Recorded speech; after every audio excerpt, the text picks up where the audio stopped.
agents. They just have to register at eXpUniversity.com.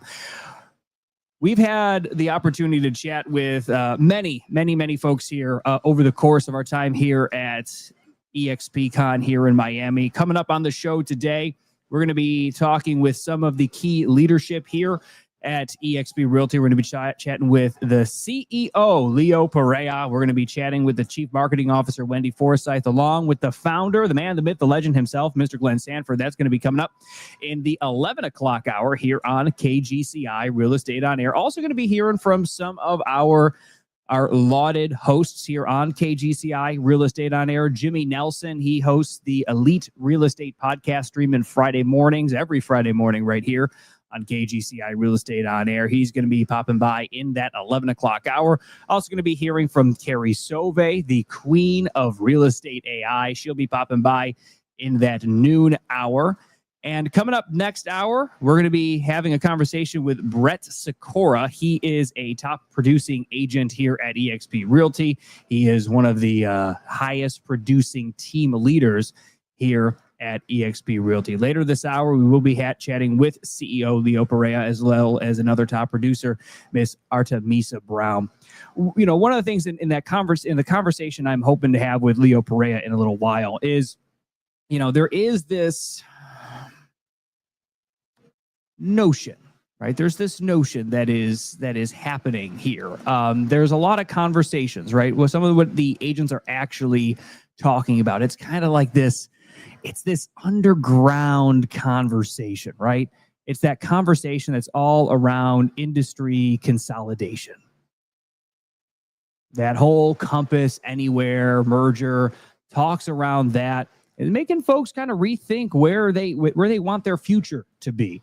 So hoping to have that conversation, kind of get a little bit of folks' mind at ease. That's going to be the conversation with Leo Pareja coming up in about 30 minutes right here on KGCI Real Estate on Air. But we have some of the award winners that are starting to work their way on through. We've had a wonderful opportunity to chat with some of our favorite award winners and top producing agents here at eXp Realty. Kenny Truong, he is one of them. He's among the best of the best. He is the leader of hashtag Team Faster. Thanks for popping by to KGCI Real Estate on Air. It is good to have you back here with us. We talked a lot about marketing and branding in our conversation last year, but I want to drill down a little bit this year on some of these strategies and some of these tactics to lead a team at a high level. With what is, I suppose the best way to ask this is what is one of those operational rhythms or, you know, legs of the business that it stands on that keeps your team's pipeline moving on a daily basis that maybe most team leaders aren't really thinking about here in 2025? So, you know, we talked last year about all kinds of different things, but there was one thing that kind of jumped out to me, and I was like, you know, I want to pick your brain just a little bit more, drill down into a little bit more of the tactics that you use that have allowed you to kind of build this massive team. What is one of those operational rhythms or stand-up that just keeps your team's pipeline moving on a daily basis that maybe most team leaders aren't thinking about in 2025? I think we talked a lot about marketing and branding last year, so we really dived into that a lot more in the last year. I remember I was like pretty disappointed at my marketing guy where we had, you know, Instagram, you look at your feed has like 9 different posts at one time. Right. I was like, why do I see Halloween stuff and Christmas stuff in the same feed? So we're not pumping up enough volume of stuff, of interesting reels. So we lean more heavily into marketing to showcase our team members and lifestyle. If you look at our Instagram page, there's no just listed, there's no solds, there's no reveals. So we really made like a cool happening lifestyle thing. And that's how even though we probably, I think I calculated we had like a 45% turnover. So we lost over 100 team members in the last 12 months. Wow. But we recruited probably 110-ish in the last 12 months. All right. We broke 200 team members for first time in almost 3 years, because I think May, June, July, that era, like 2022, we had 374 team members. We dropped 99 team members in 2 months to consolidate. So now recruiting is to fill our pipeline is like really recruiting base. So we're attracting a lot of team members to our company through our social media and Instagram page. Right? We're at the Fast Agents. You know, and you know, hashtag Team Fast, right? So I mean, the speed to lead, I have to imagine, really matters. How do you measure that across all of those agents? And what is the benchmark they have to hit for production or for production? For production, we really emphasize having the team members come to our 3 times a week coaching call from my sales director, Elias Sudo, having them come to team meeting and our workshops, enrolling in our lead certification program to get leads. And then if they're part of the lead program, a third of the company is touches online leads. It only counts for like 17% of our overall business. Okay. And inside there, if they're in a program, then they're measured on their pickup rate, their Zillow, like ALM script, their showing percentage, their offer writing percentage. So that trains them to become a better agent, which in the end like increases their productivity. We don't have a minimum standard of how many deals they're closing, but if they don't do a deal in 6 months, we call, check in on them, and recommend that they join one of our like boot camps and programs. Got it. How do you track all of that? We were using Sisu years ago, prior to eXp partnership, but then we use this thing called Home Tracker. I forgot what acronyms are. Sorry. Yeah, that's all right. Just to cut costs, and like we use a money board, but our team members track their conversations, track their calls, track their open houses, track their appointments, and stuff like that. And then every once in a while, we'll run like contests. Like recently, for eXpCon, we're at eXpCon right now. Right. We ran a contest for most conversations, and one of our agents had in 6 weeks had 350 conversations. Yeah. And she wanted a free ticket to eXp, including her flight. And then we had other programs where we do this thing called a hustler's lunch every 2 months. We take our top 5 categories. I believe it's like conversations, appointment set, hours working in your business, hours working on your business, and number of open houses. And then the top 5 winners for that month. And the following month, we take them out for a nice lunch. That's awesome. So we really, really hit the KPIs, all that stuff. And then the intensity program that Elias runs it every other quarter. Okay. They work off more of a spreadsheet. I don't know the exact numbers, but I have a T-shirt with all numbers in the back. But you have to do in 1 month 200 doors, maybe a week actually, 200 doors knock, 2 open houses, 3 reels on your wall, 5 daily video or DMs with people, 20 conversations. So we really, really hit the metrics that you're supposed to do, very activity based. Good. Catching up with Kenny Churong. He is the leader of Team Fast, second in team volume here at eXp Realty. We're broadcasting from the Miami Beach Convention Center here for eXpCon. I mean, there's a lot. You just threw a lot out there. What sort of CRM automations or AI workflows have you implemented as the team lead that has saved your team countless hours on a weekly basis to be able to execute on all these things? Good question. I mean, we use Follow Boss we've had for many years. All right. The AI coaching in there is amazing. A lot of our team members, I spoke on the AI panel yesterday, but a lot of our team members are using ChatGPT. It's just it's the most popular one, where they're screenshotting a lot of text messages from clients or email threads where they can't get a hold of the client, follow up, they're not responsive, to create something that would trigger a response. So a lot of agents are doing that for lead follow-up, which I think has been really, really helpful. That's awesome. Now, you were talking it's a little bit of feast or famine out in the Bay Area right now. You were telling me a little bit that, you had a couple of quarters there that weren't so good. Our Go ahead. Q4 and Q1 was terrible. It's when the Bay Area, for some reason, when the Bay Area, when things are good overall in the nation, we're doing great. Yeah. If it's bad, we do worse. So it swings. I think. Okay. We are adjacent to. We'll do 100 deals in San Francisco this year, but that's not our bread and butter. Right. But I think the major metro cities like New York and San Francisco and LA, they kind of set the trend for everywhere else. So when the market's good, we do exceptionally well in the local 20 cities. This is data from another brokerage. I like seeing their feed thing, but in the adjacent local 20 cities, 10 cities have performed maybe 20-30% more sales year over year, and then the other half are below. So it's a really odd market that we're in the Bay Area with between my two primary markets, Alameda and Contra Costa County, it's like 2 million residents. So it's a wide mix of different things going on. And what, because I guess here's the question, but there was a turnaround there. Yeah. So how did you keep the energy and the production high when that market really cooled? Just really focus on grinding. Just like, hey, we do a annual year in review meeting, okay, which is amazing. Like we have probably like 60, 70 people show up. It's high energy. We kind of talk about the company goals, kind of like a mini conference, like a couple hours, talk about goals in for a year. And then I remember last January, our top producers, we have them speak, and majority of them said the reason they had really strong Q1s and Q2s. Oh, we also do a mid-year review. So that's why. So we do 2 of these a year.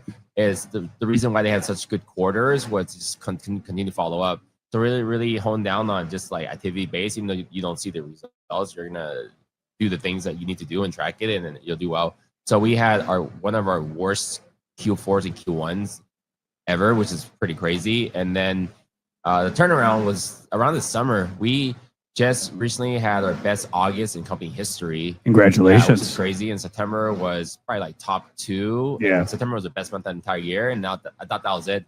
Because we also like look at the market and look at our trends and income and all that based on history. And then October, usually things start to dip already. So September is usually our best month, and October, November, December declines. But October will actually be our best month this year. I think what's happening in the market is we have lingering inventory. Active inventory is the highest it's been since probably pre-pandemic. And then as a team that's like 75% buyer base with agents that are grinding and following up, I like this slow market where we're picking up market share very slowly versus just like a speed to lead, a rush, and it is a frenzy. So it's pretty wild. Like I think we're gonna have we're cracking 100 deals this month. We haven't broke 100 deals since May, June, and July 2022. Wow. So I'm really optimistic about the next year from everything I've read. Fannie Mae or Mortgage Banker Association and all these different forecasters. Everyone is expecting at least a 10% increase in sales in next year. But again, Bay Area does better. And then I'm super excited because when I did my research, there's like San Francisco's AI tech boom. Yes. We're really seeing it. There's over 82 tech companies in San Francisco that is taking up 1 million square feet. Vacancy is dropping. Small startups are popping up. The ultra luxury market is moving faster than it's been in many, many years. So I think in the Bay Area, we'll see a trickle down effect because there's only so many mansions and stuff people can buy. Right. So people will, start buying, $1 to $2, $3 million homes. And then when those move too quickly or run out, they'll start moving to East Bay. So, and then remote work is down. I think remote work in January was in the mid 30% in San Francisco, but now it's still under 20%. It's declining faster and faster because people want to see each other and start up, and they're probably shifting companies a lot. So we're ready. From everything I've read, the Bay Area is ready for a huge tech boom. Chatting with Kenny Truong. He's the team leader of Team Fast here on KGCI Real Estate on Air. I want to hit you with a couple of fast fixes, if you don't mind. So for you, what is the one metric you check every morning? I check my my whoop every morning. Your whoop? Yeah, my health data. I bike 15 hours a week. I just recently got it running, so first thing I do in the morning is look at my heart rate and my heart rate variability, my sleep score. It's been bad this week, really, really bad. It's a bad week to be looking at that tracking, right? Yeah. Like it's I was laughing with my wife this morning because she called me and I was out on a run. She was like, "What are you doing? You sound out of breath." And I was like, "I'm running." She's like, "It's 5 a.m." I was like, "It's what I got." We focus on our health. Like Elias, our sales coach, he's the Vin Diesel looking buff dude. So he coaches the human, the person. So we really focus on like having a good life, which will then roll into having a better business. Yeah. So focusing on the human body, focusing on that. Yeah, on your mental. So like you can't track that. Right. I mean, you could track that, but like we really focus on that so they just feel more empowered. Well, what's the most underrated lead source in 2025? Under open houses. Open houses. Yeah, we should more agents train the open houses better. I looked at it. We've probably done like around 70 to 80 deals this year from open houses. The numbers in that range, like 7-9% of our business open houses. I know there could be more business done through that. I know many teams that are like heavy on that. I can't. It's hard to measure, but social media is still our biggest resource. Our top 5 to 10 agents, I would say 70%, over 70% of their business comes from social media. Fascinating. And what is the automation that has changed your life? Automation.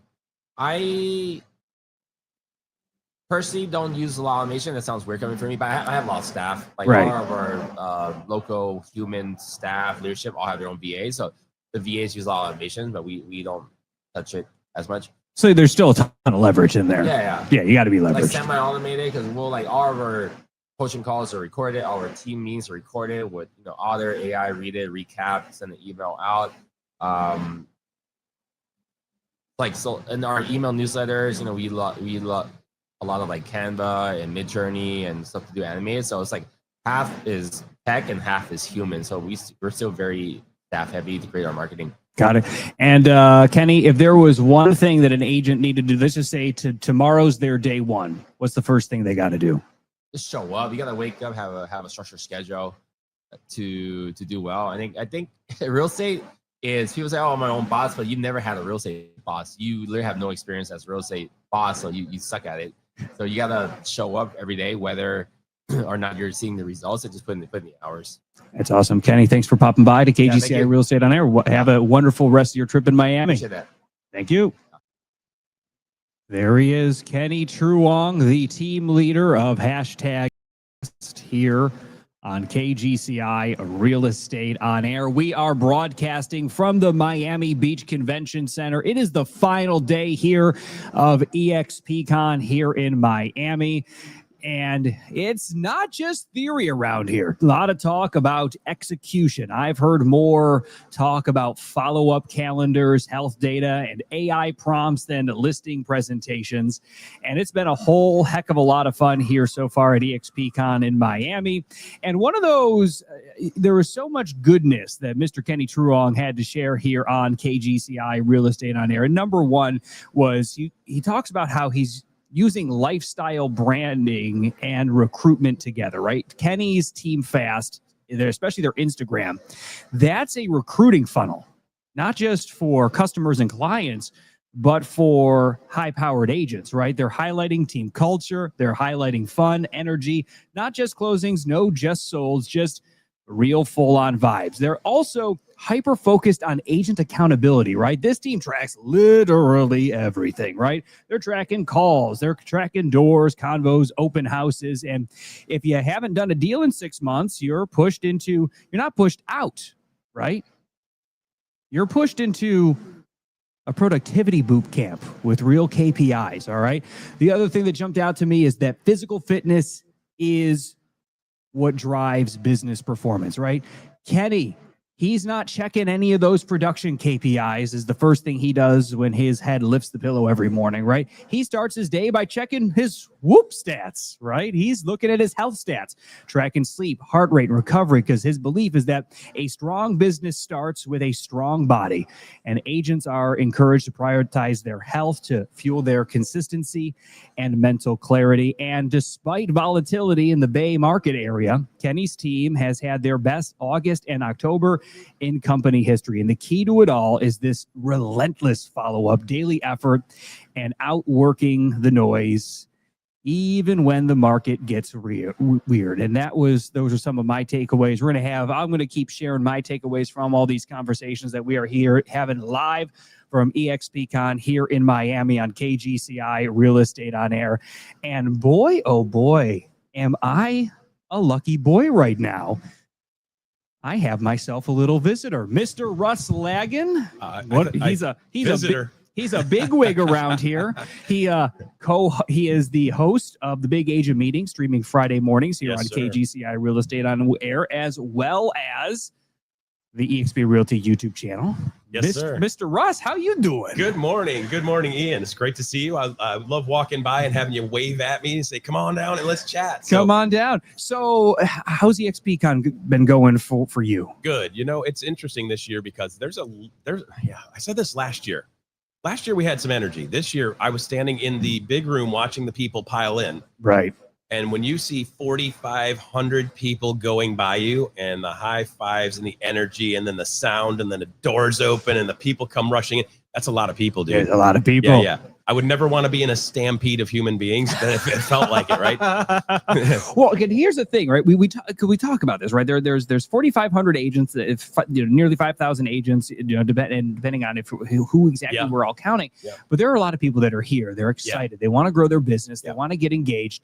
If we have, obviously, for the folks that are listening to this right now, they're not here, right? Yeah. What are they missing by not being here right now? You know, it's interesting because in the history of human existence, this is the most connected we've ever been. Yes. You can literally connect to somebody 17 different directions. I know, because when somebody wants something from me, I get a text, I get an email, I get a phone call. Right. They hit me on Facebook, they comment on posts, they hit me on Messenger, they hit me in workplace chat. Yep. Right. I mean, I'm surprised somebody hasn't sent me a pigeon yet. Okay? Right. Like, go old school, because it'd probably stand out. But we're so connected right now, but yet when people are surveyed, they're feeling more lonely than ever. Right. Right. So connection isn't just connection in that drive-by passing conversation. It's that connection is that taking that moment to actually see somebody. Yes. Taking that moment to actually hug somebody. There's a difference in the energy of sitting across from you right here and having this conversation than it is even on Zoom. Now, Zoom is better because I can see your body language. But there's something to the feel of being in the room with a human being. I don't know if you believe any of this stuff or not, but like, we are energy. You are proton, neutron, electron in a configuration that makes you Ian. Yes. Right? Your energy. Right. So I can feel the energy of you when we talk. Yeah, you man. You can feel the energy of me. You might not recognize it as that, but people will call that connection. Yes. So a sense of connection is everywhere here.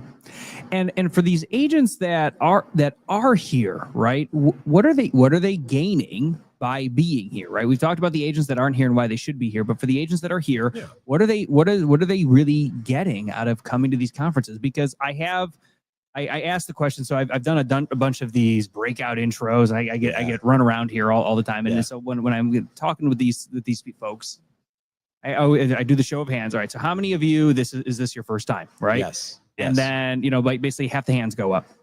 Yep. And then I ask the question, how many of you have been, this is your third or more times, right? We skip number 2. Yes. Right? Yes. And it's nearly all of the other hands that go up. So for those that are coming back, obviously they're getting something out of it, but what is it actually? You know, it is kind of interesting, because I've said this a couple of times, and I said, okay, if you show up at an event like this and you have intentions of finding one thing that you can put into your business that will make your business better, you're going to win. Right. A lot of times people show up for these things and they're like, I've got a list, I've got 17 pages, I've got 95 different key points that I can put into my business. And I'm like, no, you just need one. Right? Because implementing 95 is damn near impossible. It becomes overwhelming. And then you get this feel in your human soul that you're like, this is overwhelming. Right. And what do you do when you're overwhelmed? You do more? No, you typically do less. Typically you do less, right? So if you can just hone it down to that one thing. So every day I'm saying, is this the one thing? Sometimes you get the one thing in the first meeting and you show up and you're like, I got my one thing. And just enjoy yourself, right? Right. Enjoy yourself. Sometimes it takes 2, 3, 5, 7, 10. You know, it's just like buying a house. You've bought a house, right? I think I've bought a house a time or two. Okay, so when we go out with a buyer, the buyer's not picking the house they want. Right. They're picking the house that is the least offensive to them, probably, more likely, right? You know what? They eliminate all the other ones. They eliminate all the deal breakers first, and they eliminate all the ones they really don't love, and then they eliminate the one that has that one colored wall that just looks like puke, right? And then they're like, well, now I'm down to... And so, you know, the human nature thing, some people go through and they're like, I'm going to go to everything, and then I'm going to make my list, and then I'm going to go to, like, what is the best one out of the things that I saw? Right. And other people are like, I saw something I love. Let's go. Like, I walk into a store. I'm looking for a jacket. I find my jacket leaps off the wall at me. I'm like, that's the one. My wife's like, don't you want to look at other stuff? I'm like, no, I'm good. I'm picked it. That's my one, right? I know my jam, right? That's it, right? And so for these agents, so because this is the thing, right? Like, because I hear from so many agents, right, that they are trepidatious, right, about being here. What is what how can we reassure them that may be a little misplaced? Yeah, you know, I think the key is that the more you're away from connection, Mm-hmm. the weirder it feels when you connect. Yeah. So I think it's something that you have to really lean into a little bit. Like I don't like sports. I don't like sports arenas. Okay. I don't like sports crowds. I don't want to be in the crowd. Like you put me on stage, I'll be on stage later today. Right. 5,000 people in the room. Yep. Doesn't bother me a bit. Okay. I am happy as a clam. You put me in the middle of that room, sitting in the crowd. I do not like that feeling. I don't like that feeling, right? So for some people, it's just overwhelming because there's so much. And then there's other people saying like, I don't know if I'm experienced enough or qualified enough to even show up. Like I need to have a successful business before I show up because I'm surrounded by all these successful people. So sure. Yeah. now what? So you got to either say, I'm going to look at this person and here's a trick. When you see somebody that's living the dream, you see somebody that has arrived, you see somebody that is where you want to be, celebrate them. Yes. Because there's two things you can do when you see somebody does something awesome. You're like, congratulations, or yeah, like, well, it must be nice. Right. There's two very different vibes to the, yeah, well, he must be lucky. Like when I was goofing around back in the early days selling houses and the one agent comes over, it's like, well, you probably just did good because your cousin gave you a bunch of deals. And I'm like, are you freaking kidding me? Like, and they're like, well, you're really lucky. I'm like, yeah, I'm lucky. I'm a single income family with a wife that has some real serious physical issues. She can't earn income. Right. And I have a super unfair advantage. You are absolutely correct. I have an unfair advantage. You know what that is? If I don't make money, I don't get to eat. That's true. I'll tell you what, right? Yeah. So hunger is a great motivator. Yeah. So there's people that see other people winning and they celebrate it. And there's other people that see people winning and they want to take a chunk out of them. Right. Right. So when you start to see people winning and you celebrate them, what happens is you'll find you start to win more too. Yes. And coming here, celebrate those people on stage. There's people watching people on stage going, yeah, it must be nice. Or yeah, look at them just talking about. Listen, man, like you see somebody doing something awesome with great stats, freaking celebrate them every single time. And so for the agents that are here, right? They are here at eXpCon in Miami. We are broadcasting. It's coming down the final stretch, the final day for the Miami Beach Convention Center. For the agents that are here, maybe they're out there trying to get their one last thing. One last thing. How do they get there? How do they get their one thing? Hey, you know what? Kind of funny enough, this isn't what you asked me here for, but this afternoon I will be on the big stage, which is kind of interesting. Part of the reason is I did something really unusual. I wrote a book. Oh. I was challenged to write a book by my boss, and she's like, I think you have a book in you. And I said, you're right. Give it a whirl. I've been thinking about doing it forever, and now I have a book outside of me. Congratulations. Yeah, and the problem is now I've got another one festering inside of me. Oh, no. Right? So you've got the bug. Geez. You've got the bug. So I'm like, oh, I could do a chapter on that now, and I can do a chapter on that now, and a chapter on that now. So this afternoon when I'm on the big stage, one of the things they wanted me to do is bring out one of the concepts from the book. So if you don't have your thing right now, one of the concepts from the book, I'm going to extrapolate on that. And I'm hoping to have fun with it. So today, when I go on stage, I've got 10 minutes. I'm going to do something that I think is hilarious. If it goes well, it'll be funny. If it goes bad, it's going to be really funny. Oh, it's going to be one of those. And in that session, I'm talking about the simple, what I call recipe. You like how I did that? Yeah. Simple recipe. Simple recipe on how to go from point A to point B, like getting clear where you are and clear where you want to be. And if you can run that recipe today, you're going to get super clarity on what you need. Right. So right now, the key is like being clear with where you are. Once you're clear with where you are, now I can identify where I want to be. And once I know those two things, it's super easy to build a path to get there. Think about it. Where are we sitting right now? We are sitting at the Miami Beach Convention Center here at eXpCon Miami inside of the KGCI broadcast booth. Yes, we are. And I like to affectionately call it the fishbowl. I do love me my fishbowl. I do love it. It's a beautiful fishbowl. So with that said, where do you live? Where do I live? I live in Syracuse, New York. Okay, Syracuse, New York. So now that I know where you are now, where you live, it's super easy for me to make a plan, right? So, So which way do we want to go if I'm going home? Well, if I'm going home, I think I'm going north. Right. Do you want to get there fast, or you're willing to walk? See. Right. Do you see? I gotta get there fast. Yeah. This automatically okay. So 2 questions. Now I know you should probably take a plane north. Right. Okay. So your lack of clarity comes from the lack of knowing where you are and the lack of being clear on where you want to be. Once you get clear on those 2 things, man, the life changes, world changes. That is incredible insight. Russ Lagan, the host of the Big Agent Meeting, streaming here on KGCI Real Estate on Air. Tell us a little bit, because each and every week you're out there on the Big Agent Meeting every Friday. It's also on the eXp Realty YouTube channel. For agents because this is one of those fascinating things, right? This is a agent meeting. Yes, it is. By a brokerage. Yes, it is. put out to the world for it is. everyone to see. Yep. What's the objective of the big agent meeting? It's kind of interesting. I think, again, that goes back to connection. Right. Because so we originally had it. Well, so when I took it over almost 3 years, it's over 3 years ago now. Oh. Wow, it seems like a lifetime ago. I was asked to help with the show, and they had the show called Agent Leadership Meeting. Agent Leadership Meeting. And they were like, "Why aren't people showing up?" And I was like, "Why don't you show up for the Agent Leadership Meeting?" And they're like, "Oh, I'm not in leadership." They had the wrong name. There you go. You got the wrong name on the show, right? Sometimes we get too cute naming things, right? Yes. I always say all the time, right? Just call it what it is, right? Call it what it is. Yeah, exactly. So this program is called Live from eXpCon because we are live from eXpCon. It's a great name, and you know what? I know exactly what you're doing. There we go. Right? So we shifted, and kind of funny because when people say something to me, I'll goof around with them, and I'll type back "bam" all the time. Right. Bam. So like when our producer at the time, he's like, "Hey, bam." And I'm like, yeah, whatever. He's like, "No, big agent meeting." I'm like, "Dude, that's perfect." That it is. That is the perfect name. So we've got this. So we've got this perfect. It's this big old agent meeting, right?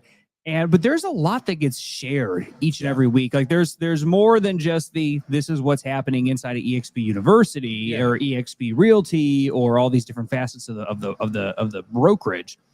It touches a lot on everything that's happening around the industry total. Correct.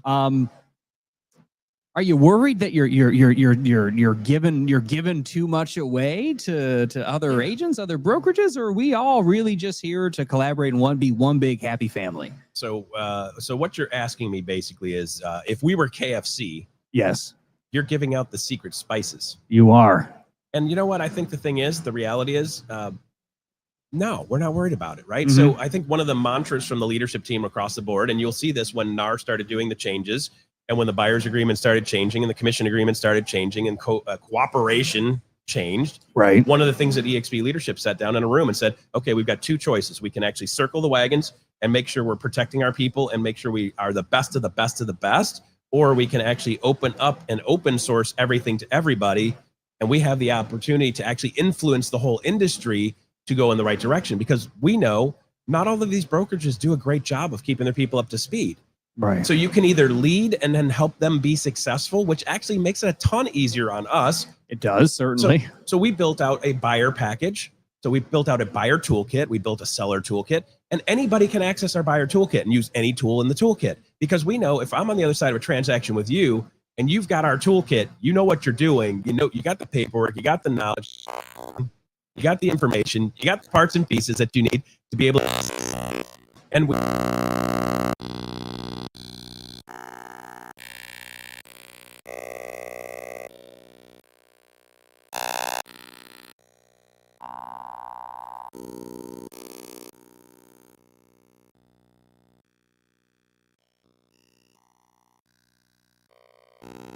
Thank you for having me. You know, you are, I think, one of the sharpest minds that is in the real estate industry at this point. And you're constantly on the leading edge of what we need to be thinking about next. Now, what I see from my perspective, what I hear you talking about is you're talking a lot about industry consolidation again. Specifically, we have the Compass and Anywhere joining forces that could kind of reshape some brokerage competition that's out there. And I hear you talking about this with eXp Realty agents about this brokerage's culture, its agent-centric model, as being a counterweight to that. I want to unpack that a little bit about what that merger means for the working agent. What do you see as the real motive of the merger? Is it market share? Is it survival? Is it efficiency? What is it? That's a great question, which I don't think we're qualified to understand because we're not privy to their information. But I think all the things you said are probably, different points that probably went into the decision process. Right. But this transaction has the ability to reshape how U.S. happens and U.S. real estate takes place. Mm-hmm. What we enjoy in North America is unique to North America, U.S. and Canada. In the rest of the world, there are no central databases called MLSs. There are no places where agents can have 100% trust that the data is complete, pull comps. There's so much of what happens in this country that is actually taken for granted. We operate in 27 countries, 25 of them outside of North America. And I, have the pleasure of spending time with agents all over the world, depending on the time of year. And just recently in Europe this summer, I got to spend some time with an agent from Portugal and an agent from France who were both native of the US, who actually had real estate licenses. And they said, we take things for granted, like pulling comps, right? Like figuring out how to price a house is almost a guess. And that homes take much longer to sell. And then even the financing is more complicated because the banks may take longer to figure out what the home is worth. So simple things like a centralized third-party data set make real estate transaction happen faster. I've been on record saying that I think our system in the US creates a liquid real estate market, which is a controversial term, I think, or to be debated term, because real estate is not a liquid asset, right? Which is a true statement. Sure. But I would challenge any real estate in the US to tell me that there's not a price I can price a property, right, depending on the amount of inventory available in that market, where you can't generate 10 offers on a weekend. So meaning, if there's 2 months of inventory, like the lot of the United States experienced for the last 5 years, if you price that property at the last sale, you typically get multiple offers. Right. Let's say you're in Southwest Florida today, and for context, this is October of 2025. Highest inventory in the whole country. 11% decline year over year. There is still a price that you can price that property at that's supported by data. You don't have to give it a 50% discount. Right. It could be 10%. It could be 20%. But there is a number where you'll generate 10, 15, 20 offers. And I'm saying this as a place, I sold a lot of foreclosures. Okay. And then the worst year in real estate was probably 2010, when there was 18 months of inventory and I couldn't throw a rock and not hit a for sale sign. Right. Some banks said, hey, price it 10, 20% below every other comp. And when properties took almost a year and a half to sell, I could still get 10 offers on a weekend. I sold my parents' house in Belize. It took me 4 years to sell it. And I asked the listing agent, I said, what's the price where I'll get 10 offers this week? And they're like, there's no such thing. No such thing. There's no such thing. So the reason our market works is because we have this very transparent, cooperative data set. And so if, there's a merger of size and scale, there is a possibility where it could kind of reshuffle how we do things in this country. With that said, we're a close second in size and scale. And I think there will be a migration of agents from either those companies or independent other franchises who may want to align with a company that has similar values. And so we believe in doing what's right for the consumer from a fiduciary responsibility. All the data says that more exposure is better than less exposure. In a free market, that intuitively makes sense. If you had a widget to sell, is it easier to sell it like doing a garage sale in your street? Right. Or putting it on Amazon? It would be easier to sell that on Amazon. Or TikTok. Right? There we go. And so it's all about eyeballs and exposure. So we just believe more exposure is better than less exposure. Right. And transparency is important because, I have a real estate broker's license. And when I pass that test, I understand that the paperwork said that I need to put the consumer's financial interest and best interest above my own. And I think that, there's other companies that may have differing philosophies. Now, when a company scales like eXp Realty, what tends to get better as opposed to maybe other companies that have scaled through debts and scaled through, we're going to absorb and do all stock buys? What is the benefits of growing and scaling as eXp Realty has done it to be able to be that consumer-centric brokerage to support the consumers in a way that is going to be their fiduciary responsibilities? Well, a couple of things. So we were founded and scaled without debt or outside equity. And so, Glenn was a practitioner and he made a concerted effort that he wanted to build the most agent-centric company on the planet as the stakeholder. And the philosophy behind that is we are going to do what's right for the consumer, which in turn helps the agent, right? So we've grown organically, meaning that everyone jumped in and is a cultural fit from the get-go versus sometimes when the only growth model has been acquisition, you end up piecemealing different cultures. And so, there are very good examples of acquisitions and there are very bad examples of acquisitions in the history of commerce and everywhere. I can think of a few. Yeah. And so, I think it has to come from top-down leadership where they can articulate and explain the culture and then be willing to, integrate everybody into that culture.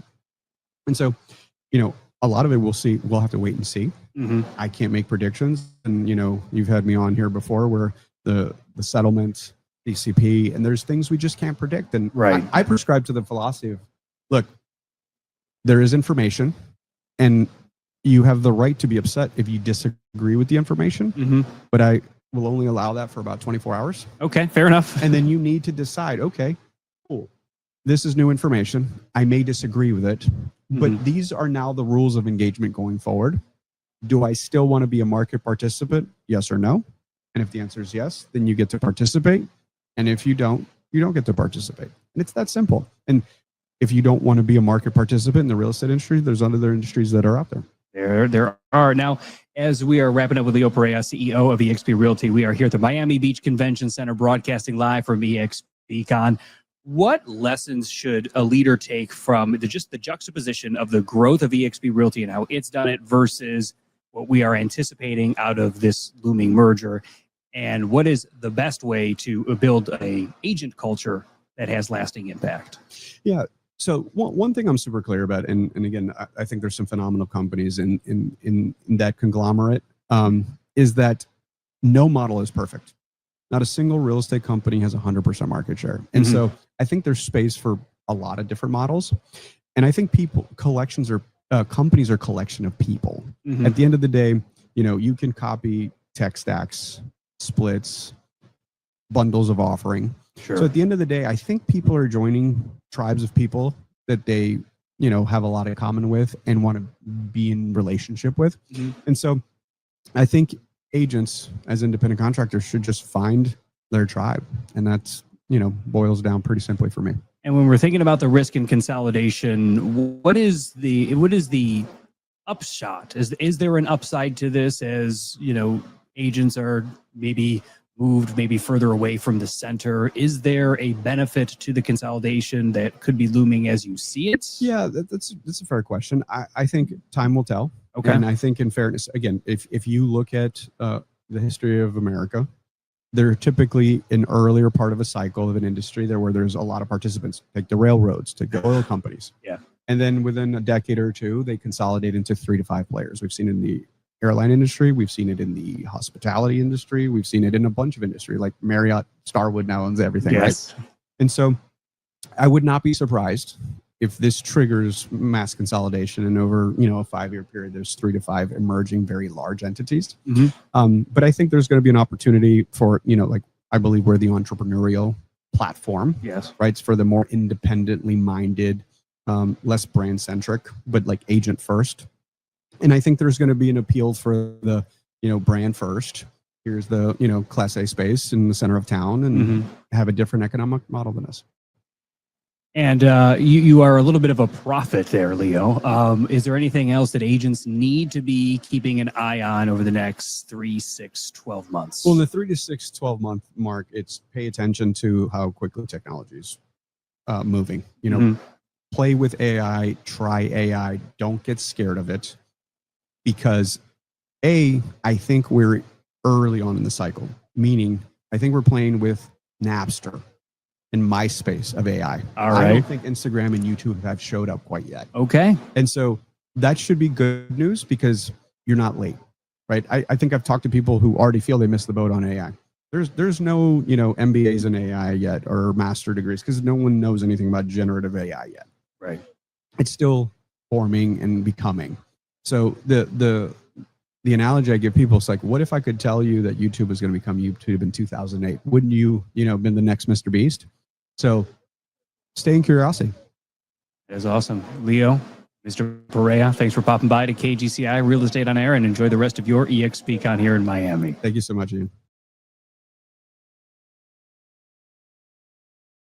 CEO of eXp Realty here on KGCI Real Estate on Air. And it has been already a very busy eXpCon for him, for sure. There have been a lot of big announcements, and to certainly appreciate him popping by and coming to say hi.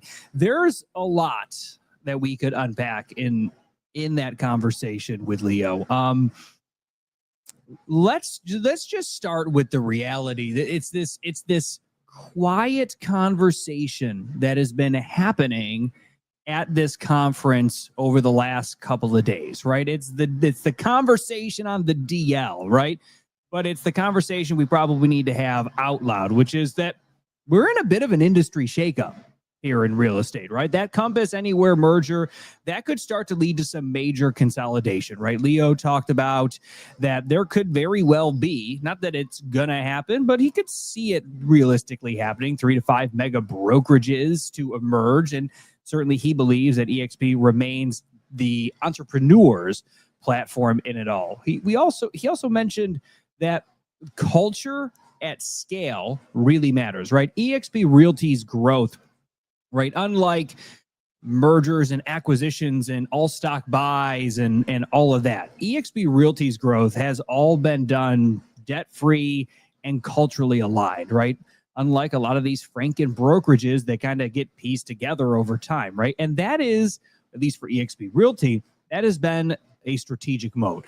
And one of the things that I know I was thinking about as Leo was talking about is how much I take for granted the ability to on the fly pull a cloud CMA while I have a customer or client on the phone, right? Because America's secret weapon in real estate is the multiple listing service, right? U.S. agents, we take comp data for granted in many global markets. You hear that on KGCI Real Estate on Air, right? You hear some of the insights from the non-North American real estate agents, right? You hear that from Stuart Hislop out of South Africa. You hear that from Lisa Brown out of Australia, right? You hear that they vie to have an MLS in the same way that we do in the United States. And that liquid data advantage is the key that allows agents to have the velocity that they have here inside of the United States as well as Canada. And I think the last big light bulb aha moment was that, you know, agents need to find a tribe, right?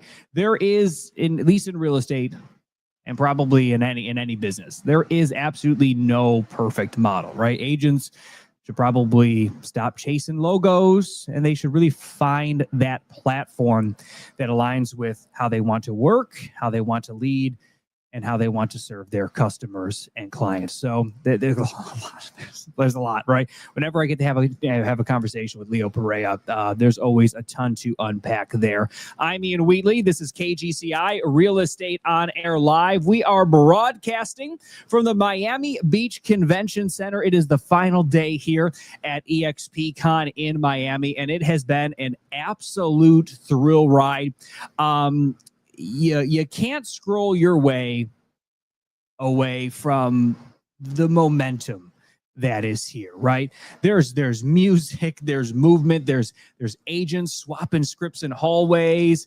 It's been a lot of fun, right? It's a lot more like a music festival, if I'm honest about it, than it is a sales meeting. But we are here at the Expo Hall. We are on the first floor of the Miami Beach Convention Center. General session is about halfway through, going up on floor 2, just about a little stone's throw from where I am sitting right now. eXp Realty founder Glenn Sanford is on that general session stage right now. He's talking about AI. He's talking about the future of the business, about how what AI's role is in the future of real estate. And then as soon as he is off of that stage in and around 11 o'clock, he is going to be coming and making his way down here. We're going to have a conversation right here on KGCI Real Estate on Air. And it's been pretty exciting for eXp Realty agents here at eXpCon in Miami. It's funny. I watched agents cheer for a CRM update. a CRM update. These agents were ecstatic. It's all about Mira, Wendy Forsythe, the Chief Marketing Officer. She's going to be popping by in about 10 minutes here on KGCI Real Estate on Air. They've got some big announcements out here at eXpCon in Miami, and we're going to chat with Wendy Forsythe about that coming up in just a few short minutes. But one of the things that I've been I love just milling about when I'm out here at a conference like this. And one of the folk group of people that I like spending the most time with is the folks at eXp University. Now, eXp University, one of the reasons I like them so much is we have a very aligned mission, right? KGCI Real Estate on Air is all about helping agents thrive in their business. The strategies, the tactics, the how-tos, everything that you need to be successful in real estate, we provide it streaming 24/7 at realestateonair.fm on that always free KGCI Real Estate on Air mobile app for iPhone and Android. Learn what some 200,000 agents already know. Just download that right now and get something going in your real estate business. But over at eXp University, they have a very similar mission, and they have this Icon Lead Mastery program that's starting up. It's all about database, and it's building your database, building your sphere of influence, and it is launching on November 5th. So if you've ever, and I know I've looked at this and I've had this very same question, right? I'm looking at my database and I'm saying, really, Ian, I really should be doing more than this. So launching November 5th at eXpuniversity.com. It's free for eXp Realty agents. They are piloting a brand new masterclass at Icon Lead Mastery, expanding your database and SOI. What they're going to be doing is they're going to be giving a 12-month plug and play engagement plan. Okay. This is encompassing social posts, emails, texts, GIFs, events, AI prompts, and it's all custom tailored to your market, right? It is absolutely packed with playbooks from the Icon agents. They are celebrating 10 years of Icon here at eXp Realty, but it is packed with those playbooks from those Icon agents who have already done the thing, right? They've been there, they've done it, and they've doing it on repeat. They've done all the heavy lifting, but seats are limited to this. It's a brand new course. So for eXp Realty agents, you could register right now at eXpuniversity.com. Well, the future of real estate is here. We are here at the Miami Beach Convention Center here at eXpCon, and I have had an absolute pleasure catching up with some of the top producing agents here at eXp Realty. Joining me right now is someone who I have become a big fan of, because when we think about a solo agent, right? When we think about the solo agent is the one who is out here in the trenches. They're doing the grinding, and they're doing this and they're doing that. That's our prototype of the solo agent, right? But really, the top performing solo agents, they're just solo agents, but they have built teams around them. They have administrative support. They have showing assistants. They have all this infrastructure around them.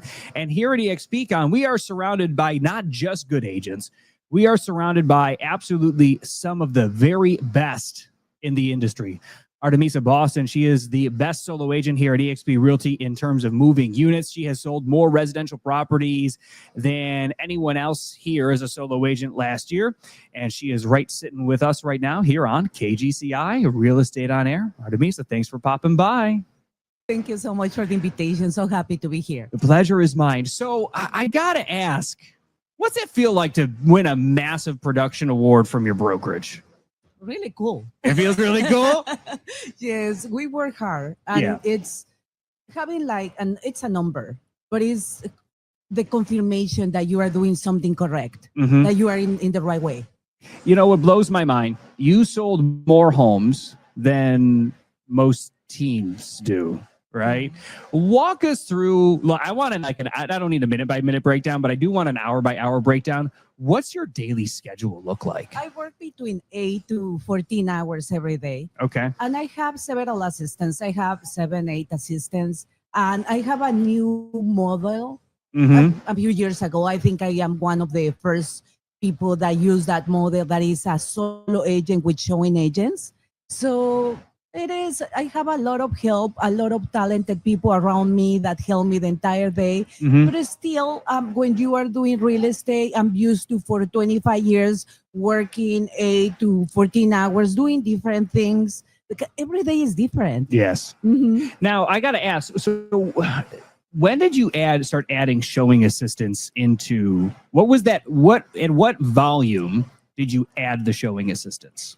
The thing is, I want to be the real estate agent for all the clients. I didn't want that my clients, they have another agent representing them, like the teams. That is a good thing. But for me, I want to be the one being the real estate agent representing all my clients. So you're doing all the negotiations. I mean, you're writing the contract, but well, someone else is probably literally filling it out. But you're you've dictated the terms of the contract, right? Yes, I want to have that closeness with my clients. Right. So the thing that I did is I create this concept of showing agent like 10 years ago.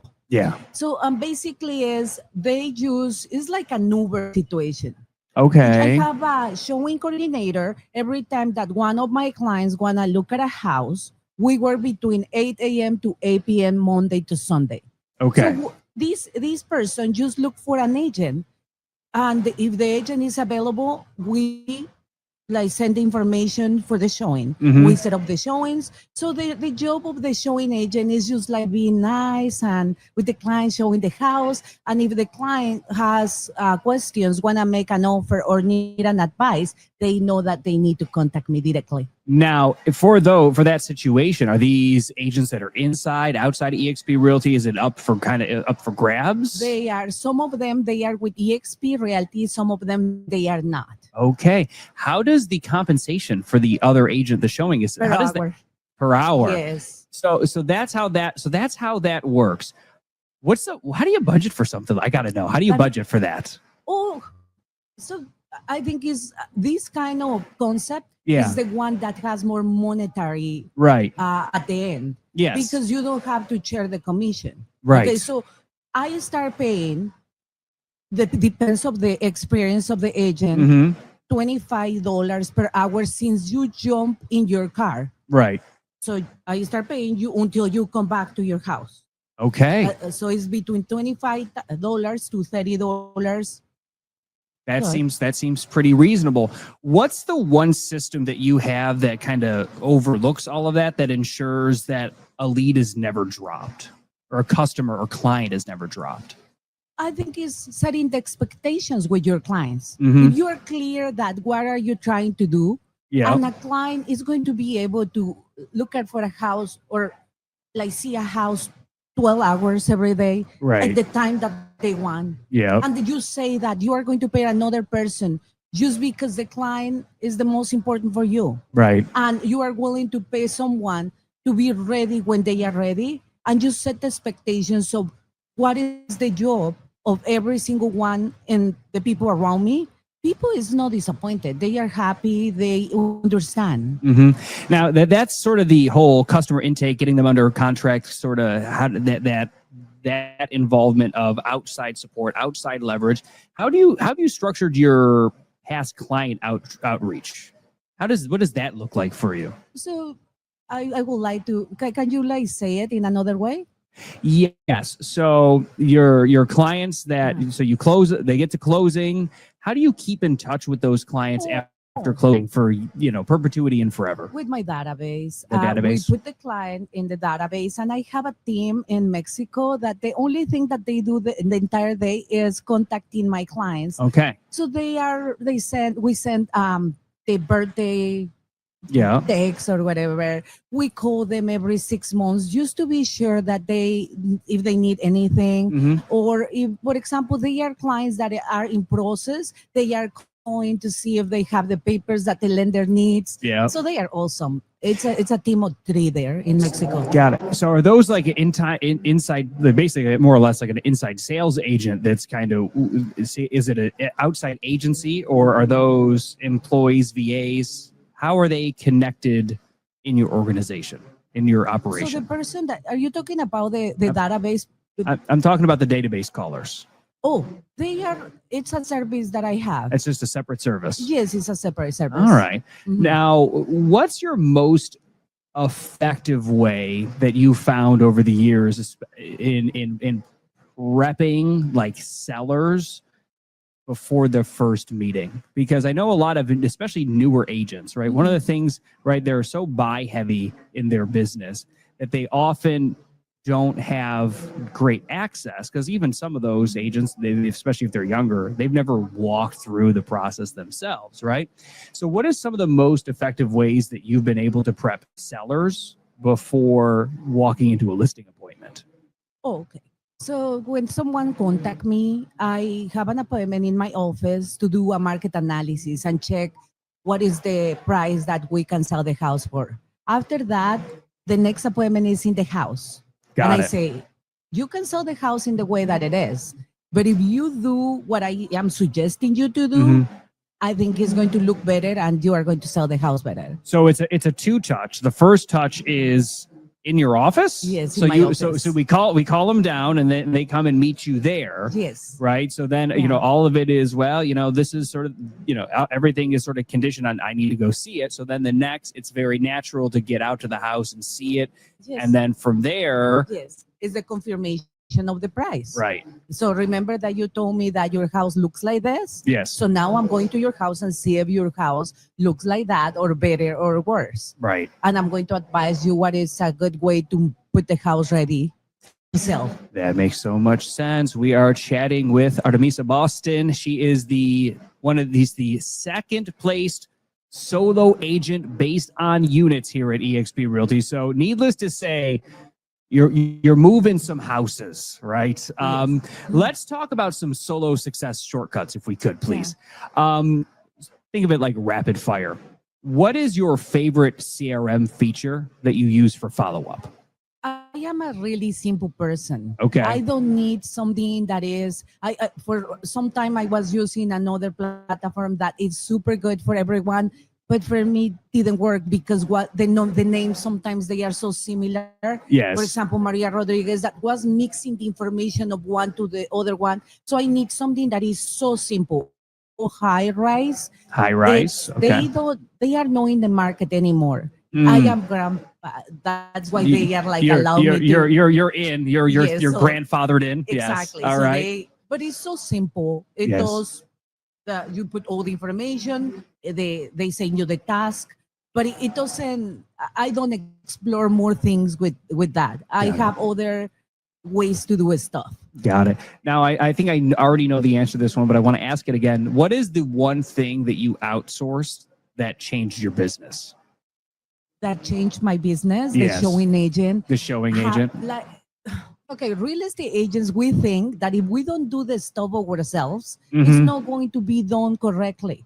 Right. So the thing is, at some point, I was so busy that I need to let go and trust that other people, they have so much talent, more than me, that can help you. But the thing is, that let go for a real estate agent is not something easy because we want to do everything. We want to have it. We want to have it all, right? Exactly. Now, and then, lastly, last question for you here. What is the most underrated lead source in 2025? Underrated resource? Underrated lead source. So I'm trying to understand the questions. So so what is the inbound customer lead source that most people aren't paying attention to that you're now paying attention to in 2025? I mean, I'm using AI, but a lot of people is using it. How are you using AI? Okay, so this was a few months ago before the AI explosion. Boom, yeah. So a guy was looking for me, and it's a younger guy like you, and he was saying something AI and whatever. So this guy didn't leave me alone. Okay. So I say, okay, let's do it. Okay, and it works really good. It's as the system that answers alone and set appointments with possible clients. Yes. And it's connected with Facebook. So every time that someone is looking for information about something in Facebook or to buy a house, I receive that lead and I receive the phone call. But if I am busy, the system make the appointment and it's really successful. All right. Yeah. Do you remember what the name of that service is? Oh my goodness, it's in my phone. It's in your phone. We'll check the phone. Checking the phone. Let me see. Drum. Probably something super simple. But remember, I'm old. You're not old. There's no way. Lead connector. Lead connector. Lead connector. And it's been good for your business? Yes, really good. And last I checked, you are a solo agent moving pretty much more units than everybody except for one other person here at eXp Realty. So I think you know a thing or two about that. Artemisa Boston, thank you so much for joining us here on KGCI Real Estate on Air. I hope you enjoy the rest of your eXpCon Miami. Thank you so much. I really appreciate it. Thank you. And that is some incredible information that we just got there from Artemisa. Now, I feel like we're doing Artemisa a disservice by calling her a solo agent, right? Because sure, she is a solo agent, yes, but she is a CEO of systems, right? Artemisa proves that you don't need a team. What you need is leverage, right? She is using paid showing assistants, not buyer agents, and she was on the bleeding edge of that. She's been doing that for 10 plus years, a decade plus, right? That's allowing her to scale without needing to split up commissions, right? She's also outsourced a lot of that client nurturing, right? She has a dedicated call team. Her call team happens to be in Mexico, right? But what they're doing is they're handling that birthday outreach. They're handling the follow-ups, right? They are handling the document requests, right? But it keeps her top of mind while she is staying focused on the pieces of the business that require her attention the most, right? She also I'm always interested, right? Are you a one-touch listing process, seller process, or are you a two-touch, or sometimes 3 or 4? I mean, there's so many different ways to do it, but she's a two-touch seller process, right? But the first thing that she does is she calls folks down to her office, right? For a pricing and strategy conversation, right? And that second touch is out at the home, and that's what she's using to confirm the showings. That's what she's using to do all the prep, right? And this sets up some professional level expectations, right? Without a lot of those awkward house calls. And I think the other who was really interested in how are these top producing agents, especially these quote unquote solo agents, right? How are they using AI in their business, and how are they leveraging it, right?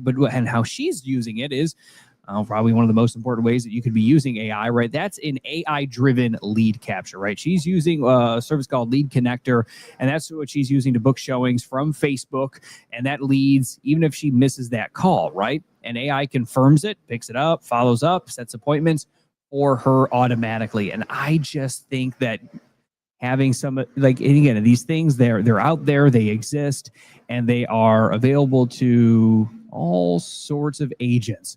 I'm Ian Wheatley. We are live from eXpCon, broadcasting here from the Miami Beach Convention Center. We're about an hour and a half into what is going to be a 5-hour long broadcast, bringing you the real estate business building strategies and tactics, the can't miss Miami moments, these biggest moments. All this happening in real time here. The general session, the third of 4 general sessions, are happening right now here at the Miami Beach Convention Center. The founder of eXp Realty, Mr. Glenn Sanford, is on that general session stage right now, and he will be joining us in about an hour right here on KGCI Real Estate on Air. And there have been so many key big announcements here at eXpCon here in Miami. And if you're an agent maybe if you're an eXp Realty agent and you are not here, right? Because the reality is, for one reason or another, most of the agents are not here for one reason or another. And sometimes they feel that they're on the outside looking in. So I felt it would probably be a good time to chat with the Chief Marketing Officer, Wendy Forsythe. Wendy has been here for a little while. She's been taking diligent notes. And I think a lot of it all kind of funnels through Wendy anyway. And Wendy, thank you for popping by to KGCI Real Estate on Air, hoping to hear a little bit more about what's been going down here at eXpCon in Miami. I'm excited to be here. So this is a lot of fun. The events like these, before we get to the business of it all and all that's happened, for an event like this, for agents that are sometimes they're separated by distance, they're separated by technology, for agents that are here in the United States, in Canada, all around the world, you have these live events, and you started with one, and now it's up to 3. It's up to 4. It's up to 4? Well, in 2026, one of the announcements we made today, actually. Oh, we'll get to that. Sneak peek. Why are these events so important? They're important to bring people together in person. There is the experience of in real life, right? That you just don't get that these events provide. So that is the magic of being together in one spot that is happening right outside of the walls here, that, is not being picked up because of the soundproof walls, but we can hear banging music and people talking and people sharing and networking, and that is how relationships happen. There's a magic when you are face to face, eye to eye, and that is just the community that is strengthened from events like this. And there is an incredible culture. Like it's so fun. So I lovingly call this space my fishbowl, the KGCI fishbowl, because I get to see everything that happens outside of these windows. And what is so fun is you see agents who are absolutely perfect strangers. One of them's trying to record some video, then the other one comes over and says, "You need some help? I can get to see it all. I get to see it all." And then they help each other, and then they give each other a high five, and they go their separate ways. Yes. And I don't know if I've seen just that level of just organic, natural collaboration really at any other conference. I've been to political conferences and conventions. I've been to other industry conventions. I don't see that anywhere other than here at eXpCon. Well, and it goes back to your question of it's one of the things that happens when people come together, and particularly when our community comes together, because our community is building relationship all the time when we're apart. So we're doing it in world, we're doing it in our social platforms, we're doing it all kinds of ways, but we're not doing it in the same physical place. So when we come together in real life in the same physical place, we see each other, and, we're in the hallway, we're in the expo hall. And yes, of course, there's a high five, there's a hug, there's a take my photo. There is there's a group dynamic there. There's a familiarity there because we feel like we know each other. We feel like we are familiar with each other. We are a community. We are a collective of people together here at eXp, helping each other, building towards a life and collective dreams that are part of the eXp community. Now, one of the things that we have to talk about is obviously, I know I'm having a hard time keeping up with all of the announcements, everything that, this is also me speaking as an eXp Realty agent. Like, there's a lot that happens at eXpCon that if you are not here, you miss out on. So, we have obviously agents that, if folks are listening to KGCI Real Estate on Air right now, I can tell you I've got maybe like 2 people that are listening in maybe the state of Florida, but most of that listening is obviously not happening here because we have agents that are tuning in. They want to know what they need to know that happened here at eXpCon for one reason or another. They couldn't be here. So, ma'am, what are some of these key things that we eXp Realty agents really need to know if we weren't quite here? Let's talk about some of the things that we announced today. Okay. So we just teased in part of our conversation already, eXpCons in 2026.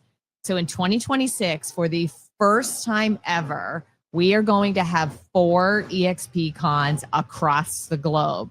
The first one happening in February, eXpCon South Africa. in Cape Town, South Africa. Then we're heading to Canada, eXpCon Vancouver in April in Canada. Then we're heading over to Europe, eXpCon in Europe happening in Paris in July. Lovely. Then back here to the US in October, we'll be in Salt Lake City. Oh, Salt Lake. Salt Lake. Switching it up. That is our eXpCon here in US next year in Salt Lake City. I got to be honest with you, ma'am. So I'm a creature of the Northeast, right? So when I come to Miami in October, it gets a little steamy. Utah sounds a lot better. No more Miami humidity next year. We're going to be in beautiful Salt Lake City. Yeah, Utah sounds great in October. Yeah, we're excited about that. So that's super exciting because it also kind of shifts it out, right? Because I'm on the East Coast. It's very easy for me to get to Miami, right? We also have agents that are, out on the West Coast. Salt Lake seems a lot easier for them to get to, but also for the agents that are kind of in that middle portion of the country, whether they're in Canada or the US. Yeah, Salt Lake City makes a whole lot of sense for them to be able to get to, especially if they've had issues in the past trying to get to these live events. Yeah. Salt Lake City is a great location. We're very excited about it. So that was an announcement we made today. Want to know some more announcements? I want to know all of the announcements. Okay, let's talk about another announcement. So one of the questions that agents ask us a lot is what you just said. You said, as an agent, there is so much at eXp that I have available to me. How do I keep track of it all? How do I know where it all is? Where do I find all of the information, all of the tools, all of the resources, all of the training, all of the things? Well, today we announced a new tool called Mira. Mira, M-I-R-A. All right. And Mira is your new AI-powered business assistant. Oh, and tell me more. All you'll have to do is download Mira, and we'll include the information on that. In fact, there's already an email in your inboxes. I think I saw that email from Leo in my agent email. Yes, there's already an email in your inboxes, but you can download Mira onto your phone and speak to Mira just like you would Siri. If you think of like how you talk to Siri or how you talk to Alexa, Mira works exactly the same way. So you can say to Mira, like, hey Mira, like how much more business do I need to do to reach my cap? Hey Mira, how many people are in my rev share organization? Hey Mira, what documents do I need on my transaction on 123 Main Street? Hey Mira, like when is my next closing? Hey Mira, like how much production have I done this year? Any question about your business that you may have, you can ask Mira and she will answer that for you. So is that tied up into some of the agents' transaction infrastructure? Yes. I think SkySlope I've heard thrown around a couple of times. Any data that is in my eXp, Mira is pulling all of that information. So Mira is actually pulling information everywhere in our ecosystem to pulling it into one spot to answer the question for you. So you could say, hey, Mira, when is the next Fast Cap program? And Mira would tell you the answer to that. So you don't need to go to university and the calendar and 4 clicks of the button to try to find that information. You just ask Mira.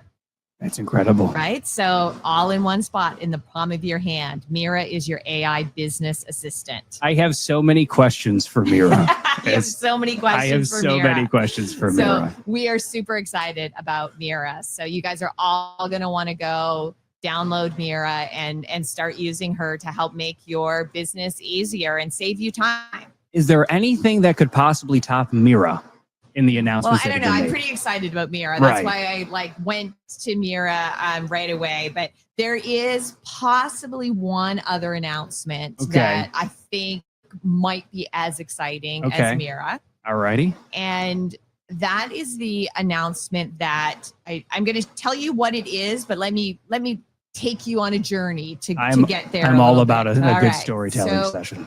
If you remember, unfortunately, Meta, so Facebook, made an announcement that told us that workplace was going away. Right? That was a sad day. That was a day For sure. And of course, nothing we could do about that, right? That wasn't anything we could do, but we all used Workplace rather extensively. I loved it.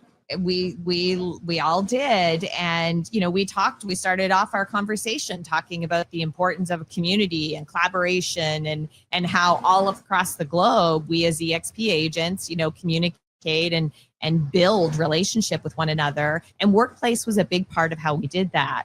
So when Workplace went away, we felt that we started to miss Workplace right away. Right. It was right away as an agent, right? As an agent, there were groups that I was in where I would get insights and information and I could peruse it at will and it wasn't overwhelmed in a feed. And also just getting in touch with, the state broker or the transaction. Like there was a lot. All those things. So we did a lot of due diligence and tried to find a replacement, and we went with Slack as a replacement, and Slack just isn't cutting it. It has its strengths and weaknesses. It really does. It does. But what it lacked for me was, right, it's I can communicate with all the people, right? Mm-hmm. The people that I needed to communicate in Workplace, I can communicate with them in Slack, and it works brilliantly for that. But in terms of getting the information from the brokerage about key announcements, big things that are happening, things I need to know, that's been a struggle. That's been a little struggle. And those groups and that sort of like community part of things. So about 45 days ago, Glenn Sanford heard all of that feedback, and we've been sharing all of that feedback with him. And we were at a top agent mastermind in Scottsdale, and he was getting that feedback. And of course, vibe coding and AI has just changed the world. Yes. And Glenn said, I think that we can vibe code using a particular tool called Lovable and build a replacement for Workplace that will bring back some of those features of Workplace that we have been missing, that Slack hasn't been able to replace. Mm-hmm. And we announced today a tool called The Hub. The Hub. That is bringing back that community feel that we've been missing from Workplace. There's a little birdie that told me, that birdie may or may not have been Mr. Glenn Sanford, that there is a little player for KGCI Real Estate on air as part of this hub. Right on air. You guys are right in the left-hand navigation. We have KGCI on air right there playing right now. You can hear this like at this moment. And I'm going to paraphrase a little bit, but I believe he said something along the lines of, on this particular page, this is the most important button that's here. And I went, oh, you stole my heart. Near and dear to his heart. Oh, I loved it. Yeah, I loved it. The hub got announced today. Now, keep in mind, the hub is in beta. Mm-hmm. So this is like a living, breathing, beta growing, application. Yes. But it is available to all of us. You can log in today. It's hub.exprealty.com. You do need to set up a profile with your exprealty.com email address to get in. Okay. But you can go in, you can start to message in there. You can start to post in there like you did on Workplace. You can start to build groups in there. You can join groups in there. You will find your state groups in there. You'll find all of the things you had in there before. You will see those groups and those connections start to get rebuilt. Keep in mind, we got to be patient because we regroup. We got to rebuild some of those things that we had in Workplace, but you're seeing those things get rebuilt in there. And you're going to see some new things like KGCI in the left-hand navigation.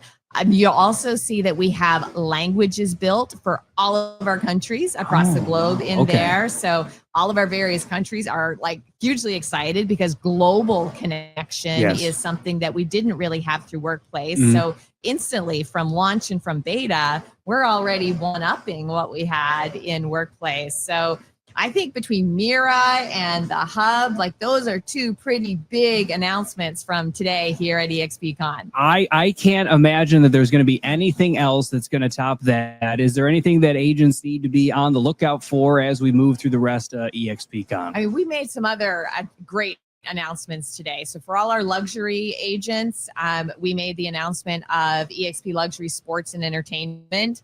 So if you're looking to add an additional specialization into your business and you're a luxury agent and you work in the sports and entertainment sector of the market, you're going to want to find out about our sports and entertainment division. So that was pretty cool. So that was another announcement that we made today that you'll want to know more about. And there's still more announcements to come, but I can't share all of them all at once. No, it's going to be information overwhelm. It is, but I think those are some pretty big ones. Those are some pretty good ones. So for agents that are listening in, eXp Realty agents specifically, right? They're listening in here on KGCI Real Estate on Air as we are broadcasting for the Miami Beach Convention Center here from eXpCon.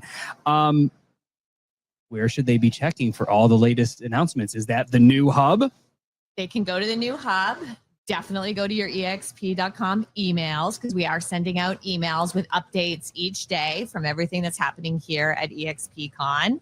Listen each Friday to big agent meetings. So yes. BAM on Friday morning. I do love that big agent meeting every Friday. So got to give BAM a plug. We'll have updates this Friday morning and the following Friday morning with updates. So make sure you're listening in on BAM.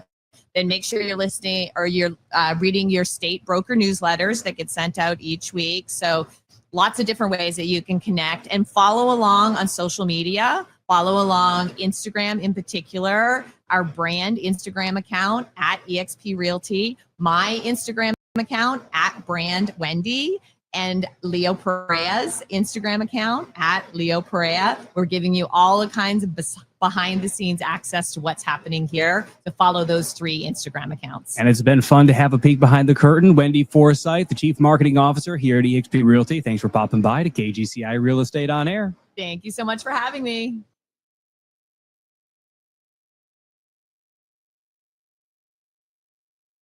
Sure. Oh, there we go. That sure was a lot of fun having Wendy here, giving us some of the key announcements here from the Miami Beach Convention Center for KGCI Real Estate on Air. And Mira. I got to talk about Mira. I'm excited for Mira. My little AI business assistant just launched here. Mira is going to be letting you get your questions asked in real time, all about your eXp Realty business, the rev share stats, the transactions, the timelines, the cap status, no clicks, just talk. Literally, when that was announced, I kid you not, right? I kid you not. The amount of folks that stood up out of their seats, started whooping and hooting and hollering, and they were all excited about the introduction of Mira. That was pretty awesome. Now, I think what I'm a little bit partial to, as you heard in that conversation with the Chief Marketing Officer, Wendy Forsythe, is the hub replacing Workplace, right? Now, it's a new community platform, right? This brokerage has lived virtually all of its life. And the new community platform to replace Workplace, which was a Meta product, is the hub. It's like Facebook groups and Slack and eXp Culture all rolled into one little bundle. But it also has KGCI Real Estate on Air streaming on it. That ain't so bad. And that in-app audio streaming for KGCI, it's built right into it, right? Glenn Sanford literally called it that most important button on that particular page. There's a lot of other important buttons that are more important on other different pages, but on that particular page, that one, KGCI, was the most important button. Super excited for Stuart Hislop, the host of The Simple Truth with Stuart, streaming right here on KGCI Real Estate on Air. He's got some hosting duties to do, as there are going to be 4 global eXpCons coming next year. Cape Town, Vancouver, Paris. This event is truly a global spectacle. And I think it's just really fun and really exciting for the folks down in Cape Town, South Africa. And one of the things I'm going to be keeping an eye on is the luxury sports and entertainment division launch. You don't necessarily think that Syracuse, New York, or upstate New York, as being some big luxury sports and entertainment market. But we do have some professional sports teams, right? We have some other luxury markets. We have professional baseball players out in Syracuse, New York, professional hockey players out in Syracuse, New York. We have we have the luxury Finger Lakes markets. And we also have a growing film industry in Syracuse, New York. So it's a big play for top tier agents that are servicing celebrity and athlete clientele already. And I think that's going to be kind of an exciting thing to keep an eye on, as eXp is continuing to scale in brand clout with some additional specializations. For those of you that are just tuning in, welcome to the loudest corner here at eXpCon in Miami. If you've been riding with us since about 9 o'clock, thanks for hanging out. This is KGCI Real Estate on Air. We are broadcasting from the floor of the Miami Beach Convention Center inside of Expo Hall. In the last 90 minutes, we have learned how one team's onboarded something in the ballpark of 200 agents while other folks are sleeping at night. We're learning how AI is not just the future, it's already writing offers for folks. And we're also been learning how about SOI is still the king of this industry, but now it's running with its own tech crown. So we've had takeaways. We've had things that you could turn around and implement today into your business. We've had guests who have dropped blueprints and strategies that'll make your 2026 self want to Venmo you a pretty big check just to say thanks. And we're only just getting started. Keep it locked right here, KGCI Real Estate on Air, because we have so much more to come. Coming up as we make our way through the rest of the show in about 45 minutes from now, the founder of eXp Realty, Glenn Sanford, will be popping by. We're going to be having a conversation about the future of AI in real estate. Also want to have a little bit of a celebration. The Icon program here at eXp Realty, that's the program that celebrates and promotes the top producing agents here at the brokerage. That is celebrating 10 years old. So happy 10th birthday to the Icon program. As well as we are going to be sitting down in about 1 hour from now. Jimmy Nelson, the host of the Elite Real Estate podcast, streaming right here on KGCI Real Estate on Air, will be popping by. We're going to share a little bit about what he's been up to. He's had some breakout sessions, and we're going to be hearing as the morning rolls into the afternoon. We're going to be hearing some more of our KGCI Real Estate on Air hosts who have been on breakout duties, whether they're presenting at breakouts, whether they're presenting at general session. And those breakout sessions all put on by eXp University. And eXp University has been one of the little group of people around here that I love hanging out with the most. We have a very similar mission. We are here to serve agents, making sure that real estate agents have the real estate business building strategies and tactics that they need in order to leverage and move to that next level in their business.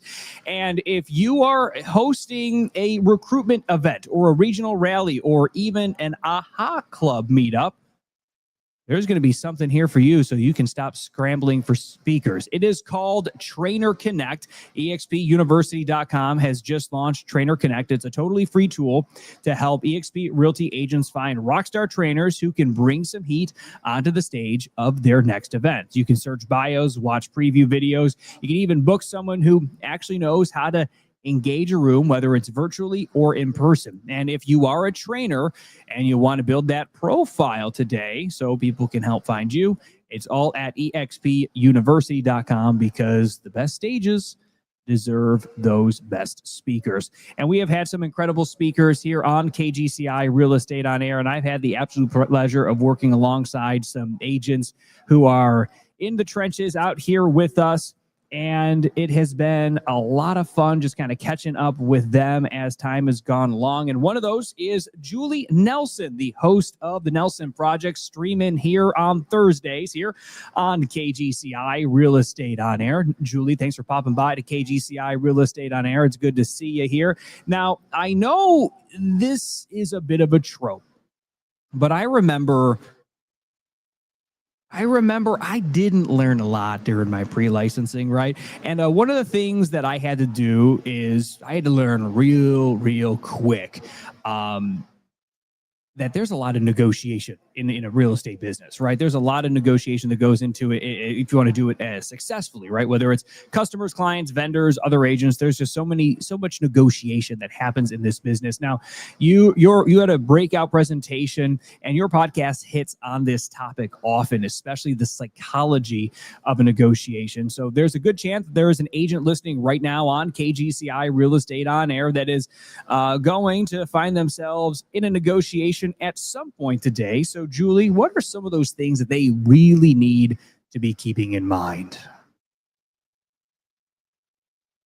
Number one, there's a couple things that we dive into, and I do want to kind of emphasize that there's really kind of two categories of agents that are kind of diving in, that were in the room or that watch the class on YouTube. It's on the eXp University channel on YouTube. So there's like the agents that are still in their first few years in the industry, where they're still piecing together, how do I really do this negotiation well? How do I manage it? What are the tips and tricks? So there's that category. And then there's everyone else who's been in the industry for quite some time and would like to polish it up a little bit, or would like it to be easier or more successful.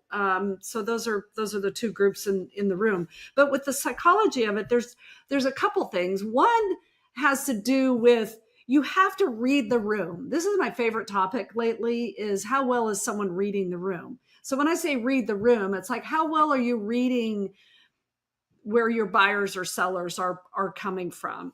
So are they kind of freaked out and stressed out, or they go with the flow? And you have to read that, because if they're not in, if they're stressed out and kind of in more like knee-jerk response, which stress does that. So we have to be like, kind of these armchair psychologists to read that properly and address it. Because if they're in stress mode, we need to build a bridge to get them out of stress mode, so the adrenals aren't firing on all levels. I would like the adrenals to calm down a little bit when we're in the midst of a negotiation. So we dive into that, how to read the room and how to build that bridge. So we're always building bridges. I warn everyone in this class, and it's kind of a joke, but it's not. But I warn everyone that this class is designed to make them a better negotiator, but I warn them that the class might actually make them a better human being. It could make you a better parent. It could make you a better spouse. It could make you a better friend, all of those things. And it has to do with this psychology component. It's like, how well are you reading the room? And how is your skill at building the bridges to get people into a state? If you have a young child, I love this example, whether it's a 2-year-old or an 11-year-old, if they're in freak out mode, or if they've had too much sugar, or if they're not well rested, how's that conversation going to go with that toddler? So you're always building bridges with those people in your life, so that you can have decent conversations, and decent, solid, manageable negotiations.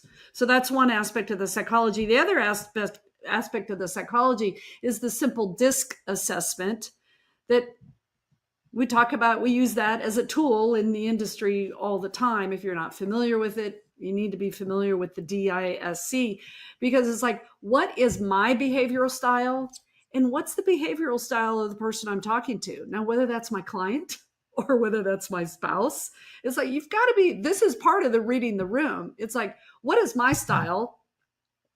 But what is their style? And here's the key difference. And we're still on the psychology of this.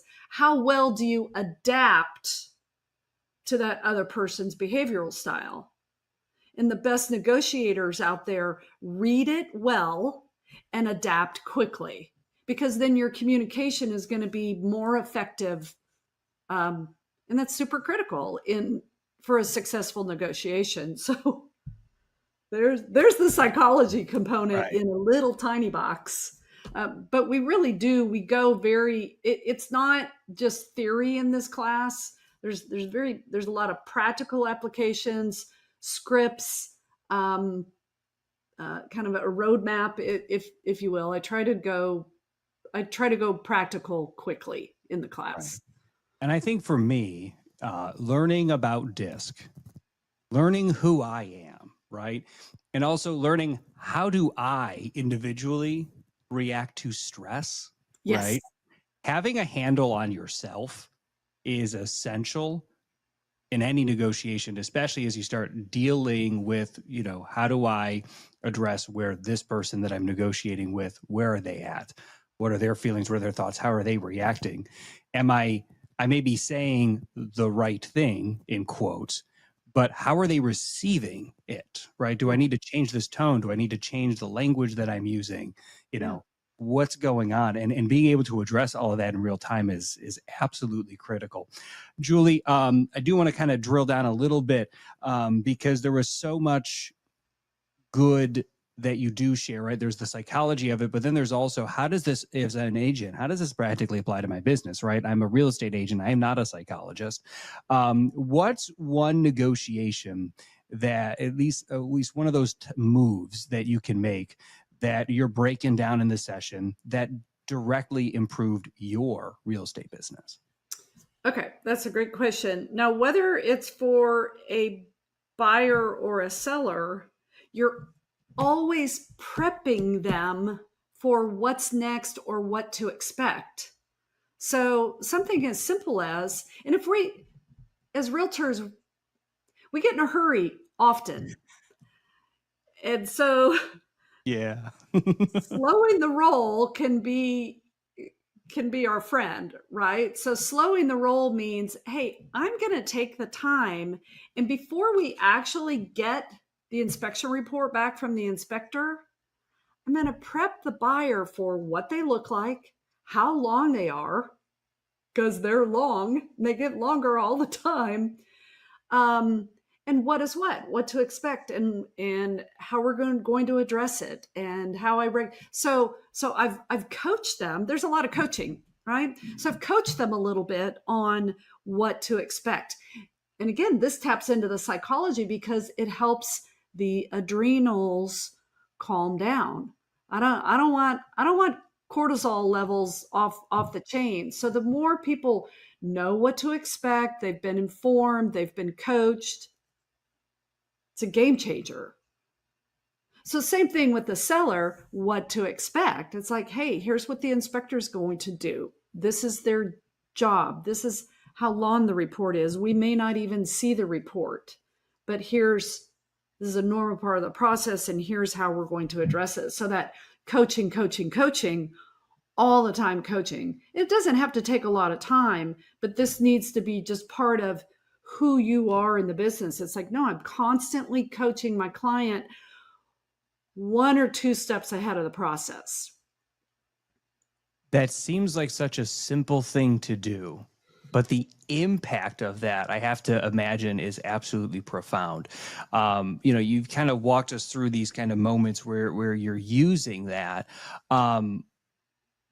Can you remember a time where you didn't do that? And absolutely, there have been times when I haven't done that, and that's how we solidify our process, right? Moving forward, it's like, wow, I need to slow down next time because I skipped that step, and now I'm paying for it today because I'm having to work twice as hard to build that bridge with my client to get things calmed down so that we're in. So absolutely, I've been in that mode with clients before, and I've been in the business 26 years, and I still fall into that trap every now and then. It's like I skipped a step. Mm-hmm. And when the step gets skipped, I mean, how is that interaction different? Can you juxtapose that based on for example, I'll give you a hypothetical. Mm-hmm. Okay. So, house doesn't appraise at value, right? You have this you threw in an appraisal gap, right? Because that's, what the seller wanted to get the deal done. Now the house doesn't appraise. And let's just pretend that you didn't explain all of that to the buyer. I have added a new script just this year to my conversations with buyers and sellers. And And it goes something like this. And isn't it interesting that in year 26, I have a new script. I'm like, this is the script I'm using all the time right now. But I prep them. And let's say I forgot to go through this. We're human beings. There's many times where I take one step back and I'll actually say, let's take one step back. I want to walk you through this, just kind of an outline of this first, and then I want to answer your question. So if I realize, oh, I haven't really walked through this with them, then I'm just going to gracefully take one step back and say, hey, I hear your question. It's a good question. I want to back up one step, explain a couple things, and then I want to answer your question. Sound good? And people are like, yeah, okay, great. So here's the script I've been using all the time with my clients is I'll say, there's actually potentially 3 negotiations that we may go through in this process of getting this house and getting to closing, okay? Or selling this house and getting to closing. The first negotiation is really what we think of as the negotiation. It's the offer, okay? It's the offer process. And it's probably the biggest negotiation. It's negotiation number 1. But negotiation number 2 is negotiating repairs or concessions. We do that during our option or inspection period. And I explain that a little bit, and that'll vary from state to state a little bit. And the third potentially is if the house does not appraise. Now in the Austin, Texas market right now, we have high inventory and some downward pressure on pricing. So that last part, the appraisal, is super critical in our conversation right now. So I want my sellers to see all the possibilities because I don't want them freaking out later if an appraisal issue surfaces. But then I can reference, and it's a structured conversation, and I can reference it numerous times throughout our process. And I can say, awesome. Remember, I told you there's up to 3 negotiations. Well, we just completed the most important one. So here's the next one, and here's exactly what to expect, and here's the timeline. But remember, I also said there could potentially be a third, and here's what that looks like. But you're going to hear from me every step of the way. How's that sound? And even that type of structure in a conversation helps people calm down. Think about it with your children. I keep bringing it back to us. It's just human nature. It is. If you spell things out in advance to your kids, hey, here's exactly what's going to happen. Here's the plan. Here's what's going to happen in the morning. Here's what's going to happen in the afternoon. And you give them updates on that, right? They can handle that better than you throwing a curveball at them. Kids don't like curveballs. Well, your sellers and your buyers don't either. Right. It's just human nature. That is so true. And I'm thinking about it because how I can understand how just talking through all the different variables and not even necessarily going into the weeds, because that's probably where an agent is going to get this wrong, is don't go in the weeds. But when you are approaching the topic at hand, it shouldn't be the first time that this topic is discussed. Typically, yeah. So let's just say someone, Julie, is hearing this right now. They're driving in their car. Maybe they're on their way to that next appointment. What's one way they could implement this today? Be aware of the questions that you ask and regularly checking in with your clients. Something as simple as, how are you doing with this process so far? Or with a seller or a buyer, ask them, hey, when was the last time you had a real estate transaction and how did it go? That's actually a strategic question. I like asking that question because I'm kind of gauging their stress level a little bit. How they respond to that question is giving me clues as to where their stress level is so that I can proceed accordingly. That is a money question. It's a money question. When was your last real estate transaction? And how did it go? How did it go? Right. And if they say it was awesome, it was a piece of cake, we loved the house, you know, they're light about the whole thing. Awesome. Mm-hmm. Sometimes they're going to say it was an absolute disaster. And then I want more information. Well, what happened? What went on? And then, of course, I'm as quickly as possible, without getting too much in the weeds with that, I'm going to say, what's most important to you in this process moving forward? That's a money question too. Mm-hmm. And again, these are, I told you, the class could make you a better human being, because if you're incorporating that with your friends, with your spouse, with your kids, it's better communication. What's most important to you about this today? How are you feeling about this process so far? Get some feedback and listen. Just don't jump in. You have to test the waters of where their stress level is, so you know how much bridge building you need to do.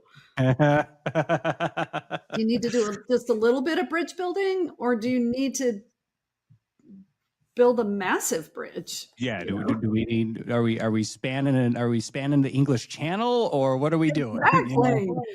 Because sometimes it's like, wow, I don't know if I can build that bridge. That bridge is so big and engineered. I'm not sure I can build that bridge. Well, maybe we can get the bridge at least squared away from Miami proper to Miami Beach.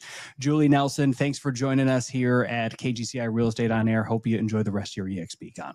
Thank you so much. It's been awesome.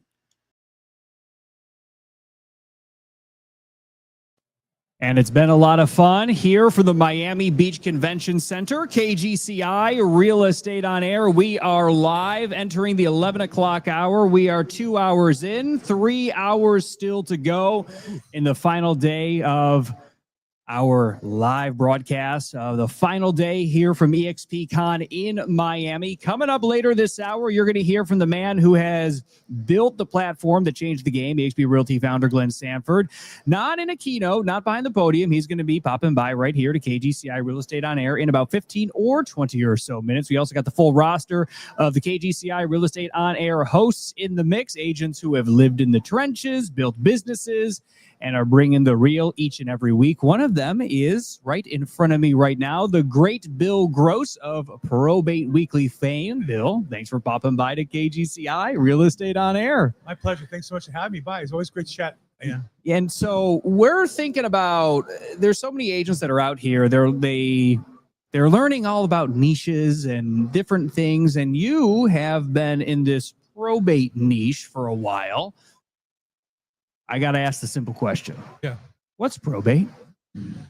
Well, there's really two answers. There's the legal answer, which is it's the legal process by which property is transferred from somebody who died to somebody else.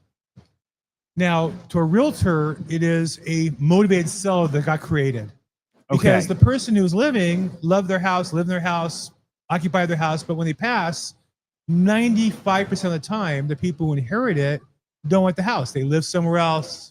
They have their own house. It's not going to be for them. There's multiple people who have to divide it up. So to a realtor, what you should hear when you hear probate is highly motivated seller. Well, because they got it, right? They have no option, right? There's no option. There's no option. They got to liquidate. There is an option sometimes. Again, 95%. 5% of the time, there's an area that wants to keep the house, but almost always, they just want to sell the house. Right. Catching up with Bill Gross, Probate Weekly, streaming here on KGCI Real Estate on Air. Bill, so for an agent, we got this motivated seller. This is super exciting. We want to be able to engage and get in onto something like that. How do we even start to get the network with the attorneys in order to be able to start to do it? Right. So first thing I would say is here at eXp, talk to your state broker. Okay. We have tremendous resources for free here, and that's one. Second, I would say that you want to create, every realtor wants to create value for the customers. We all sit here and know we need more social media, more interaction with the customers. How do you do that? So here's one. Learn in your state, maybe your county, what the process looks like and how to avoid it. Got it. Most commonly, an estate plan avoids probate. Most commonly, you have a living trust, and if you pass, God forbid, or you and your wife, if you're married, then the property in the document is described where it goes. Okay. And so as a result of that, if you know that process, share that with your customers. Every customer that you represent that buys a house, you should ask the question, I noticed that you're taking title as Mary and Bob Smith. Are you aware of the advantages of estate planning? Mm-hmm. Or if they own a house, you're talking about selling it. Or if not, you want to send something out to your client list, are you aware of the advantages of estate planning, how you can avoid probate? And what happens is when people ask those questions, you don't have to know the answer. You have to know the guy who has the answer. Right. Could be your broker, could be me. I'm an eXp agent. People call me all the time. I'm glad to help answer your questions at no cost. So the key is we want to be in discussion with our clients on how to avoid probate so that when they come into probate, we have a chance to talk to them. Perfect. And so, Bill, for agents that they're like, okay, so it makes sense to them. Maybe they have great relationships with attorneys. Maybe they are looking at trying to get in on this. Right. What's like the one thing that an agent could do? Be like, hey, first action. Right. What is that first action? First action I always recommend is learn something about the process. Okay. Right. You with the internet and ChatGPT, you can learn something, how to avoid probate, if that rings your bell, whatever you're interested in. And then share that with your entire database. And what people discover all the time is they knew the husband owned a contracting business. They know the wife, who they thought was just a secretary, is actually a paralegal at a law firm that does probates. And that secretaries will call and say, it's funny, do you do probates? Because we get them once in a while. Or my cousin passed away and there's no heirs. They don't have to do with the house. Can you help me with that? So we want to be sharing solutions, tools, and opportunities with our customers. So I say learn about it. And whatever you learn, that becomes your social media content to share on whatever platforms you're sharing with your clients. Give them a reason to say, hey, I have a question, I have a problem, and you want to be the person they talk to on that. Got it. And switching gears here with Bill Gross of Probate Weekly, streaming here on KGCI Real Estate on Air. You have built a lot of this out on YouTube. How have you been using YouTube to change and grow your real estate business? Right. So I think of my YouTube channel as a B2B business. I'm really trying to influence attorneys, professional fiduciaries, people can refer me business. I want them to see me as the expert. I want them to see me as a step above the average real estate agent. So I love having realtors on the show. I love having realtors ask questions. But the reality is when an attorney sees me coaching another agent, they go, wow, this guy knows what he's talking about. That's the guy I want to call with my questions. I literally help coach attorneys through the process. I'm in California. It's a very strict, detailed process. And I've become, I believe, the LA County probate expert on confirmation sales in our court system. Wow. And so you're using this as basically B2B. So the avatar is not the consumer, right? Correct. You're not trying to get, I mean, how is a deceased person the consumer, right? Well, but the executor or the administrator of the estate, the right. person who's in charge of the estate. Right. And so you're speaking to the attorneys. How have you been able to leverage the YouTube channel to build those relationships? Is it just as simple as they come across it on YouTube, or is it as, hey, I'm going to reach out to these people to have these conversations? This is a reason to have that conversation. It's a great question. I was in a breakout session on social media and like the 12 types of posts people do.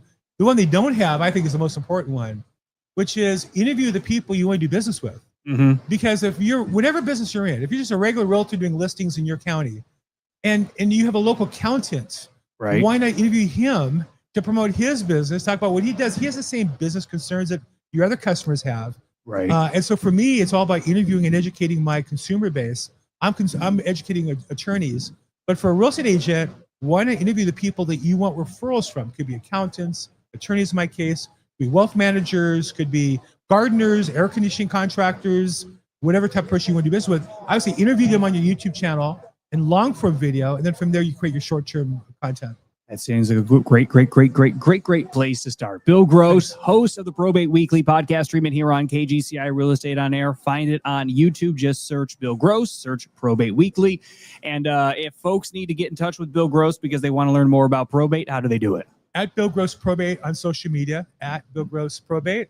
come on my YouTube channel, has all my information there. Awesome, Bill. Thanks for popping by to KGCI Real Estate on Air. It's good to see you, man. Thank you so much. And we are coming in the final home stretch here on KGCI Real Estate on Air, broadcasting from the Miami Beach Convention Center. We are here, and we are going to be chatting with eXp Realty founder Glenn Sanford in just a couple of minutes. Coming up later on this hour, Jimmy Nelson is the host of the Elite Real Estate Podcast. That is going to be streaming right here on KGCI Real Estate on Air. And we have been having such fun. Take care, Bill. Appreciate you. Thank you. Whether you are here in Miami or whether you are tuning in at the office back at home, don't miss a single moment from eXpCon. Download that always free KGCI Real Estate on Air mobile app for iPhone and Android. It is available now.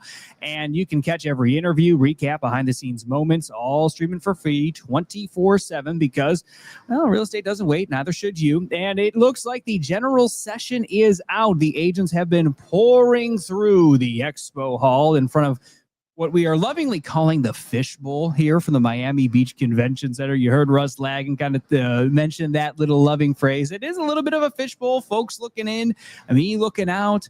You know, we've seen many agents kind of pouring through. It's always fun seeing them get excited. They turn around, take little selfies, take little videos. I don't know, maybe do I have bad hair? Someone on YouTube, someone on Facebook streaming this here as well on the brand new eXp Realty YouTube channel. Also at the KGCI Real Estate on Air Facebook page. If I got some bad hair, if that's why everyone's looking at me, I kind of want to know. You know, I did overhear some things that agents have been talking about and what the agents actually here are talking about. There has been this underground conversation of industry consolidation, right? The Compass Anywhere merger talks. It's got some folks on edge. We had a conversation with Leo Pareja about that about an hour or so ago. That conversation kind of at least certainly set my mind at ease. That conversation going to be available as a podcast later on today, right here on KGCI Real Estate on Air. So make sure that you have downloaded that always free Real Estate on Air mobile app for iPhone and Android. Another thing that's been talked about here is there's not a lot of theory happening here. All of these conversations are all about execution. I have heard more talk about follow-up calendars, health data, AI prompts, and listing presentations.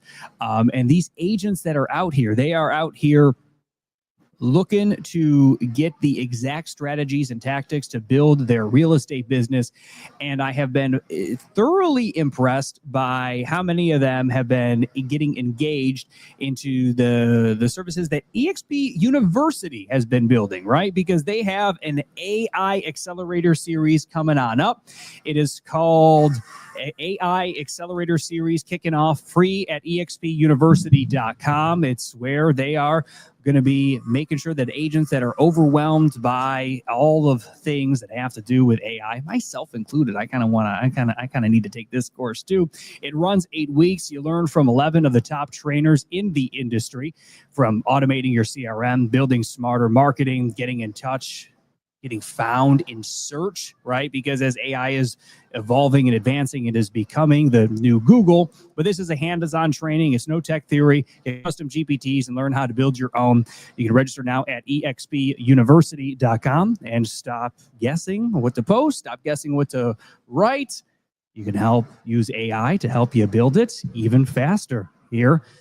That is the AI Accelerator Series from eXp University. Register now at eXpUniversity.com. Well, look who comes to the studio now. It is my distinguished honor and pleasure to introduce Mr. Glenn Sanford, the founder of eXp Realty. Thank you, sir, for popping by to KGCI Real Estate on Air. Hey, Ian, good to be here. Yeah, it's absolutely my pleasure. There's so many things that we could probably talk about, but Glenn, I think what I was just kind of talking about, because I hear a lot of conversation of agents. They are overwhelmed by AI. eXp University has this AI Accelerator series that they're talking about, but we're seeing AI shift everything from lead gen to listings to leadership. What's the biggest opportunity that you're seeing right now for agents who choose to embrace AI in their business? Yeah, I mean, the reality is it starts with like the first prompt. Right. And, obviously, I think we're all using ChatGPT or Claude or Grok or Gemini. I mean, we're using probably one of the four, most likely ChatGPT. They've got such a dominant market share of sort of the people typing things in to kind of get answers.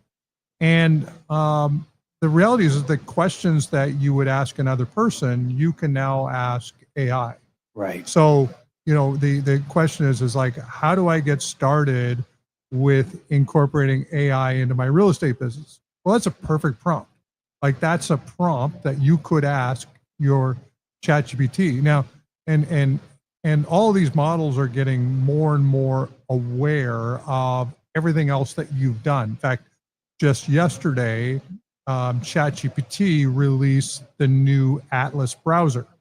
And I'm already starting to play with it, but basically, it's got ChatGPT built right into the browser. Now that may not mean a lot, may not impact you that much, but what it is a gateway to eventually being able to ask your computer to do stuff on your behalf, which could be things like, hey, I just met John Doe for at the coffee shop, and I'd like to start a drip campaign for them. And it will then start to put it into your CRM. Right. And it will start to do things on your behalf. And so you're going to basically be able to skip a whole bunch of the learning steps that right now, if you think about where we were 2 or 3 months ago, you had to prompt a lot more. Now, you can the AIs are getting better and better where one prompt and you can start to actually get real work done. And this is in all the models, ChatGPT, Claude, those types of things. Yesterday here at eXpCon, I did a session on AI and building an app. And somebody threw out an idea, which was, I want to be able to take an inspection report, I want to be able to upload it, and I want to find out what the costs are to repair a property to bring it up to based on the inspection.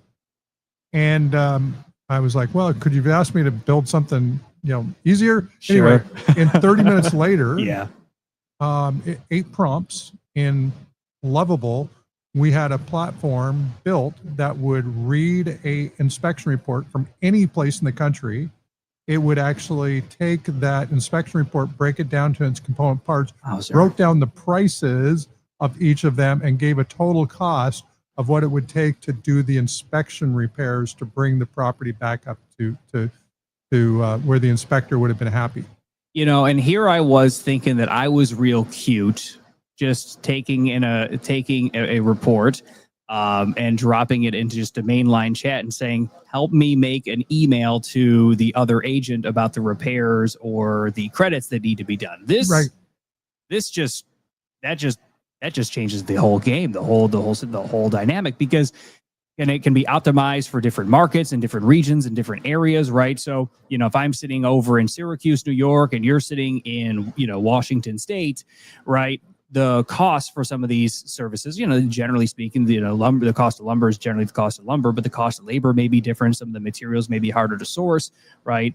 That could fundamentally change how any of these agents are having informed conversations, especially in a negotiation on behalf of their client.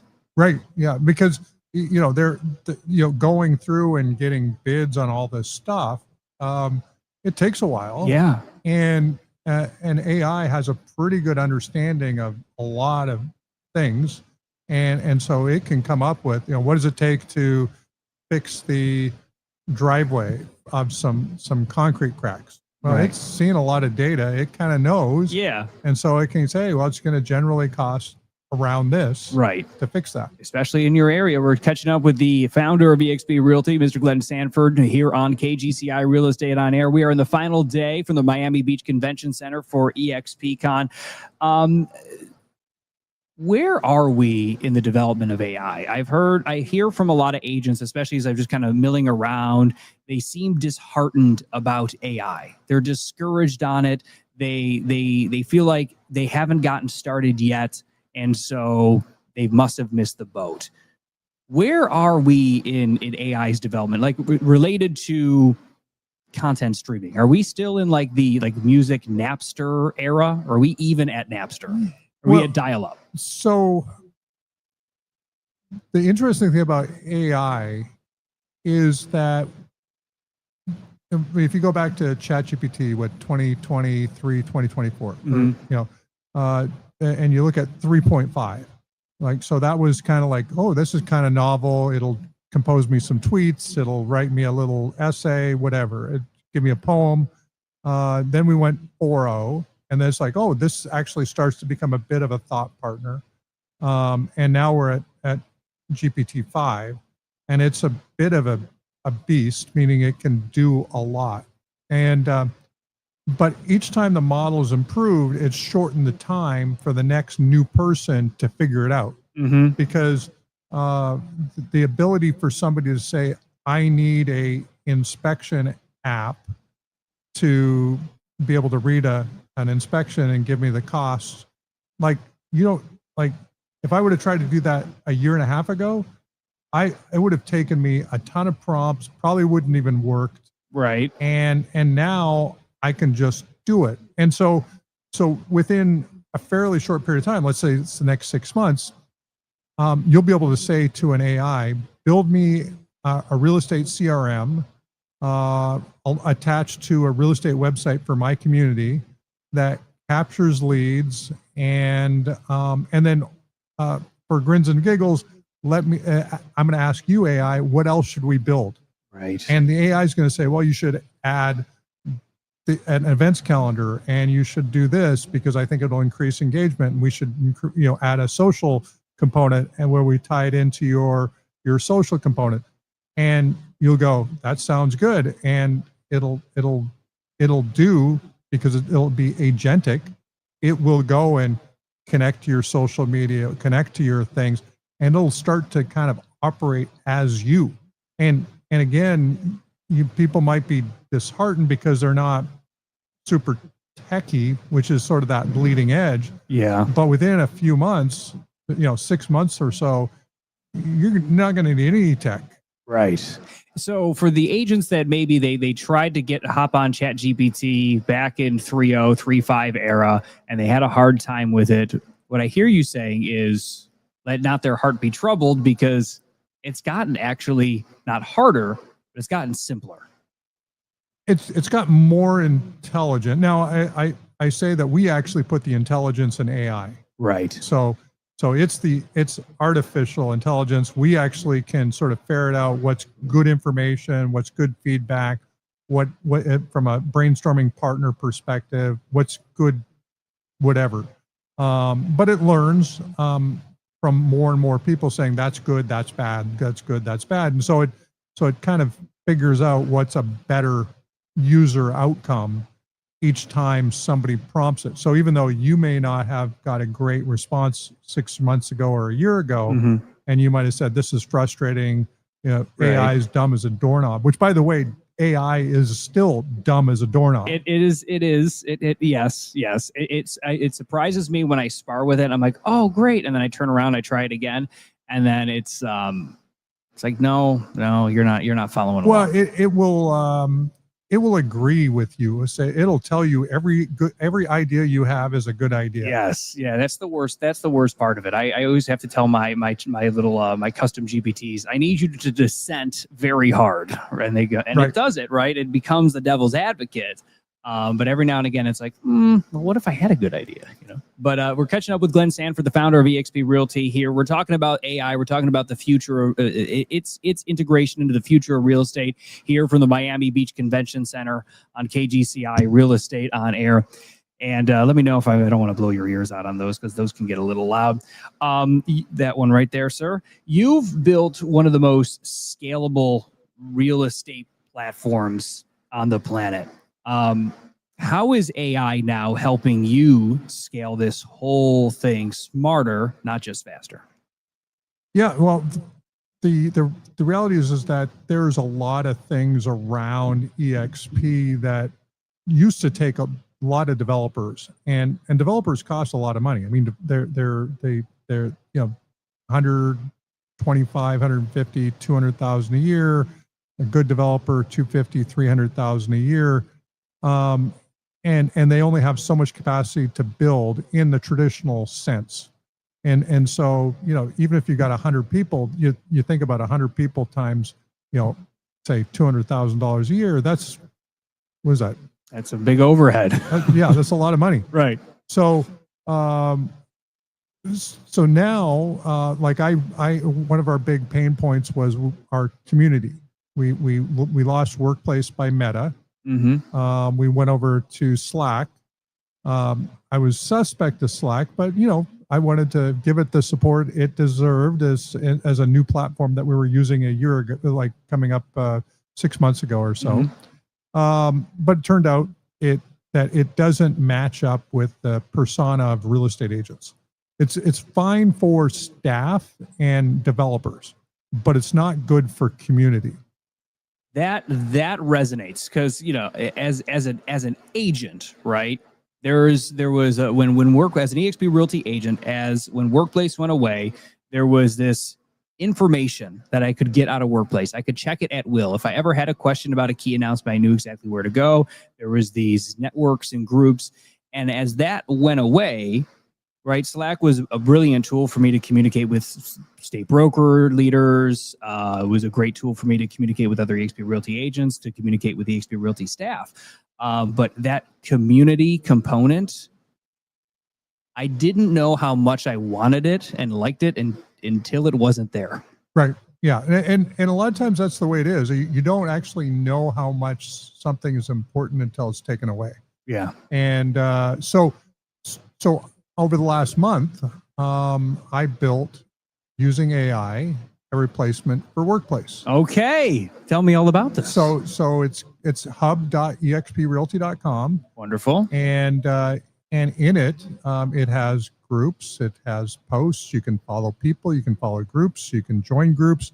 You can basically see what's going on around the world. We even have the eXpCon 2025 group already. It's got, you know, it's actually got like 600 or 700 members in it just from people attending.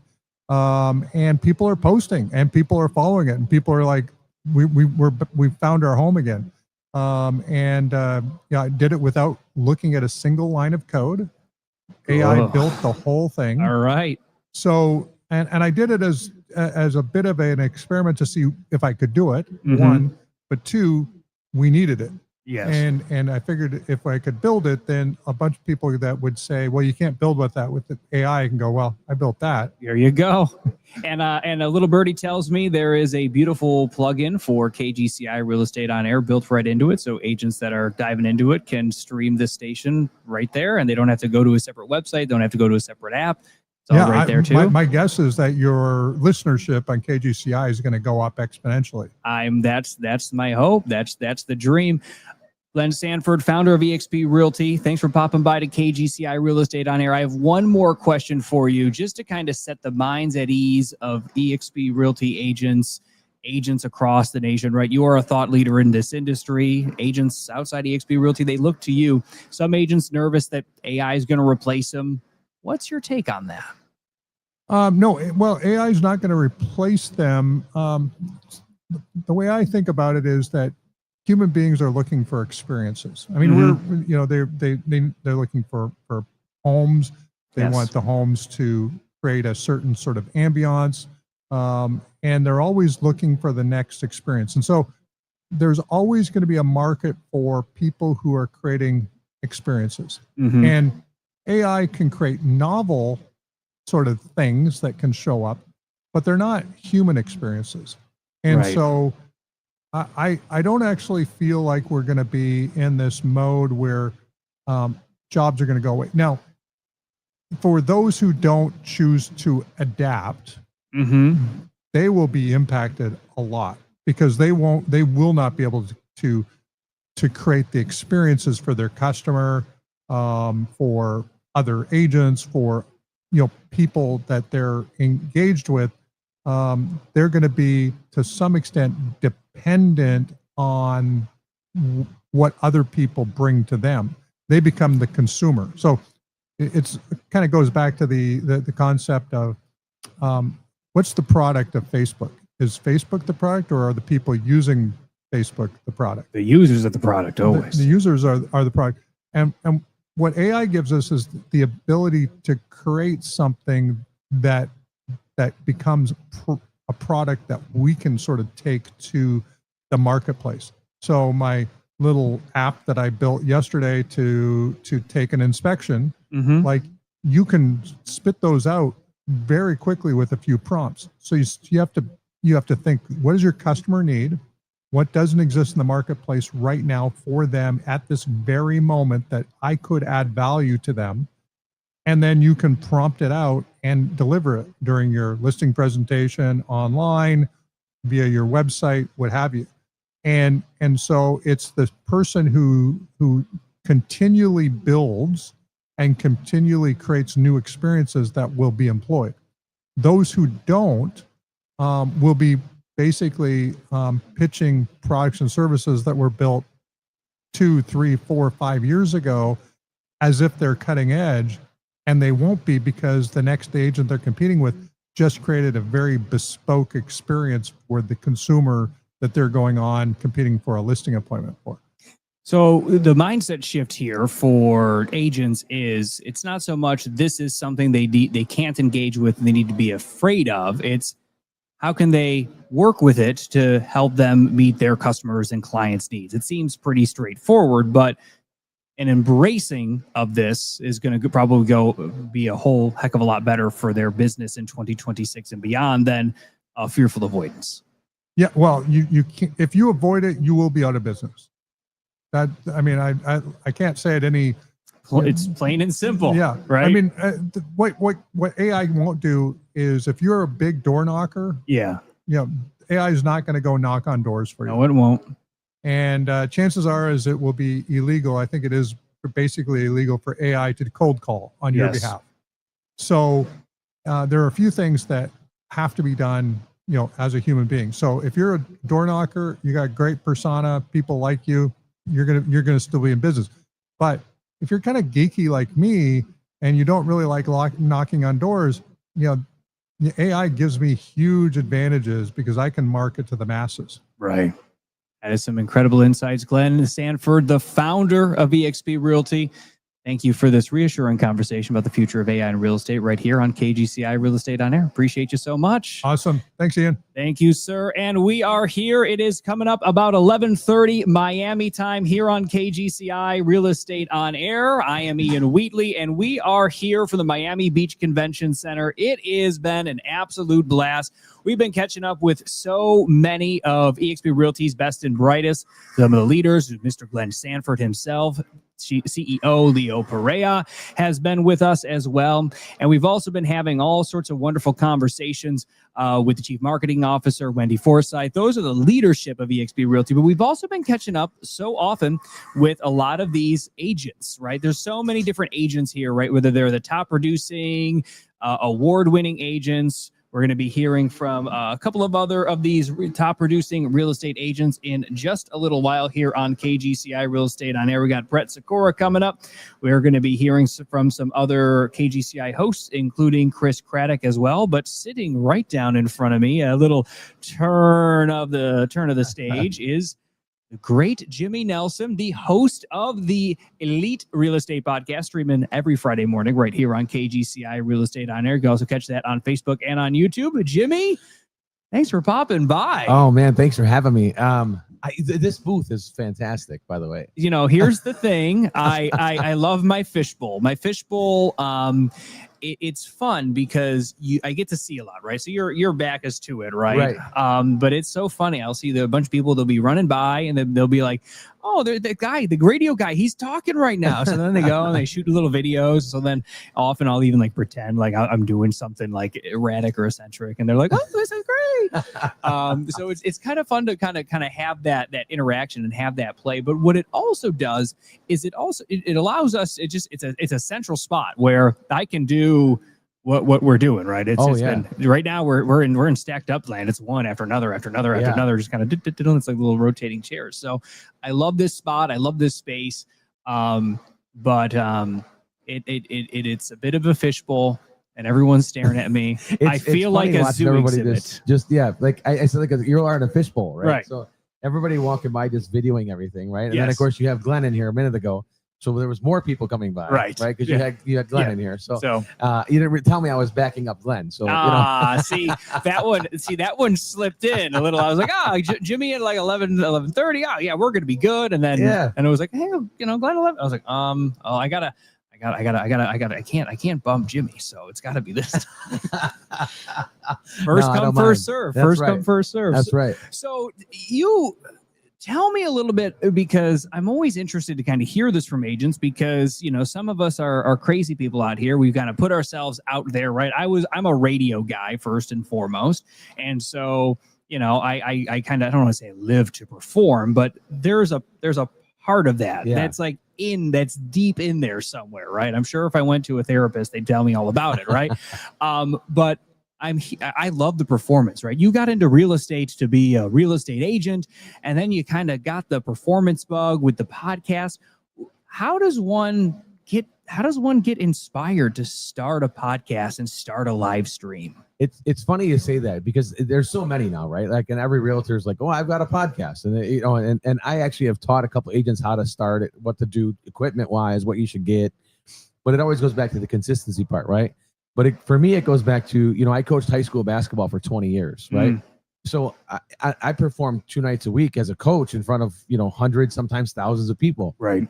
So being in front of that crowd and that audience, it doesn't bother me. 1, 2, it's kind of exciting. Right? Yeah. So just like you were saying, like, now this gives me another audience to perform in front of. Right. And this is kind of get your juices flowing a little bit, even at 7:30 in the morning on Fridays when I do my show, right? Yeah, because 7:30 on a Friday morning. I mean, that's early for some. What always kind of blows my mind is, as you have like this interaction with agents there are agents that are calling into this podcast and they're interacting, they're asking questions.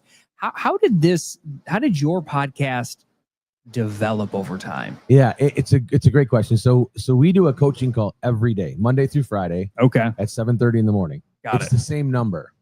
It's the same phone number. So literally what I did is I just plugged the podcast right into the audience that I already had. Okay. And it started out as like a leverage for real estate agents, right? How can we give them advice, give them information? We can get more information out to them. We do it via podcast. The podcast has now evolved into this entrepreneurship mindset, different thing, because I've had doctors on, I've had dentists on, I've had therapists on, I've had all kinds of people, like but it's all about the entrepreneurship, how to build a business. And that's just kind of where it came from. Right. And so we're speaking with Jimmy Nelson, host of the Elite Real Estate Podcast, streaming right here on KGCI Real Estate on Air. Catch it Friday mornings, a few hours earlier before the big agent meeting, right? So that is 7:30 Eastern Standard Time, so 7:30 Miami time. So we're at least all in the same time zone. That ain't so bad. What's the plan for Friday? What are we doing Friday? So Friday we're doing a big recap, right? Okay. eXpCon recap. Kurt Shewell is going to be on with me. Wonderful. And so we're going to do a big recap of eXpCon, and talking to agents out here. And it's one of the things as a coach too, right? Is I see agents here, I've been here for, a few days. They're getting hit with the fire hose of information, and all this information is just pouring into them. And so now what do you do with it? Right. And the big thing that agents don't do anything with it, or they get so overdone with it, they quit all of it. Yes. And they don't know what to do with it. So that's kind of, we're going to recap what the things that were announced, right? We had some big things announced this week. Obviously all the AI initiatives and all. Look at so we had Wendy Forsythe here about an hour or so ago, and she was telling me all about Mira. She was telling me all about these different things. I'm excited about the Agent Hub, right? KGCI is going to be plugged in right into there, so you can stream that right there. Right. And Mr. Sanford and I were just talking about that just a moment ago. But there are so many tools. There's so many things that you go to a conference like this. For you, why do you come back to these conferences? What is the motivation to be here? Yeah, it's a great question. And I think that's one thing that agents need to answer. And I actually had this conversation with eXp University yesterday, because I had a speaking session yesterday. And we talked about this afterwards, because again, the same thing is we talked about maybe next year, leading up to eXpCon, doing some coaching for agents on what they should do when they're here. Yes. Right. And getting very focused on what you do here, because it is drinking out of a fire hose, because there is so much information given out to you that where are you picking? Why are you going to these things? So I get very specific with sessions I want to go see. Right. And it's things that either align with my business or I think will align with my business. And then I can just dial those in. It's small tweaks. It's not these big radical changes. Right. And so for these agents that are coming here, maybe this is like their first time here, second time here. Because I know for me sitting where I'm sitting, and I have the benefit of I have everybody coming to me, right? I don't have to run from room to room to room, and I don't have some of that. So, and I'm not getting necessarily the full gamut of everything that's happening here, but I am getting quite a lot of it coming through this studio. There's a lot that happens. How do agents kind of drill down to decide what is the one thing that I want to pull out of a conference? That's the hard part when you have so much information. And I coach agents on this too, is when you get to this point, what is it that's going to move the needle in your business the most? That's easily done, and it's not going to overwhelm you, because that's another problem. Agents get overwhelmed with these systems and processes and AI and all the things they want to put in, right? That they get so much they quit it. So my biggest suggestion, my thing to agents is pick one, maybe two things out, do those, and let the rest kind of marinate for a while and see if you actually need them or not. Got it. That does make a lot of sense. Now, because here's the thing, like, how do agents even find the focus of what they need to be focusing on while they're at a conference, right? Like it just feels like it's just full fire hose all the time. Like, how do they even go, okay, I need to pare down. I have these challenges in my business. How do they align? Is there a way to simply align that? The funny thing is, if you go in these sessions and social media, AI, they're packed. They're full. Mine, about scheduling your time, making sure you're doing things when you're supposed to be doing them. I had 20 people in mine. Right. Well, here's the thing. Mine's the actual business part of it. Right. Right. The business building part of it, but the AI. But again, it's a popularity contest a little bit too with agents. It's a shiny new object. What can I put in what can I implement today? All those kind of things, and what can make my business easier. And that's part of what AI has done for all of us. Sure, 100%. What can streamline my business? And actually, with the stuff that we're doing with the podcast and everything else, AI is so much ingrained in everything now that it just makes sense. It takes so much off my plate from a scheduling standpoint, from who I have coming on and everything else, right? And so AI has helped me establish all that. And so as we're thinking about your panel, because your panel is all talking about the business operations side of things, right? The time blocking, all of that. Pull me up to 20,000 feet. What did we cover in the breakout yesterday? Yeah.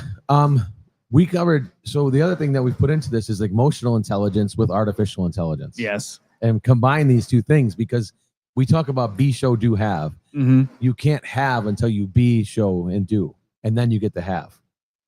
Okay. Be, show, do, have. Got it. All right. Because numbers and money follow, they never lead. Yes.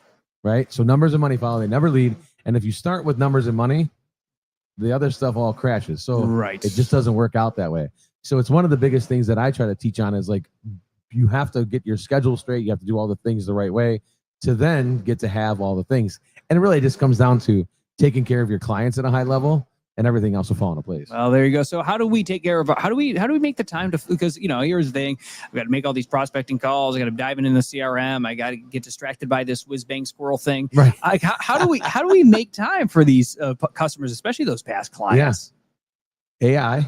Okay. Building your schedule. All right. So that's the easiest form I can put it in. Okay. But it's like building out your schedule, when I should be doing what I should be doing. Because what I will tell you is the more scheduled you are, and really the more boring you are, the more time you actually get back in your life. You gotta stay boring. So what is the perfect boring schedule to, let's just say I'm a real estate agent and I'm coming out of, I didn't make it down to Miami. I'm listening on KGCI Real Estate on air right now. And I'm just going like, you know what? I absolutely missed out on being down there. Let's help that agent figure out, all right, well, let's start to kind of put these pieces together. What, as an agent, what should I be focusing on? What does that perfect boring calendar look like? Easy.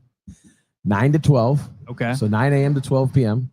prospecting time. All right. Now, whether that's prospecting via social media, your sphere, door knocking, calling, FISBOs, whatever your prospecting is, wherever you're getting business, 9 to 12, 3 hours a day should be locked into finding new business. 12 to 1, lunch, social media. Okay. Post something, like a post, share a post, comment on a post, and reply to comments on yours and get off of social media. That's 12 to 1. That's it. That's, so that's an hour. I'm going to eat my chicken Cobb salad. Yep. And I'm going to just do those things. And then I'm going to lock my phone down again. Yep. And then 1 o'clock, 1 to 2 is follow-ups, because that 9 to 12 time, I wasn't taking inbound calls. 9 to 12 was just outbound. I'm just prospecting. So 1 o'clock to 2 o'clock, I'm following up with maybe calls I got in or calls I needed to make. So I don't make those until the afternoon. That's 1 to 2. 2 to 3 are now I'm reaching out to my sphere specifically, or partners, meaning like flooring guys, contractors, whoever that I want to get referral business from or send referral business to. So I do that from 2 to 3. 3 o'clock on should be appointments. Okay. Or your follow-up, like your family time. Right.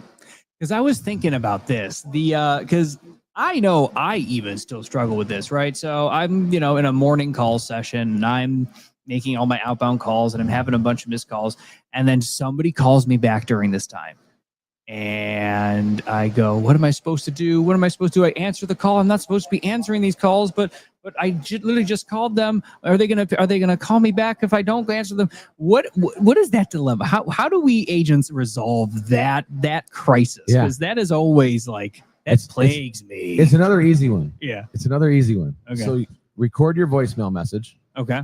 Your voicemail message should say, "Hey, this is Jimmy Nelson with eXp Realty. I'm glad you reached out to me. If you're calling me between the hours of 9 a.m. and 12 p.m., I'm prospecting for my sellers. I'm looking for sellers for my buyers and buyers for my sellers.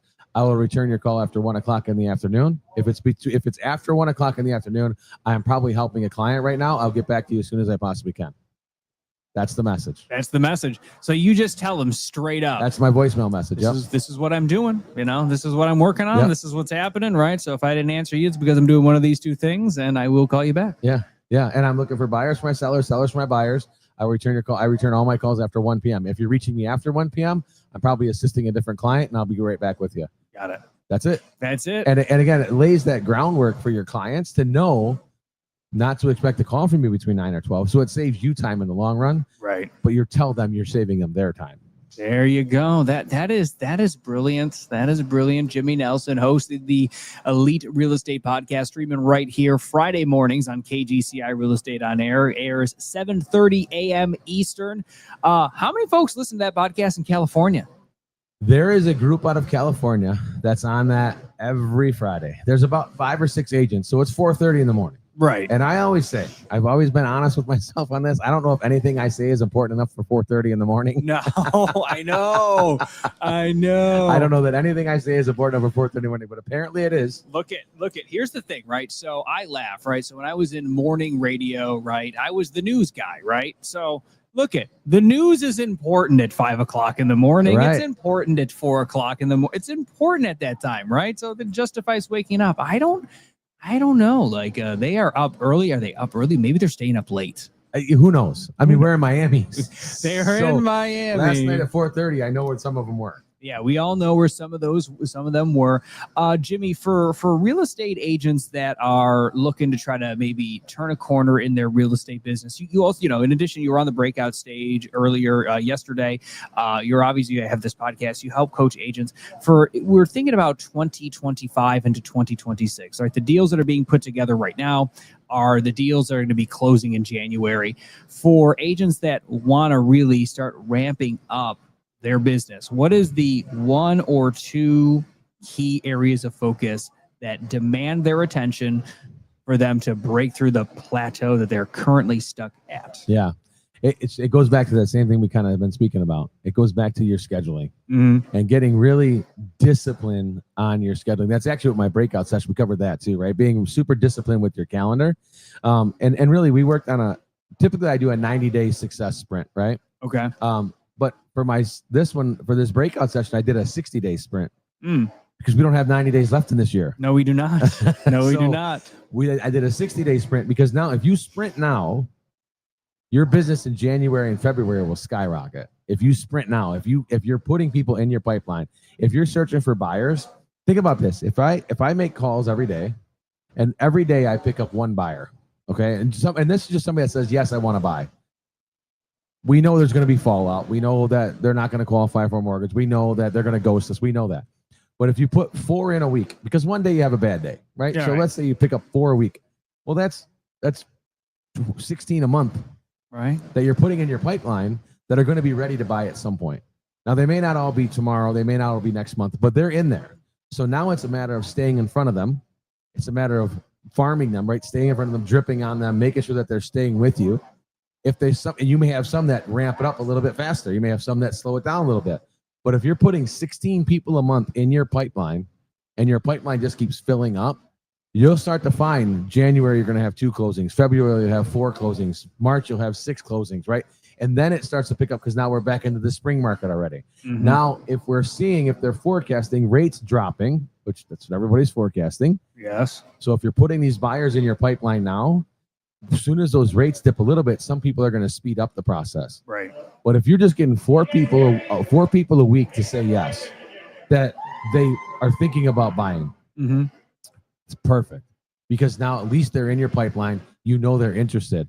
So my biggest suggestion is, again, get really boring with your schedule, get real disciplined with what you're doing over these next, however many days we have left in the year now. It's not much, which is crazy. That's 2025. And it's like we're damn near a third of the way through the third quarter. Yeah. I don't know what happened this year, but I don't know. Well, here's the thing. It happens, it comes, it goes. It is sort of this thing that happens.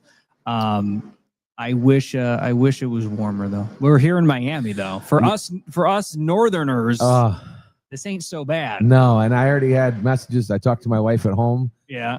It's not looking good back in the Detroit area right now. No. Like weather-wise. Yeah. No, rainy, cold. See, here's the thing. You got rainy, cold, which means in Syracuse, New York, I'm going to have rainy, cold in about 2.5, 3 days. Yeah.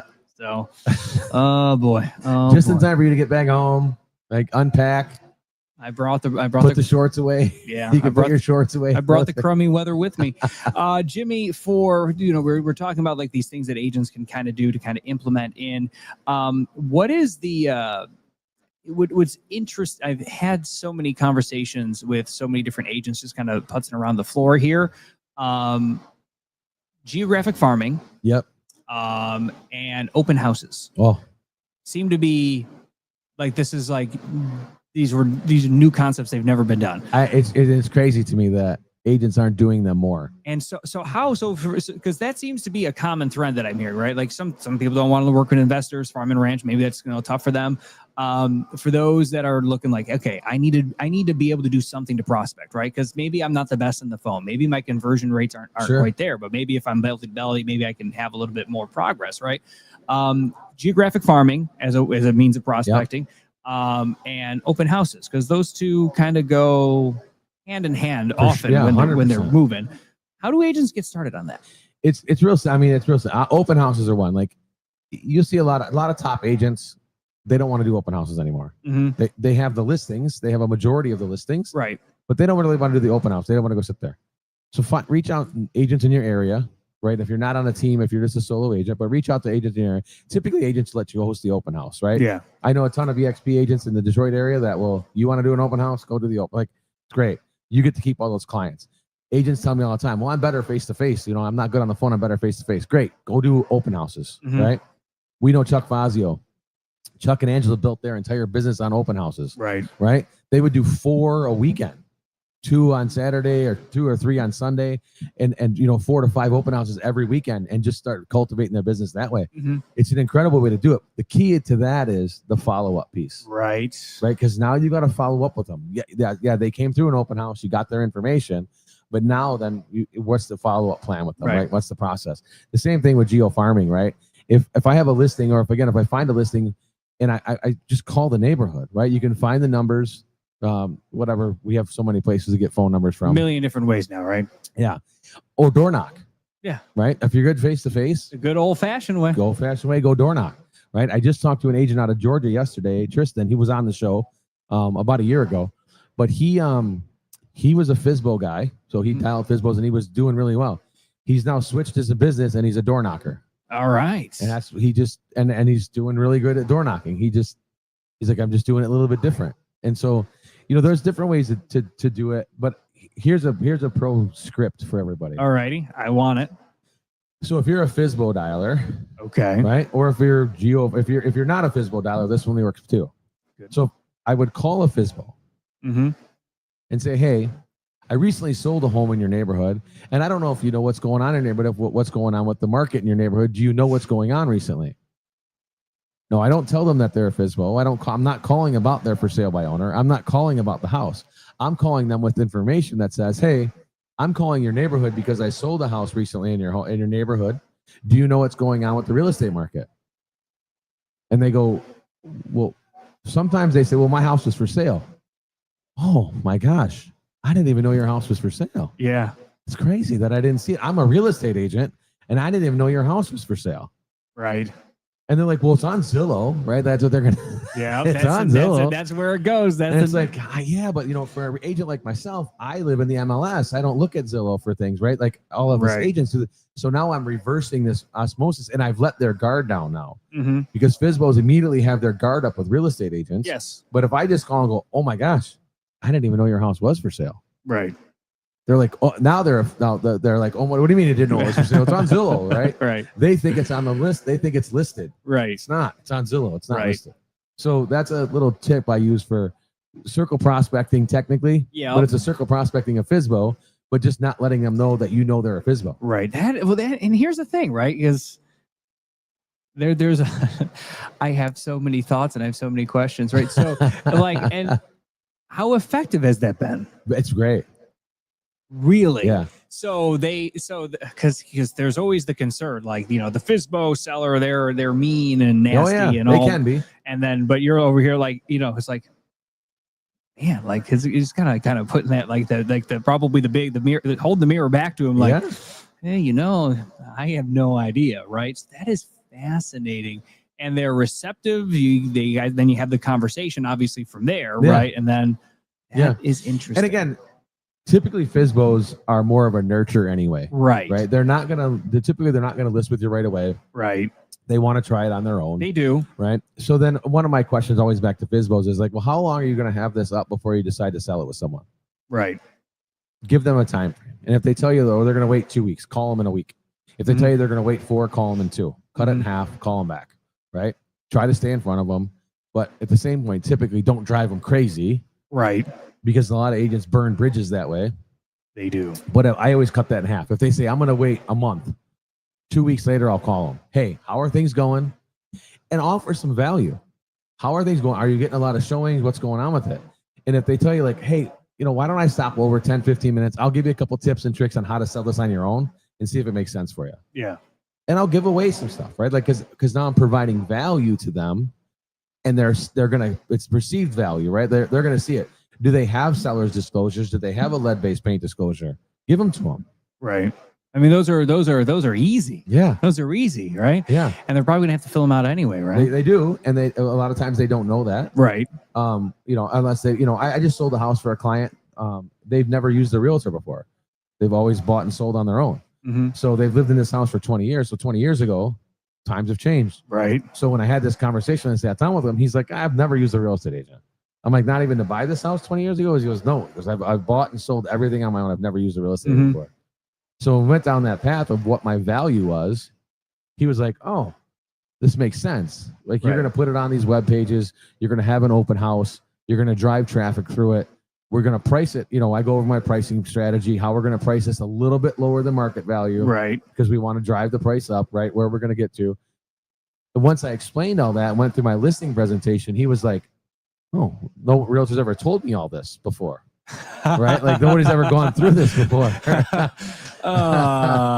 Okay. So I'm like, oh, that's no wonder you've never used one before, because there's no value. Right. And that's one of the biggest things I try to tell agents all the time too, is outside of putting a lockbox on and being able to open it, right, or putting a sign in the front yard, what's the value you provide to an agent? We're entering a time right now where consumers have more information at their fingertips than they've ever had before. That's true. That is Zillow just partnered with ChatGPT. Mm-hmm. They can go into ChatGPT and search 123 Main Street. What's my home value? Right. Now, we still know that's not totally correct information, right? Yeah, they had some. Zillow had some issues with their estimate. There's did they not? estimate, yeah. I believe. Yeah. I believe. And a Why whole was division. A whole division of that. Just Yeah, the A in Zillow stands for accuracy. Yes. The A in Zillow stands for accuracy. But yeah, they're going to have some challenges with that. But yeah, I mean, Zillow and ChatGPT, they cannot. I was just having this conversation with Glenn Sanford about 15, 20 minutes ago here on KGCI Real Estate on Air. There is something to the human to human connection, right? People want to work with people, and it's human beings that give the intelligence to AI, right? It is artificial. It is our intelligence in which that it is working and operating off of, right? AI couldn't do it without a human somewhere along the way. Correct. Giving it all that it needs to know. So how have you been incorporating AI into anything else that you're doing? Oh, everything, right? It's everything? It's everything. And like the last 8 months, I've really done a deep dive on it and come up with some new trainings and some different things. And it was one of the ones I covered on my breakout yesterday, which will be coming up to EXP University on November 9th. Perfect. So I'll be doing that training live. And I can't remember which group I'm doing it for, but I'm doing it live in EXP University. That'll be at eXpUniversity.com for all you eXp Realty agents. Free. It's free for you. But the AI component, right? So I'm big on emotional intelligence. I've always been a studier of emotional intelligence, how we handle ourselves, how we react to situations, or whatever.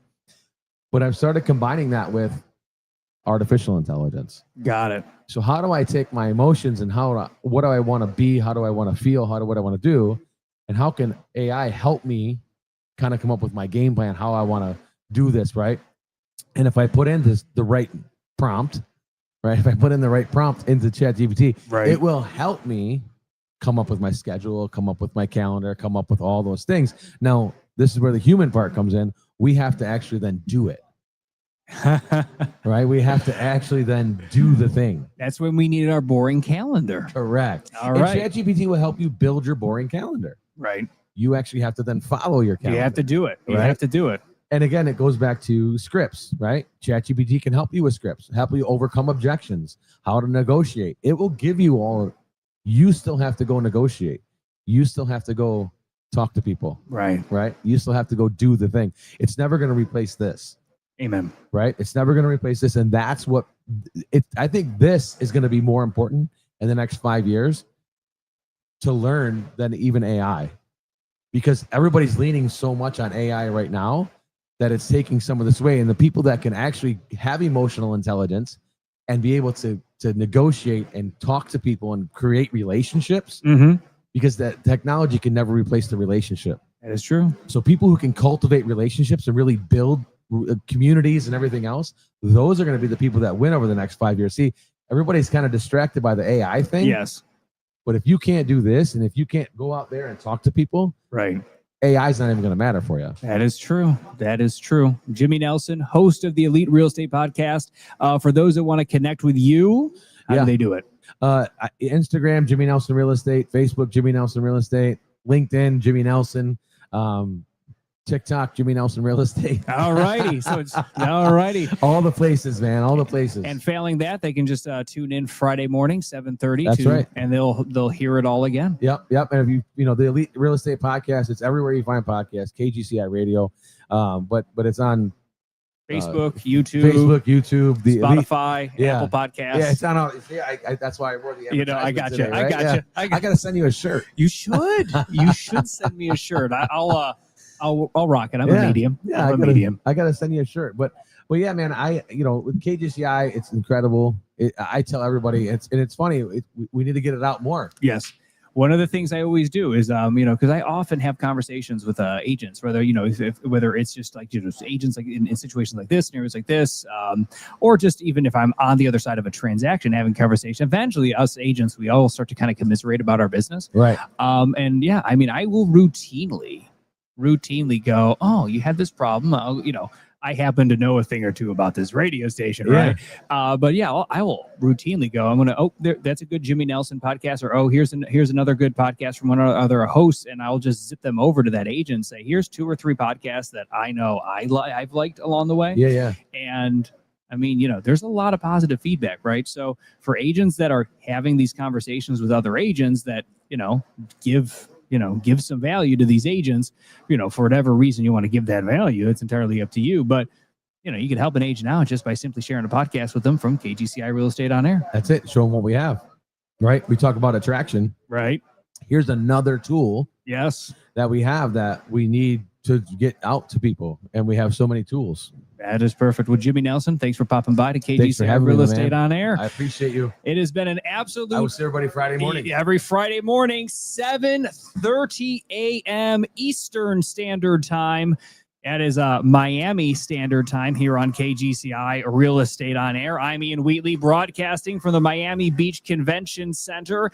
And it is straight up. Well, it's not. It was straight up noon about 5 minutes ago. It's about 5 after the top of the hour here from the Miami Beach Convention Center. And if you've been with us, you've already heard playbooks from top teams. You've heard AI breakdowns that are going to change your follow-up game.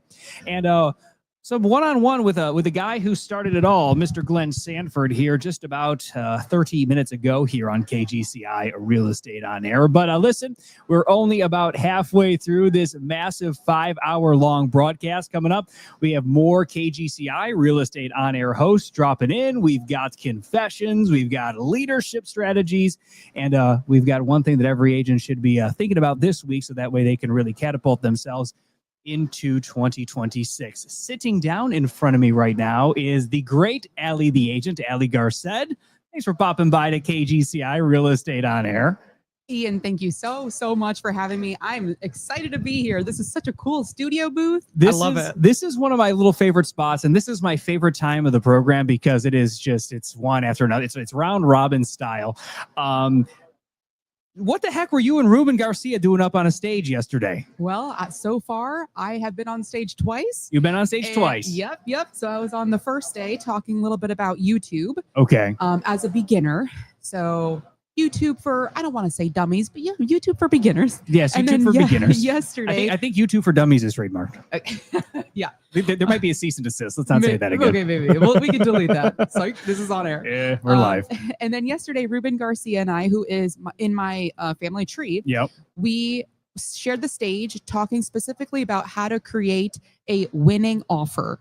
And so Candace Candace told us about it just the night before. See, here's the thing. That's why I was asking, because I was like, oh, I didn't think those two were supposed to be paired up on that session. So I was curious how to do so. It all kind of leave. Yeah. Here's the thing. People get sick. Yeah. People get sick. Yeah. It's not so good. I'm not sure who it was. I'm going to reach out to them and let them know how it went. Right. I'm curious to know what their notes were going to be or where their slides were going to be. But being that I work predominantly buyers all day, every day, right. 4-year agent, 2-time icon, working, making icon from afar while not even living in the state. So right. This is it. This is my meat and potatoes. This is the meat and potatoes, not some bread and butter.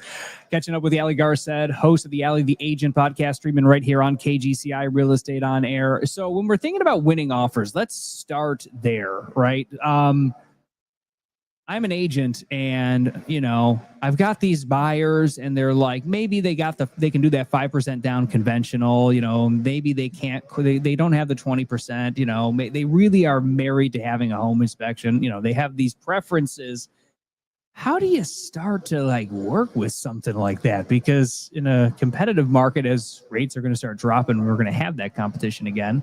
How do we start to craft these winning offers with these terms and conditions that buyers have once again realized exist? Yes. I say it starts from the very beginning, the very first call that you have with your buyer clients, and it's all about setting the proper expectations. Okay. So I get my clients from YouTube, and I start setting the expectations there, saying that you'll be working with me and my team, that right now the Tucson market is XYZ. It is a buyer's market, but that doesn't mean we can offer $50,000 off. Right. And I share with them the stats. So in the first Zoom call that I have, and I do Zoom call for my first buyer clients, I always say in the beginning, after some rapport, I say, hey, by the way, I take these calls in 3 parts. The first part is going to be going over the questions that you filled out, knowing exactly what you want, because I want to be on the same page, and I don't want to send you garbage. Right. And then the second part is going to go over the Tucson market. So as you saw on my YouTube videos, it is a buyer's market, but some people get a little bit carried away, and I want to make sure that I'm setting the proper expectations of what you can actually expect. And then the third part is the buyer agreement is already in your inbox, ready for your signature. So that'll be the way ahead, how to start working with me and what the communication is that you can expect working with me and my crew. So in that second part, the Tucson market is what I dial in. I share my screen, I share the stats, and I already have their locations of where they want to be or what type of house they're looking for. So before the Zoom call, I look at the stats, and the most important number at this time for me is the original price to sale price ratio. Got it. So how much more is it? Is it 101%, 102%? It's not right now. It's 95%. Okay. So that's what I share with them. At this time, the data speaks, and we can likely get 5% off of the original list price. So looking at homes at $400,000, 95%, we're looking at an offer price of around this, according to this data. Mm-hmm. And there's no negotiating data. No, there's no negotiating data. And catching up with Ali Garcet, host of the Ali the Agent podcast here on KGCI Real Estate on Air. And you are the co-host of the Agent Goldmine podcast alongside Shelby Johnson. I was just kind of laughing to myself because I was thinking of little baby Agent Ian going, but Ali, how do I find this information? Where does this data exist? How do I find it? Yeah. How do they find it? I mean, the MLS can be a scary thing for a new agent. Yes. You know, I've only been an agent for 4 years, and I logged into MLS and I said, okay, what? Yeah. How do I find it? And a lot of MLSs have tutorials on there, so start there. Okay. They usually have some quick video series, but if you want the one-on-one, which I tend to like one-on-one, tour me directly, right? Yes. Just call your local MLS. They should be able to help you. Really? Yeah. Believe it or not. No way. Ian, it's a thing. Wow. I pick up the phone. I call these people that I'm paying hundreds and thousands of dollars every year. Yeah, and you pay your dues. They help me. You deserve a phone call. Wow. That's incredible. So I can do something as simple as that just to kind of get it. It's all right there in the MLS. I'm pretty sure Leo Pareja called the MLS, and he and I were having a conversation earlier this morning here on KGCI Real Estate on Air. It is the secret weapon of the liquidity of North American real estate. Right. This is we take for granted all of the conversations that all of the capacities and the abilities that just are in this fully liquid system that we can just snap access to. Yes. I got a good laugh the other day. I was on a phone call with a seller. I was literally out of the office and just throw them on speakerphone, cloud CMA. Here's what we're doing. Here's what we're working on. And I was blown away. I could imagine that goes away. So the MLS is an absolutely powerful tool. You're pulling in all this data because the data speaks. What are the other key data points that you are making sure are absolutely front and center of a customer to make sure that the expectations are precisely managed? Yeah. And I want to be very clear. I like knowing a few data points because it is so easy to get overwhelmed with all of the data points. You download any report and it's going to give you 101 different graphs, charts, diagrams. I look at the original list price to sale price ratio. Mm-hmm. I look at days on market, and I look at if they expired or not. How many times do they go on? Well, not just days on market, but the cumulative days on market. Because a lot of agents, depending on the MLS, will play the game of let's take it off and then let's repost it, make it live again on the market. So that way, to clients, it looks like it's been on the market 5 days, but really it's been 365 days. I have to remind me at some point, not right now because it doesn't matter, but to tell you the story about the first couple of CMAs that I started to put together after I think it was Remine. My standard MLS, my standard, it had enough stuff, right? It was a nice little condensed, 8-page CMA. And then eventually this thing ballooned to 152 pages. It's like, what consumer is going to read this? Yeah. No, not a single one. ChatGPT probably wouldn't want to read that. Right. ChatGPT goes this is too much. I can't process this, right? Catching up with Ali Garcet, host of the Ali the Agent podcast, streaming right here on KGCI Real Estate on Air. Ali, you also had this YouTube panel that you were discussing, right? Mm-hmm. And you get a lot of your customers that you convert into clients from YouTube. How can someone start to crack the mold on YouTube? On YouTube. it is all about being consistent. It is not the number of subscribers that you have. Okay. I shared the stage with Katie Spaniak. I don't know how to pronounce her last name. I follow her on YouTube. She's amazing. Yes. Almost 70,000 subscribers. She shared an amazing story, and I do want to answer your question. She shared an amazing story when her and I shared the stage of it's not about the subscribers. In fact, when she blew up on YouTube, her business went down. So, yep. Back to answering your question, as long as you are specific about the market that you are in, which all ends up being, who do you want to service? Is it a buyer or is it a seller? What area of Chicago do you want to work? Of Tucson do you want to work? Don't make the state specific, make it super, super granular. When I first started, I was making videos, and I still am making videos for active duty military, PCSing to Davis-Monthan Air Force Base. Those are words that the general populace has never heard. What does that even mean? Right. But it's talking to the right people. Right. So with my 1,000 subscribers, I'm able to close 40 to 50 homes a year from afar. I don't even live in the state of Arizona anymore. And I get a 5-star review every single time. It's all about getting ahead of what's about to happen, letting them know, educating them with the face-to-face, even a video text if I can't schedule a Zoom call with them. But I always schedule that initial Zoom call with them and their spouse. And I schedule another Zoom call after we've received all the inspections. Got it. Yeah. Now, with this, because now we've got the intake, so this is how you're managing these folks coming in from YouTube. We have, hey, here's how we are starting to deal with these issues. Let's bring it all back to now, how do we start working these people to actually get them under contract? Because how do we start putting together these offers that we know are slam dunk, they're going to get accepted, that actually honors what these customers want? Yeah, and it's all about what the buyers want, but then also, like if you were there at the stage yesterday, it's also knowing what does the seller want. Sometimes, actually not sometimes, all the time, you should be calling the listing agent and saying, if we are competing against this cash offer that you say that you have, what can we do to make this work? Right. Just tell me what do I need to put on this offer in order for it to get accepted. They will tell you. They will tell you. They want to work with you. They also want to close the deal. Right. So there are a couple of things that I do that help out a lot. Number one is in that initial Zoom call, as I'm talking about the Tucson market and the way ahead, I'll tell them, as long as we are super, super specific in like what you want, you'll find that out of the hundreds of homes available on the market in Tucson, you'll find that only 5 to 7 homes actually meet your criteria. Right. And therefore we're not showing 30 homes. We're not showing 20 homes. Because if I have the original list that they sent on the Calendly that they filled out in the questionnaire.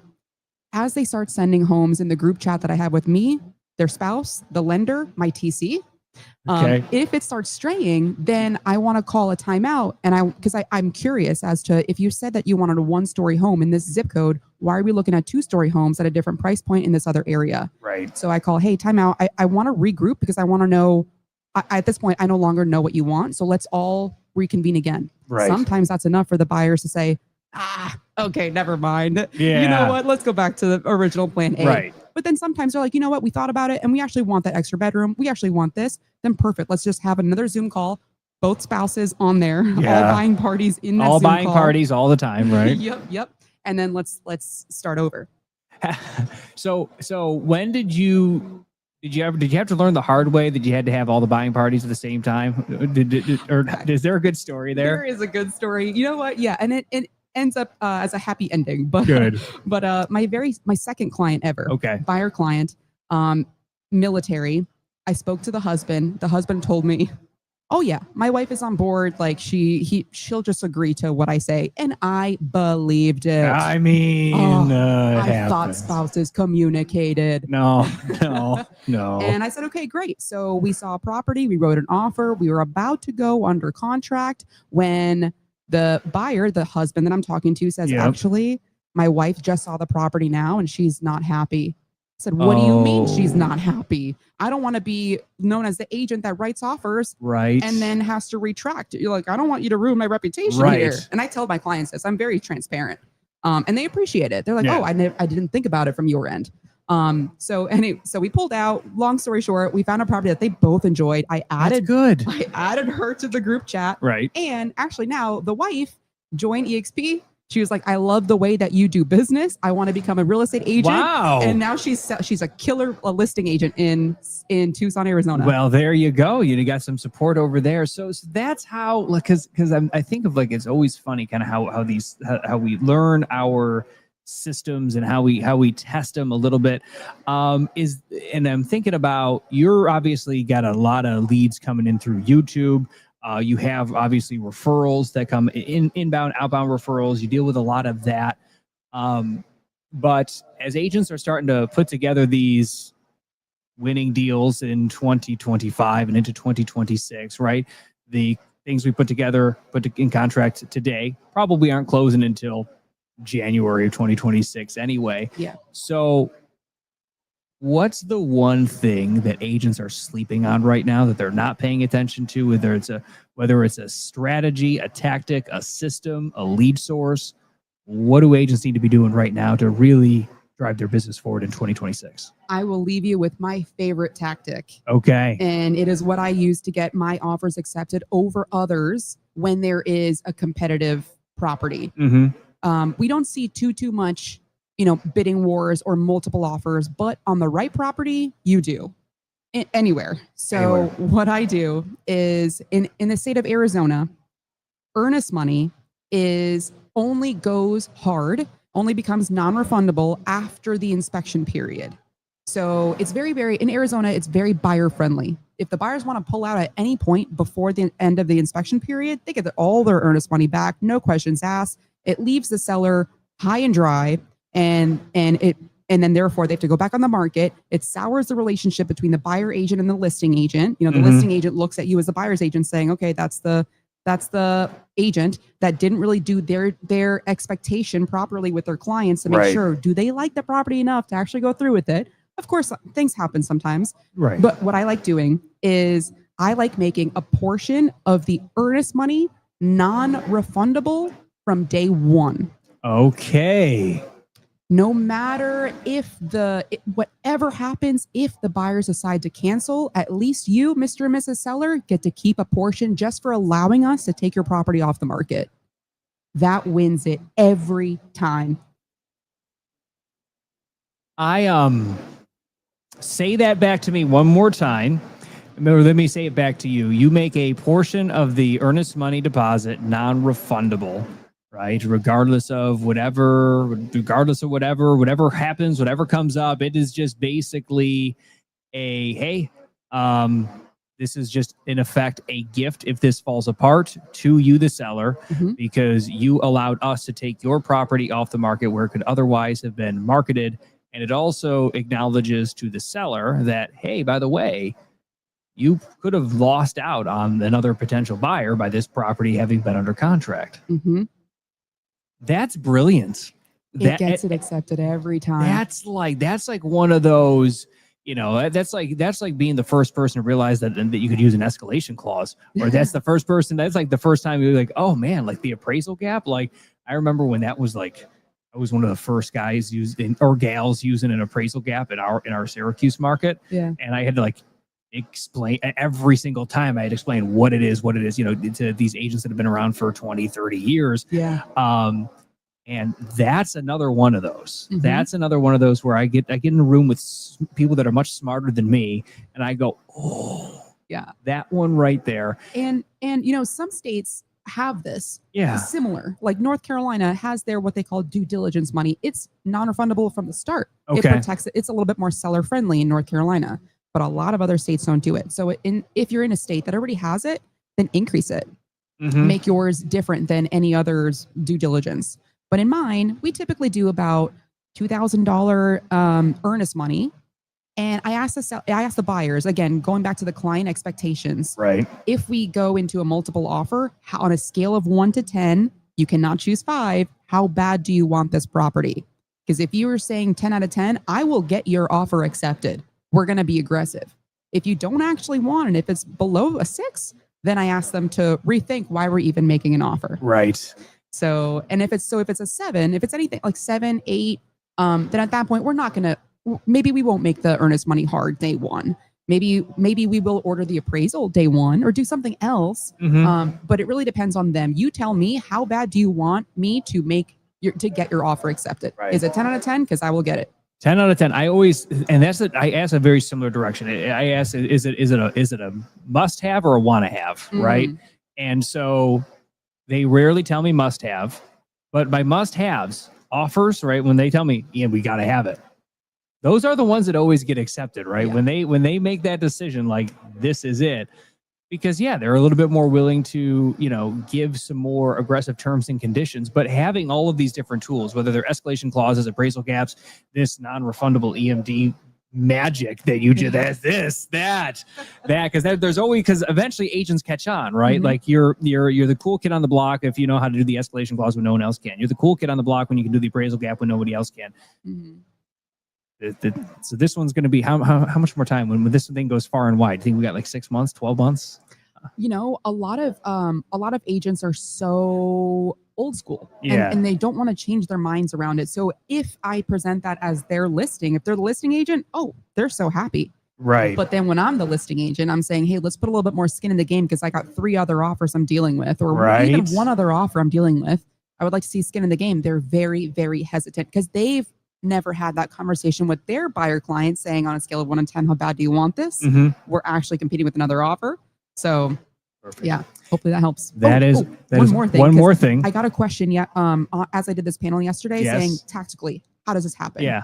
And this is where I put it in the email with the title company saying out of the $3,000 earnest money, $500 or $1,000 of it is going to be hard from day one. So just tell the TC or the title company, they'll get it figured out. Tell the title company, and then if you're in New York and the title I have so many problems in New York. Why do I? That the attorneys do a good job. You just write it as a contract addendum. It's all spelled out. There's I honestly I do have like a contract addendum writer in the ChatGPT where it's like, this is what I need to do. Kind of make it so that way attorneys like to read it. That's funny. Yeah, good. Good for you. It's very helpful. Very helpful because we got to do a little bit more work there in New York. So Allie Garced, host of the Allie the Agent podcast, co-host of the Agent Goldmine alongside Shelby Johnson. Thanks for popping by to KGCI Real Estate on Air. It was a pleasure. It was a pleasure, and also thank you for your service. Oh, thank you for your support. Oh, it's our pleasure. It's our pleasure. We have had an absolute blast here on KGCI Real Estate on Air. It's been a busy day. We are coming up about 12:30 Eastern Standard Time. That's 12:30 Miami time. We are broadcasting from the Miami Beach Convention Center, nearing the final day here of eXpCon. We're inside they're wrapping up lunch in the next 3 to 5 minutes. They're going to be diving back into some of the final rounds of breakout sessions. Coming up in just about an hour and a half is going to be the conclusion of our broadcast day. But we also have the start of the final general session. There's going to be a lot of things that are going to be covered in that general session, some key announcements, but the keynote speaker, Mindy Kaling, will be taking the stage in the final general session conversation. That one kicks off 2:00 Eastern time here from the Miami Beach Convention Center. There's been a lot of buzz, a lot of excitement about her, about what she said, what she's expected to say. There's also been a lot of buzz and a lot of excitement over what Leo Pareja, the CEO of eXp Realty, has said from stage, what the Chief Marketing Officer, Wendy Forsythe, has said from stage. Also been a lot of excitement about what our friends, Glenn Sanford has had to say. There's been a lot of exciting things that have been ongoing here, a lot of big announcements. And we've also been having a lot of conversations with the top producing agents here at eXp Realty. These are your top producers. These are the award winners. And among those is Brett Sikora, as we're kind of coming down this home stretch here from eXpCon in Miami. He's one of the founders of Align. He is leading the second highest production team based on units here at eXpCon here in Miami, here at eXp Realty. Brett, that's a pretty big number. Is that about right?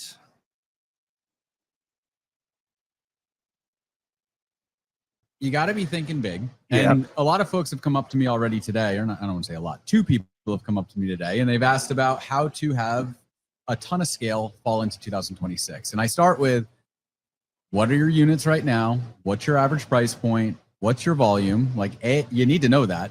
So figure it out if you don't know it. And then B, what do you want to do in 2026? What are the goals? And a lot of them don't actually know that yet. And we're 2.5 months out from that starting and doing deals today that close in January of 2026. So I think that people need to start using their imagination, their creativity to start thinking about going big. Why would they go big? What would going big mean? What would it do for their bank accounts? And the rest starts to fall in place. But I would start with that. You know, so I've heard it said that it's easier to 10x your business than it is to 2x your business. Do you agree with that statement? Yeah, no, definitely. We, again, one of the folks I was meeting with earlier, it's almost like we're in a video game at this stage. It's almost like the Matrix where, we're Neo dodging bullets. And I know exactly what I need to do to 5x where we are today. And that's really like my short-term run. If we do 650, 700 million this year in volume, we want to do 5 times that. And I don't have a timeline necessarily. It's just, that's where we're running. Right. But as you get really sensitive and understand exactly what moves your business forward, you can then focus all of your energy into that. And for us, it's internal growth. So it's making sure the agents are absolutely having their best lives ever, rocking to their fullest. If they can increase 20% year over year, great. And then the external growth is going to be the other factor of that, and making sure that we're actually plugging in the realtors and scaling and recruiting and making sure that, that falls into the funnel as well. So, and as you're starting to build systems, especially around agents, how do you break down roles so that way agents stay in production rather than doing a ton of administrative work? Yeah, so I mean, we are a platform that's fully built out from an agent services standpoint. So you don't need to be doing any of that. I mean, even offer creation is done 7 days a week for our agents. They fill out a simple form. We're even looking how to, tie AI into that. So it's not even a form. They can just hop on with an AI agent, get, a quick phone call, and then all the information autofills the contract, gets sent back to them as a proof, and then fired back out before they, once they put eyes on it, before it gets to the client to sign off. So just things like that. If an agent really need to write their own contract during hours that we have a system that writes contracts for them, that's not really our avatar. That's not our right agent. That agent's not coachable. They're not willing to delegate. They shouldn't be on a team. They shouldn't ever hire somebody to help them. That's never going to work until they change their habits. Thinking through some of this, what if you were chatting with a team leader? They're maybe not the absolute top producing team in their local market, but they're certainly in that top 5, top 10 mix. What's that first SOP you'd hand to a team leader that's really looking to scale? So me personally, I am all about sales and agent development. And I always say it doesn't need to be pretty. We can go belly to belly and make agents move in whatever way we need them to do, and really one-on-one, through that world. If you ask my ops team, it's all through automation and scaled trainings that everybody must attend. And if they don't go to the training, they're getting docked, and we're going to have a VA scrape to see who was there and I'm like, I just call people and just check in on them. So point being is, me personally, it's all about loving on people. It's all about making sure to meet them where they're at and help them move a little bit further than where they were today. Now, what is a signature touch point that Align uses that the agents are able to execute on that wows the client? That wows a client. I mean, it's tough to say. I'd venture to say our transaction management is probably a really good experience that the consumer has. We go with that white glove kind of Ritz-Carlton service where we're trying to be very elevated throughout that process. I also think that using tools like Fellow and plugging into our CRM really wows the consumer, and they enjoy getting real estate updates from their agent around home values and mortgage rates and all of that stuff. So just kind of using tech and leaning in on that is what wows our consumer. And I'd actually say the final thing is the sales skill, like the empathy, the getting into rapport with the consumer. It's like there is no magic pill, and there is no crazy, let me show up in a limousine and take you to your closing. Like, yeah, that's cool. Not scalable. Right. And it doesn't actually work that well if you have shit follow-up after. I don't know if I can curse or not, but it's all good. Yeah, crappy follow-up. So I really focus in on like, hey, how do we give a customer a really good experience by just being really good at what we do? And how do we, really as a salesperson take a consultative approach to see if, maybe selling the home isn't what they should be doing. Maybe they should go get a home equity line of credit and just put a big addition on the back of their home and keep that lower rate that they have. So. Right. We're checking in with Brett Sikora. He is the founder of Align here, the second in team units here at eXp Realty. We are at the Miami Beach Convention Center, coming down the final stretch here of eXpCon in Miami. When you're building a large team, how many agents are a part of your team? So our formal team, we have about 200 agents right now on the roster. Okay.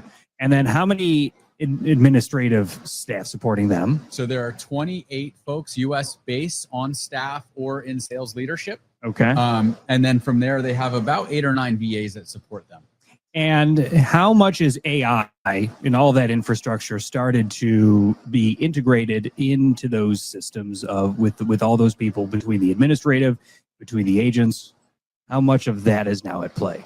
Yeah. So one thing, like Juliana, for instance, she's our director of systems. So she has everything built out on Zapier or Make. Either one. Uses both of them, I believe.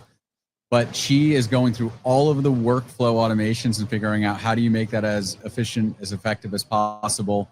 We're also, like I mentioned, looking at, okay, great, here's our offer creation process. How do I make this even easier, quicker for the agent by using AI technology? We have AI outbound calls that are happening. We have the agents relying on ChatGPT to write their business plans. There's quite a bit. I mean, we were just in one of the trainings earlier. It was talking about creating video through AI, and it takes a quick picture of your face and then spits out a video based on whatever it is you're looking to say. So it's all over. It's really, I think the world and where it's going is it is going to be a lot of AI automation happening throughout our world. And then at least I'm a millennial, and then maybe the generation beneath us is still not ready for like a full-blown robotic transaction. Right. But I bet our kids could see the world of real estate significantly different than what's happening right now. And the technology is there where, I hate to say it, but we don't need to exist. It's just the consumer. The consumer prefers us. Correct. Especially with that baby boomer generation. Like there's still, we got time left. We got some time left. Brett Sikora, the founder of Align, second in team units here at eXp Realty. One more question on AI. We were talking, right? Agents are writing contracts that are going to be closing in 2026. Where do you see the AI integrations into your business that you're building here right now having the greatest impact into 2026? It's really agent efficiency. It's and again, it needs to be the agent that's willing to use the system. Even like Fixer AI for emails, it's great. You got to use it. You got to use it. To add, like eXp gives it to you for free if you're an Icon agent, and I venture to say 50% of the agents have now even signed up for that. So that just shows what our industry does. But yeah, I mean, I think that's where you're going to really see it in 2026 is efficiency and making sure that agents aren't doing anywhere near the amount of monotonous tasks that they used to have to do. And honestly, I joke around with like Justin Benson from Shiloh, who's a big AI company. You know him. But we joke around with like, okay, well, in 5 years, I could see like 5 Tesla robots running around for me, showing homes for folks, and then I'm just FaceTiming them while they're in the property, and really leveraged on that side of things. And truly, the technology is there. Where, like I said, we can be in that world, and it would work. Now, you have technology, obviously, and you're building out the technology and the AI systems to help support agents. When we're thinking about new agents, right, brand new, freshly licensed agents, new team members, is there a way forward for the brand new agent in 2025 and into 2026? Yeah. So when the market changed by us in November of 2022, we actually stopped taking new agents for about 2 years. We knew that in a normal market, you had a 90% fail rate. So in a high rate climate, low inventory, low transactions, depending on what market you're in, that a newer agent would have a lot of trouble. We started taking newer agents again in April through a mentorship program. And we are happy to say that brand new agents that come into our world, 65% of them pen to home in their first 60 days. Wow. So it is there's a good stat, there's a good data point there where, yes, so it works. So how do you train those new team members on the systems without overwhelming them? A lot of it, the nice thing with the mentorship program is a lot of it's in the field. It's actually like I do, we do, you do. So it's let me show you exactly how this all works. I want you to come into our group trainings that are happening. We're going to get you up and running.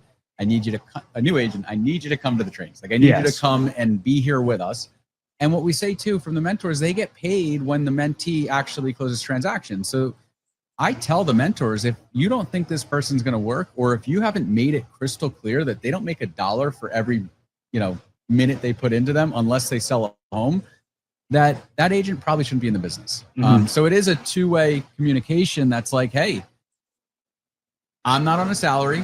I'm trading my time, and I'm good at selling. I'm trading my time to spend time with you. Are you going to do this or not? And if you're not, I want to know right now. That is a great expectation to set. Thinking about what is, this is a fun one to ask team leaders. What is the most effective team meeting agenda you've ever used? Ooh. Well, we operate in multiple states. So I get into a state-specific one where I would say, honestly, we just kick it off with, we purposely do our skills training at 11:30 on Tuesdays Eastern Time. It's a 30-minute. Sometimes if we need an hour, we'll bump it up to 11 a.m. And we'll pick one topic, and we'll just go super deep in that. And then after that at noon, we operate in 8 different states. So they all break off into their state-specific meeting. And that's more of like speaking to the lender and stuff like that too. So I would say if you look at it, it is 30 to 60 minutes of very specific training. And then here's our lender. Go send them some deals. You guys jam the printer at the office. Oh no. And we have an event coming up in December. We all want you there. Invite your clients. So that's we lead with the training. Got it. Now, Brett, I'm going to do a little bit of a rapid fire segment. We're going to call it Aligned Actions Game. Cool. All right. What is your one onboarding step that eliminates the most confusion for an agent? Using an app. It's not one step, but we have an app that makes it idiot-proof. Idiot-proof? Yeah. Excellent. What is your favorite tool for tracking the client touches of agents? That too is done through the app, which makes it idiot-proof. Agently. Shout out to Agently. Yeah. Agently, that's the app. All right. And then one more for you. If agents only did one thing each week, what is the one non-negotiable thing they must do to have success in this business into 2026? I think they have to call every single person in their cell phone that they've ever registered for any reason and stop being a secret agent. You know what? You are the second top producing agent at eXp Realty that has given that same exact answer. Yep. I think that says it all. We lead with SOI. It's the first thing you learn in onboarding with us. That is awesome. Brett Sikora, founder of Align. Thanks for popping by to KGCI Real Estate On Air. Enjoy the rest of your time here in Miami. Thanks so much. Appreciate it. Thank you.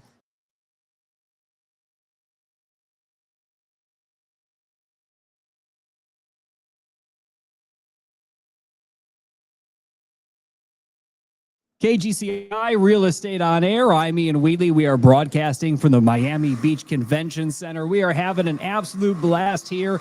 It's been a ton of fun catching up with some agents, chatting with folks as they are coming through. And if you've ever looked at your database and you've been thinking to yourself, you know what, this database should be yielding me more. Well, I want to tell you this thing that's going to be coming up if you're an eXp Realty agent is just for you. Launching on November 5th, eXp University is piloting a brand new masterclass. It is called Icon Lead Mastery. It's all about expanding your database and it's all expanding your SOI. What you're going to be getting is a 12-month plug-and-play engagement plan.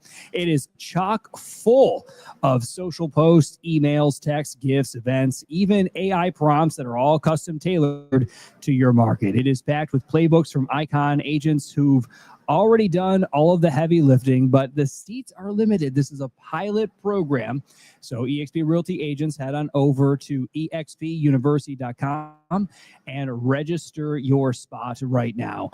And as we've been just kind of buzzing around, I had an opportunity to kind of just take a step back, kind of chat with some agents as they've been coming through. Let me paint this picture for you, what's been going on here from the Miami Beach Convention Center. We have thousands of agents. Some of them are in suits, some of them are in sneakers, but all of them have been buzzing with ideas and energy. And if you're wondering whether eXpCon is worth the trip, well, this is where your business often becomes alive again. And it is super exciting for so many reasons, because these agents are all getting together. They're milling about. Some of them know each other, some of them don't, but there's this growing excitement. There is this building excitement. Mindy Kaling is going to be the keynote speaker of this year's event, and she's going to be taking that general session stage in about an hour and 15 minutes from now. And it is going to be an absolute blast. Folks are getting geared up, getting all excited for it. And it has been so far, it's been an awesome time. It's been an awesome time here in Miami. It's been an awesome time also catching up with the Brett Sikora, Kenny Truong, some of these other top producing agents here that have been kind of coming through here, the broadcast studios here of KGCI Real Estate on Air. And, you know, there have been so many announcements that have been made at this year's conference, literally getting folks off their seats. They were super excited for now, not just one, not just 2 or 3, but 4 global eXpCons coming in 2026 to Paris, Cape Town, Vancouver, Salt Lake. I've even seen agents jump out of their seats and cheer over a CRM update, you know, because agents have Mira coming. Not just it's a voice activated business assistant. Think this is like I suppose it's kind of like Siri for your GCI. And, you know, what's happening here at eXpCon in Miami, it is not theory that's getting discussed here. It's all about execution, right? I've heard more conversations about follow-ups and calendars and health data even from top producing agents, and also the AI prompts that they've been using and implementing that have been really expanding their ability and getting those listing appointments closed, right? And if you're watching this at home on YouTube or on Facebook, or if you're streaming on that always free Real Estate On Air mobile app for iPhone and Android, if you're listening on realestateonair.fm, just remember you can take this with you wherever you go. Just search KGCI in the Apple App Store and on Google Play. But if you're watching this at home, ask yourself this: what is one idea from this week that you're going to test by Friday, right? You don't have to be here in Miami to start taking the action. We are bringing you some strategies and some insights from top producing agents from eXp Realty leadership. And we're also having conversations with many of our KGCI Real Estate On Air hosts as they have been taking to the stages. They've been on the general session stage. They have been here for a lot of the breakout sessions as well. And Shane Carvalho is one of them. He is the co-host of the Top Producing Zone podcast. That streams Tuesday mornings right here on KGCI Real Estate On Air. So Shane, a real quick question to you, sir. For agents that are feeling like their momentum has been slipping and it's at a crawl, what is one mindset shift that you've shared at your breakout that helps agents keep showing up even when that scoreboard is going quiet? I can relate because I'm Mr. Instant Gratification, right? Was a struggle for me. I mean, I was new 26 years ago, but you know, I still have to practice this with different things I go into. I think the first thing I would say, just to get that quick shift, is break it up into days, break it up into hours. Just try to win the moment, right? Look, we're too used to being trained to have these year goals and then no roadmap, right? Just like, okay, we got to hit this number at the end of the year, but then what? Like, okay, I'm doing this, but nothing's happening. Well, if you're doing it, even if it's like you're making calls and you get 3 answers in an hour, well, shoot, you know, break down how many people you need to talk to get whatever result you want. Just work it backwards. Just know if like, hey, in 2 hours, I'm making these calls. I got to talk to 3 people. Yeah, that's not a transaction yet, but that's on your journey to hitting your goals. I mean, that's just a quick example. I mean, it could be, you know, time blocks for whatever else you're doing, but just really committing to the process one moment at a time, and just having your journey like laid out, right? Like, and consistency more than anything. Consistency. Keep doing it even when you don't see the results. That's where most people fail. With diets, with anything else. Oh, I've been doing this for 2 weeks. I haven't lost a pound. Keep doing it. Like, trust the process. Trust the process. Too many people don't trust the process. That's why 99% are here and 1% are here. Those people trust the process. Those people believe. Those people don't care what everybody else is doing. They're doing their thing. People think they're crazy. It doesn't matter. They're doing their thing. Be one of those people. Anybody can be one of those people. Up market, down market really doesn't matter. You've built systems and a business that runs steady. What are some of those small repeatable habits or systems that maybe helped you shift maybe from like a survival mode into a structured business? Well, I think for me, number one is I'm not transactional, I'm relational, right? Building relationships. I mean, I just had a client come back last week. It's been 19 years since we've had to do anything. 19 years. Found her way to me.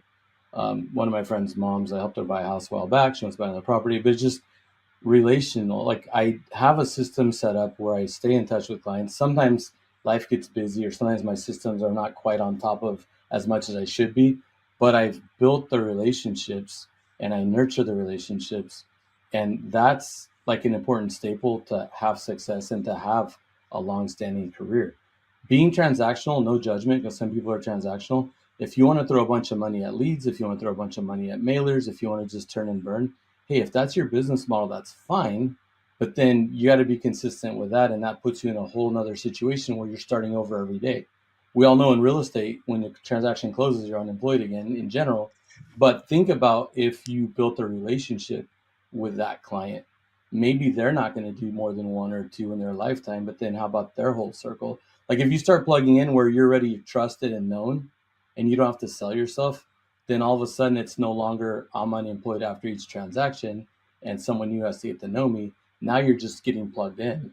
And if you keep doing that, the snowball effect, then, a few years later, you keep doing 30, 40 million a year just off of sphere relationships. So that's where I would focus all my energy in building my business, is building those relationships, staying in front of them, always leading with value, always helping people. Like, bless people, you'll always be blessed, right? Like, not if you're calling, hey, remember I sold a house to you, who do you got? What do you want to do? You want to buy something? That is not, like, I would cringe. Like, I'm even embarrassed to call people's lines I haven't talked to in a couple of years because I don't want them to think I'm calling for something.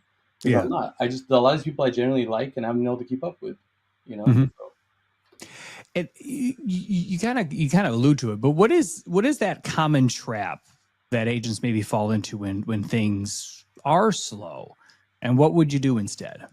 Well, we all chase the shiny objects, and now with AI and everything else, and then everything that's on YouTube and all these other agents talking about what they do, you go sit in one of your masterminds and door knocking Joe, who's the king of door knocking, comes on. And you're not doing a lot of business. It's like, oh my God, there it is, door knocking. It's like, or, oh my gosh, there's this whole AI thing you do in my database where it's going to reach out to all these people. Or, oh, this guy's doing the text blasts, right? So the common trap is that you never get consistent with anything. You chase every last thing, and the same thing happens. You start doing it maybe for a couple of days, maybe a couple of weeks. Hey, maybe you're really committed to it for 3 months. Oh, got nothing, this sucks, doesn't work, right? So that's a problem. Or doing too many of them at the same time. Like, I always tell, because I'm a mentor, obviously, with eXp, as you know, as well. So it's like, tell my mentees, I'll let you pick two things. Pick two things, right? So with me, if I'm your mentor, I'm always preaching sphere. It's your business, you do whatever you want, but I always preach the foundation is sphere. You have to build your sphere, and I'll tell you how to do it. I have everything to help you do that. And then pick two things, okay? Is it your Instagram? Is it your YouTube? Do you want to door knock? Are you calling expireds cancels? Pick two things. But then the other thing too is making sure they're picking things. Remember earlier when we were just chatting off camera, we're talking about adaptability and following the market. Just make sure that, look, if there's a bunch of inventory sitting on the market, calling expires and cancels is probably not a brilliant idea, right? There's no inventory and you got buyers and you can't find them anything. Go find them something off market, right? So it's like using well, I don't want to say common sense because that's obviously something that's a whole nother subject, but just really evaluating what the need is and then go figure it out, right? Like so I always say, like, go find a solution for the problem. If there's not one laying out there, go find it. But then the thing is that don't just try it and give up. Like, be committed, be confident, be dedicated, and be consistent. You got to you got to dance to the music that's playing, right? Right. Dance to the music played. Let's go back to like the 1990s training video, right? Right. Dance. And by chance, I am a dancer and like yeah, to dance, like I love ballroom and all that stuff. Like, you know, that's something that I can really relate to because I grew up in that whole thing, right? So it's like, for people that aren't dancers, well, maybe this is your chance to be a dancer, right? Like, just really learn and you know, go with it. But no, it's just basically like you have to be adaptable to the situation and you have to stay focused. So the traps are getting in too many things at once, following the thing that's a hot thing, but then not really learning the ropes or making sure it's applicable to your market. You know, or just even if you are just giving up too quickly because you don't feel like you're getting the results. So the other trap is not having an actual goal or a strategy, right? Like, yeah, I'm gonna go do this, but like you get nothing. Well, if you had set a goal for yourself, you thought, okay, you know what? The reason I'm going to do this is because in my yearly goals, I'm going to sell 12 houses. Well, if I need to have at least one listing active this month, this is a new strategy. I got to log all my calls, figure out like how many calls am I doing to get a pickup? How many calls am I getting to get an appointment? Okay, when you start going on appointments, how many appointments you need to convert one? It's like, once you get that math figured out, then that's almost like seeing into the future. Like you've already figured out that, okay, this sucks because I just called for 3 weeks to get anything. But now that I've actually sucked it up and hung in there, like I know if I'm going to do this, I'm going to get this. And guess what? As you get better and get more experienced, those numbers will even improve, you know, but for now, conservatively, like, okay, I know that if I really want that listing this month, I should really target 1.5 listings because maybe one's delayed, maybe one changes their mind, maybe one doesn't sell. Well, how many people do I need to call? If you're logging that and you learn what those numbers are, then you can quantify that into steps you could follow. Now, if you're following those steps and then things are not happening, then maybe it's time to reevaluate, right? Right. But who gets to even that point? True. Very true. So if someone's listening right now and they're in that dip, what's that one thing they could physically do, literally do, whatever adjective we want to word here, but what's that one thing that they could practically do today to get back into motion without burning out? You know, I was at my open house this weekend talking to one of the agents who's helping me with all my listings. And what I was talking about, and I know this from early in my career as well, is you have to stay engaged. And sometimes you don't have a listing. Sometimes you don't have, I mean, obviously I'm going back to early on, right? Like, is that I'm trying to be relatable to new agents or people that aren't doing a lot. Obviously I always have a lot going on, but I know what it's like because I've been there. Like, we all started somewhere. So it's like, look, if you're not engaged, like if you're essentially, when I say that, is like, okay, I don't have any listings, I don't have any buyers, or I don't have anything happening. So I'm just like looking at social media or surfing the internet, or I'm at the beach or working out, whatever. Like, if you're just not engaged at all, that's a bad thing, right? So it's like, if you have nothing going on today, then spend some time to work on the database. Go to the freaking grocery store and go meet 5 people and get their contacts. Heck, like every day, find a way to meet 5 more people. You know, you have to be weird about it. Like, go up to some random stranger. Oh yeah, give me your number. No, it's just like conversation. You meet people. Like, hey, can we connect on social media? Whatever. Just like, look, like for me, like it's like the other thing about not being engaged is that, like, look, if I have listings on the market, maybe I don't have a lot of things in escrow, but people are calling on listings or they're showing. See, I'm engaged, right? Like, I have a listing. I mean, heck, if you're that slow, take that crappy like mobile home listing that you're like, oh, it's overpriced, it's not gonna sell. Well, heck, get engaged. Like, because you just have to be engaged. There's got to be something. Go on broker tour, get an open house. Like, just do something connecting with people in real estate to just get you in the mix, and then just start to build on that. You know, it's important to take an action, right? Imperfect action is still action. I say that all the time. Yeah, you know? Imperfect action is better than inaction all the time. Just like with referrals, agents complain about that. I love doing referrals in and out. 75% of something is better than 100% of nothing. Amen. I don't know how many times I've had to say that. So that's the thing, is like, even me, 26 years later, I do referrals in and out. Heck, I actually won when I was with this other big brokerage, this global brokerage years ago in 2014. I was number one in the whole company. It's like my claim to fame this little in outbound referrals. I closed 41 outbound referrals. I closed 32 units here that year for myself, 32 units here. I closed 41 outbound referrals. Those were 15-minute phone calls, whatever connections, because they were going to other states and the price points back then were a bit lower. I mean, I don't know. Those referrals probably netted me about $100,000. But heck, an extra $100,000 for just sending out. I was making 25% of connecting people. I don't care. I'll do that again. Oh, hey, you're gonna make 45 phone calls, and then you're probably gonna close like 40 or whatever, and then you're gonna make $100,000. Who wouldn't spend that time to make an extra $100,000 in a year, right? So it's like, so yeah, just it doesn't matter. Just do something. Do something like they're. And yeah, they can reach out to me for ideas because trust me, I got laundry list of things. And if it in 2025, in the interest of dancing to the music that's playing in 2025, what is that? What's the thing? What's the action? What is the imperfect action that you'd take today, starting all over? Well, for those of you that have a lot of buyers or buyer leads, or you want to help buyers, like get over the interest rate myth. Let's educate ourselves on we're the professionals. We don't have to sit here and listen to people say, yeah, I can't do anything because the rates are too high. Because that's just not true. Like that's just like they're not mathing right? Let's do some math. Call me. Let's do some math. Do some math. Look, I know that I sound kind of like I don't want to sound kind of arrogant or cocky about the whole like, come on. It's not that. It's my tone is more just frustration because like if more of us would actually take the lead, like we're the ones that create the economy. We're the ones that create the market, like agents, consumers, like all of it, even the whole country. Like if more of us shifted our mindsets, like a lot of things would be different. Right. But most people are satisfied with what they hear. And now you're not just hearing it on TV. Like I hardly ever even have a TV on, but back in the days, the news and all this stuff, right? Now it's like social media, like your phone's always spitting stuff at you. It's like, I'm not getting anything against conspiracies, nothing like that, but I'm just saying like we almost get like brainwashed subliminally. Information overload is the thing. Oh, a lot. And then if you start seeing a common theme, oh yeah, they're saying rates are high and this is what the market's doing. Like, I was talking to a client yesterday, we were looking at property and I'm like, look, this is bulletproof for appreciation. Everything. Oh, but the economy, what about with the economy? I'm like, I'm going to tell you right now, California real estate, this market, like worst case scenario, you're going to average 4% a year. $4 million, 4%, that's 160,000. Right. I will take that all day long. If I know that I'm going to make 160, then 180, whatever it is, 4 years from now, you're going to be like, oh my God, Shane, we're so thankful you pushed us into this. We're up $680,000 in appreciation.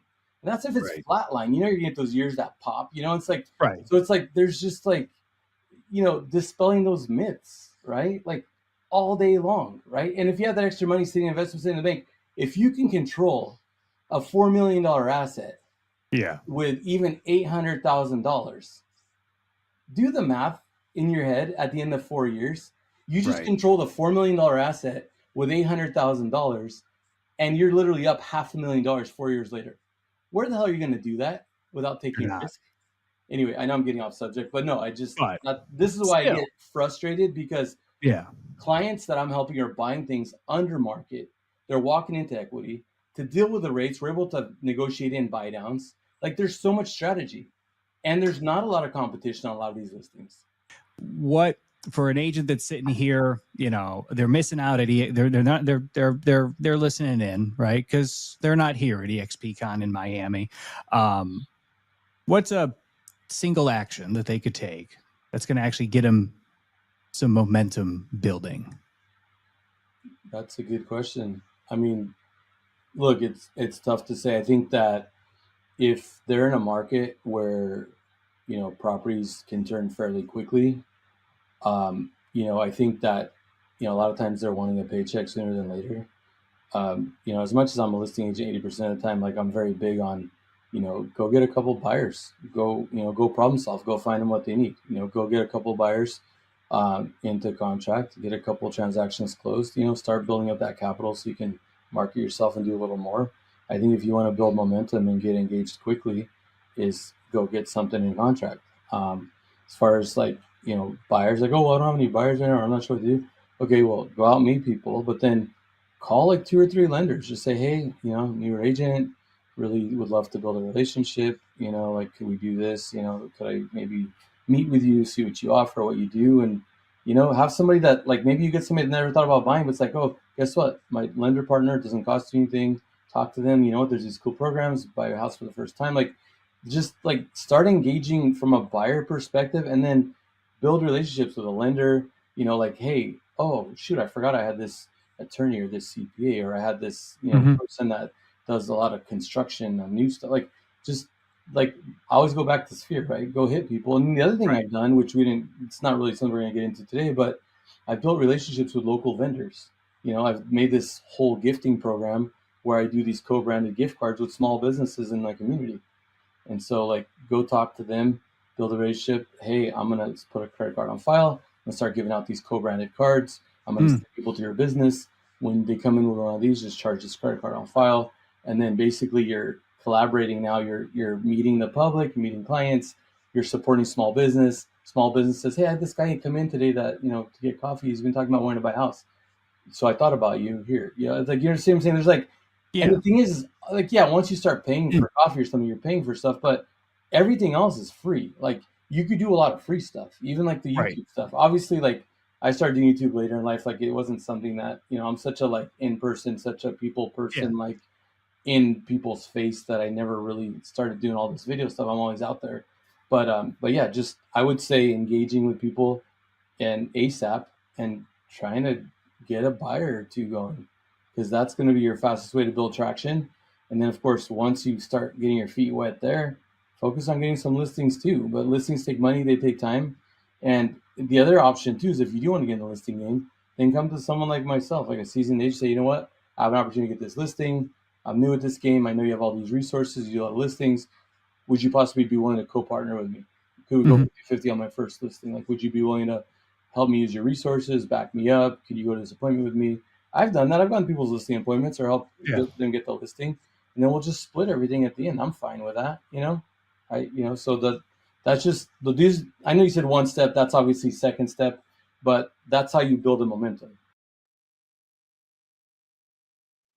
And there we go. Shane Carvalho, co-host of the Top Producing Zone podcast, that one streaming Tuesdays here on KGCI Real Estate On Air. Hi, Felix. How are you?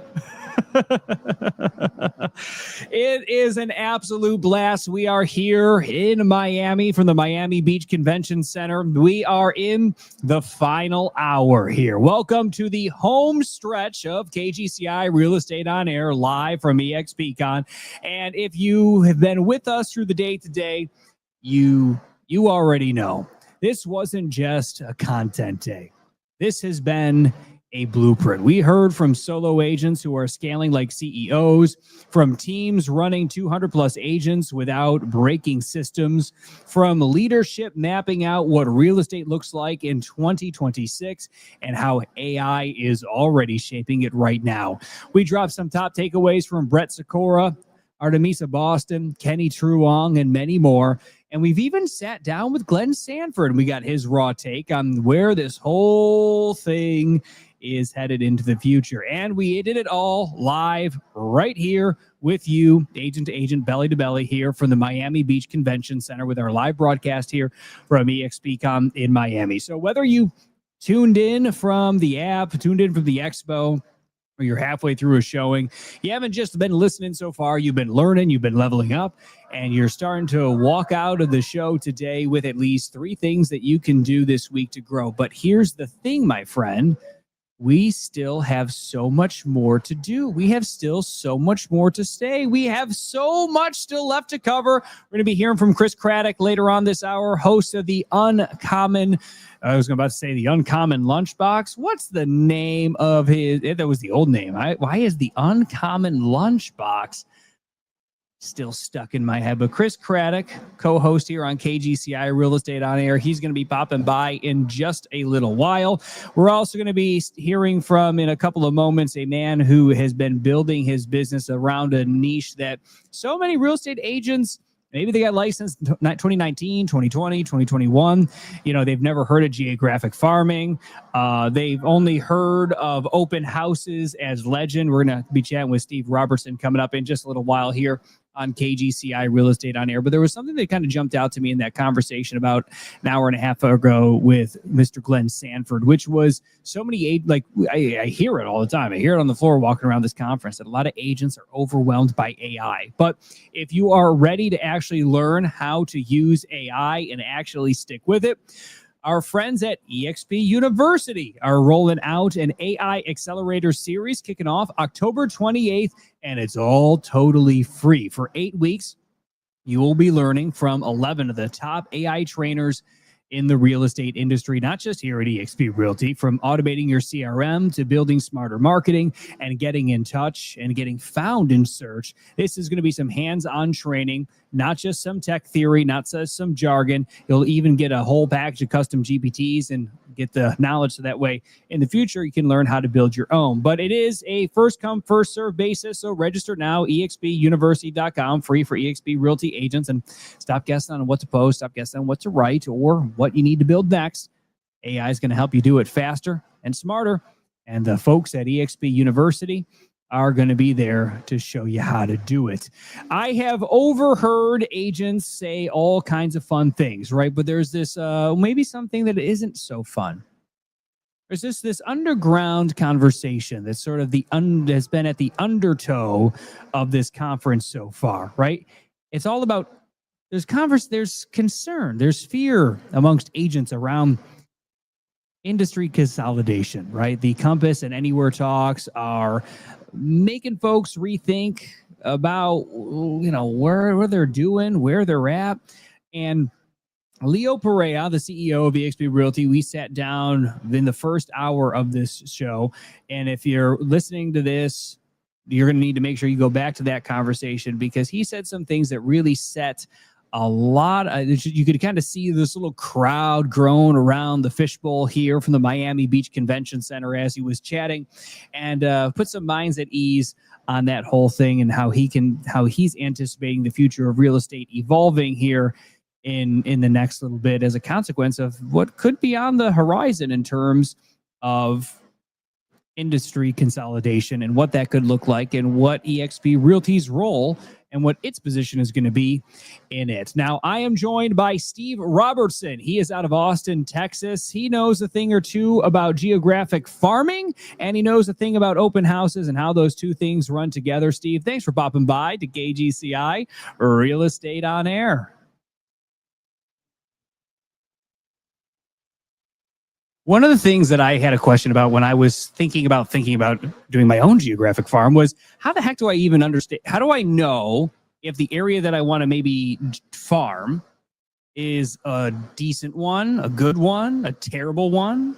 So you want to stay in your lane. You don't want to pick a farm where there are $2 and $3 million homes overlooking the lake, if that is not your specialty, luxury real estate. Right. If you have had a license for 5 to 7, 10 years, and your average sales price is $400,000 to $600,000, you probably want to pick a farm with homes that are in that sales price range, maybe in the community that you live in. You don't want to pick a community with lots of new home builders, because those resale homes are going to be going up against the new home builders, and that makes things it's a lot more challenging.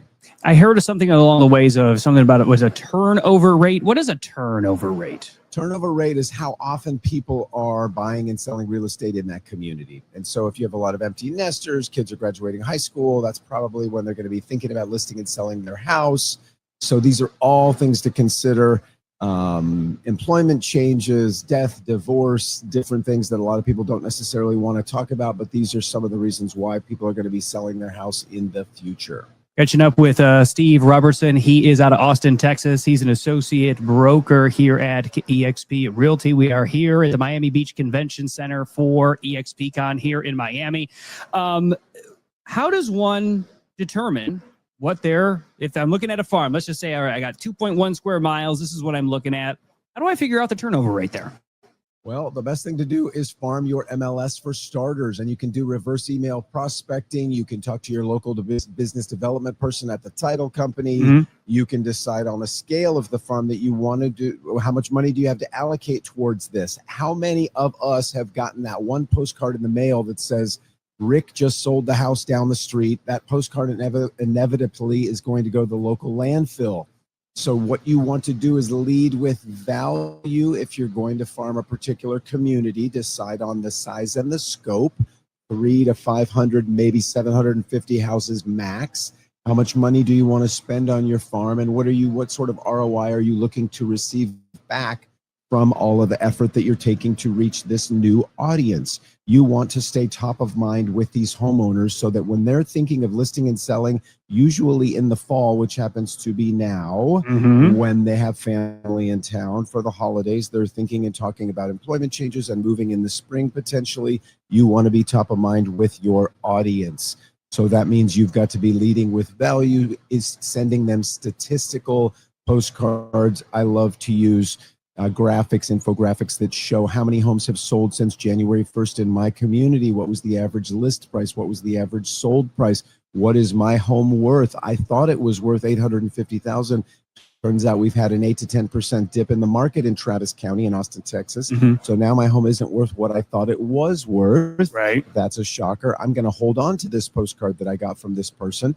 Oh, look, he's doing an open house. I just noticed his face in the neighborhood. You know what? I think that we'll stop by after church and go to his open house to introduce ourselves to him. Now you are top of mind, and you're the person they're going to think of when it comes to potentially listing and selling their house. And now you're talking about open houses because, as I understand it, geographic farming and open houses kind of are, they are the spoon and the fork of this whole thing. For those agents that maybe they've never had to do an open house, because why would they have had to? What is a solid open house strategy for promotions to actually get some legitimate customers in the door? Outstanding question.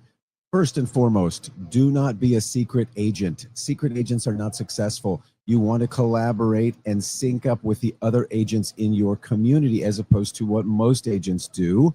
They look at those other agents as competition. I think that's stinking thinking. You want to eliminate that. You want to collaborate with these people. So potentially you can organize community-wide open house events. Okay. You could do that on a weekday evening from 5 to 7, for example. So that's one idea.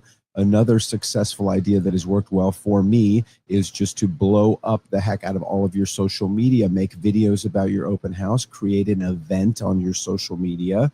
Take it seriously. When you do hold the home open, none of this 2-hour stuff. You want to be there at least 3 to 4 hours. I prefer 11 to 3. That's just me. People get out of church on Sundays.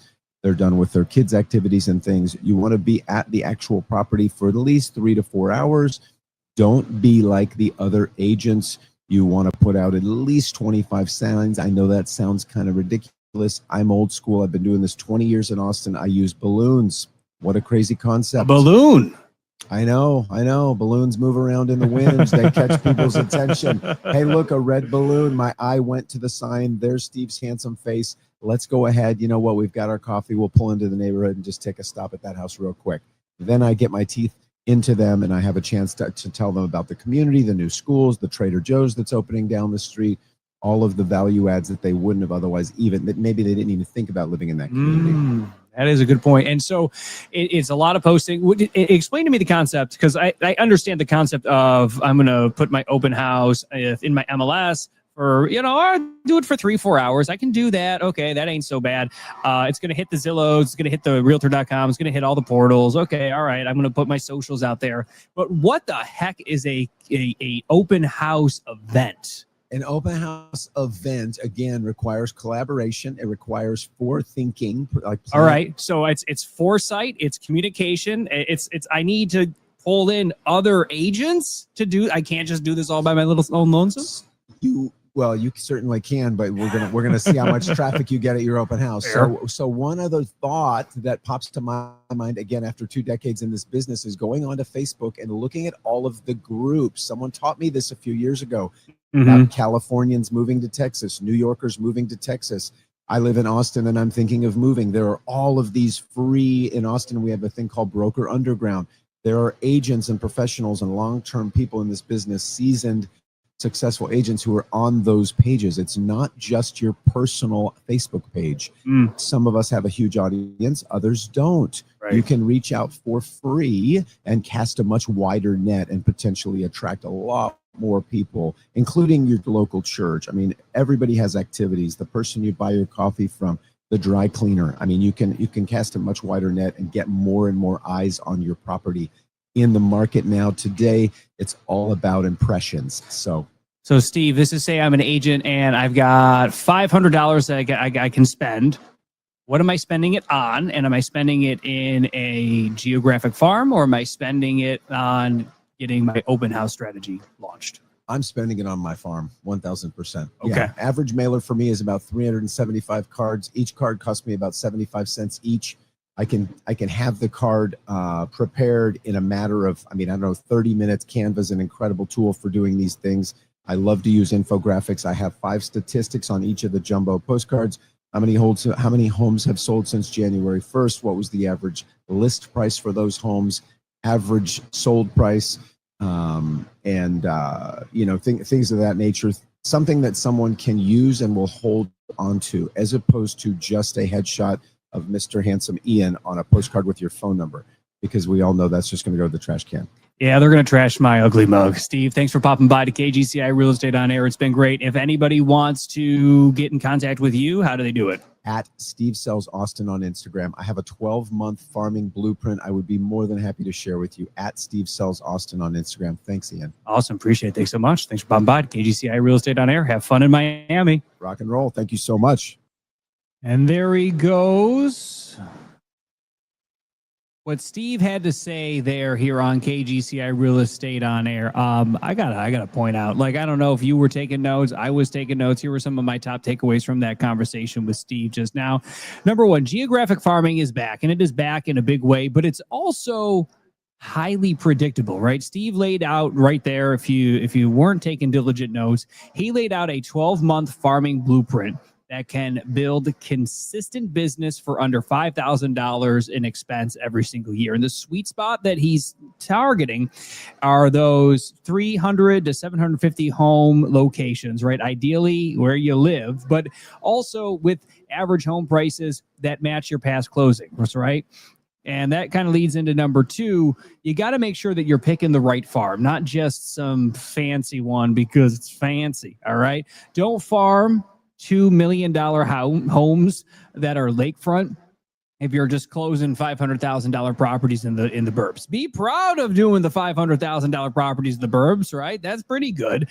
But avoid neighborhoods also that are full of new builds, because you'll be out there competing with builder incentives. Instead, try to go where people statistically are ready to move most often inside of that 5 to 7 years time frame after purchasing. And number three, you want to lead with some value. You don't want to lead with vanity, right? Forget the just sold postcards, right? Steve is going to be sending out info style mailers that are showing average sale prices, price drops, turnover stats.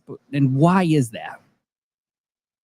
Because value added mail stays on the fridge, and the one with your ugly mug, whether you are, ugly or not, that's going to get trashed.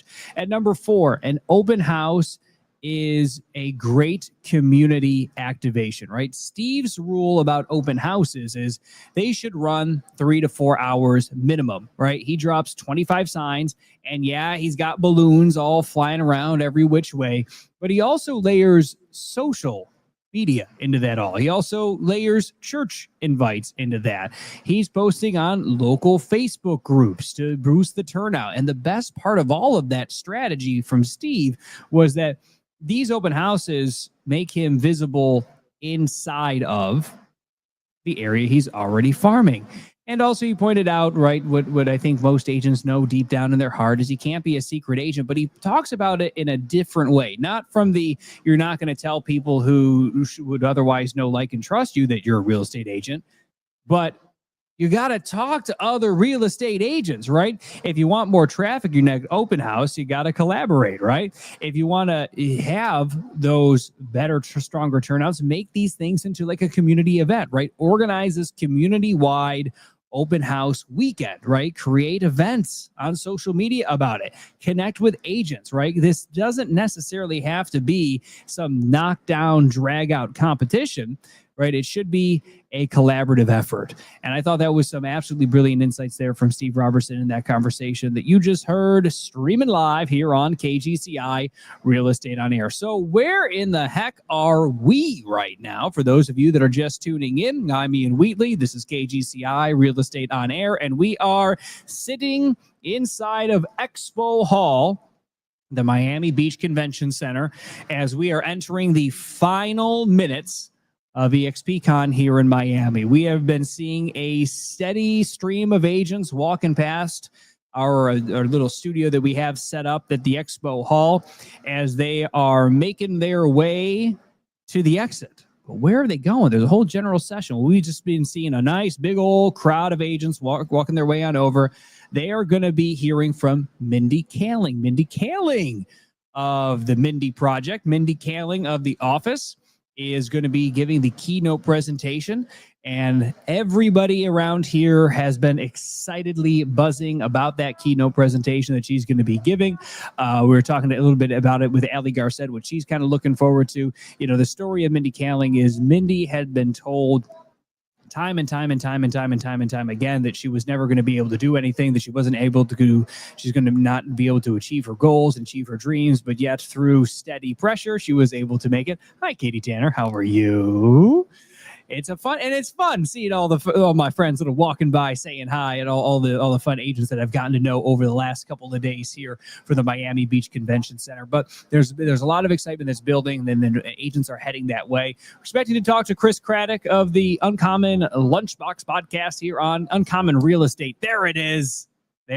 Uncommon Real Estate Podcast here on KGCI Real Estate on Air. He'll be popping by in about a minute. We also have some more of eXp Realty's top producers to chat with, and we have a lot still left to cover in the final 35 minutes of our broadcast here for the Miami Beach Convention Center.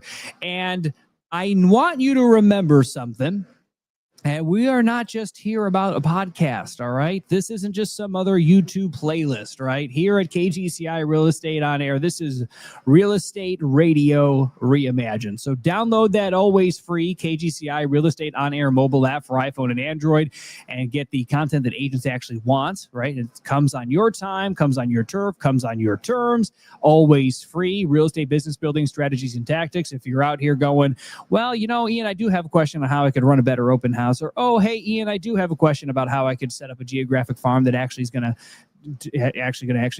help me grow my listing side of my business. Or, hey, maybe I want to improve my listing presentation. That can all be done inside of the always free KGCI Real Estate on Air mobile app for iPhone and Android. Always free, always on. Because if you want that competitive edge while everyone else is just kind of checking their email, that's what we've designed it for. That's what we've decided to do.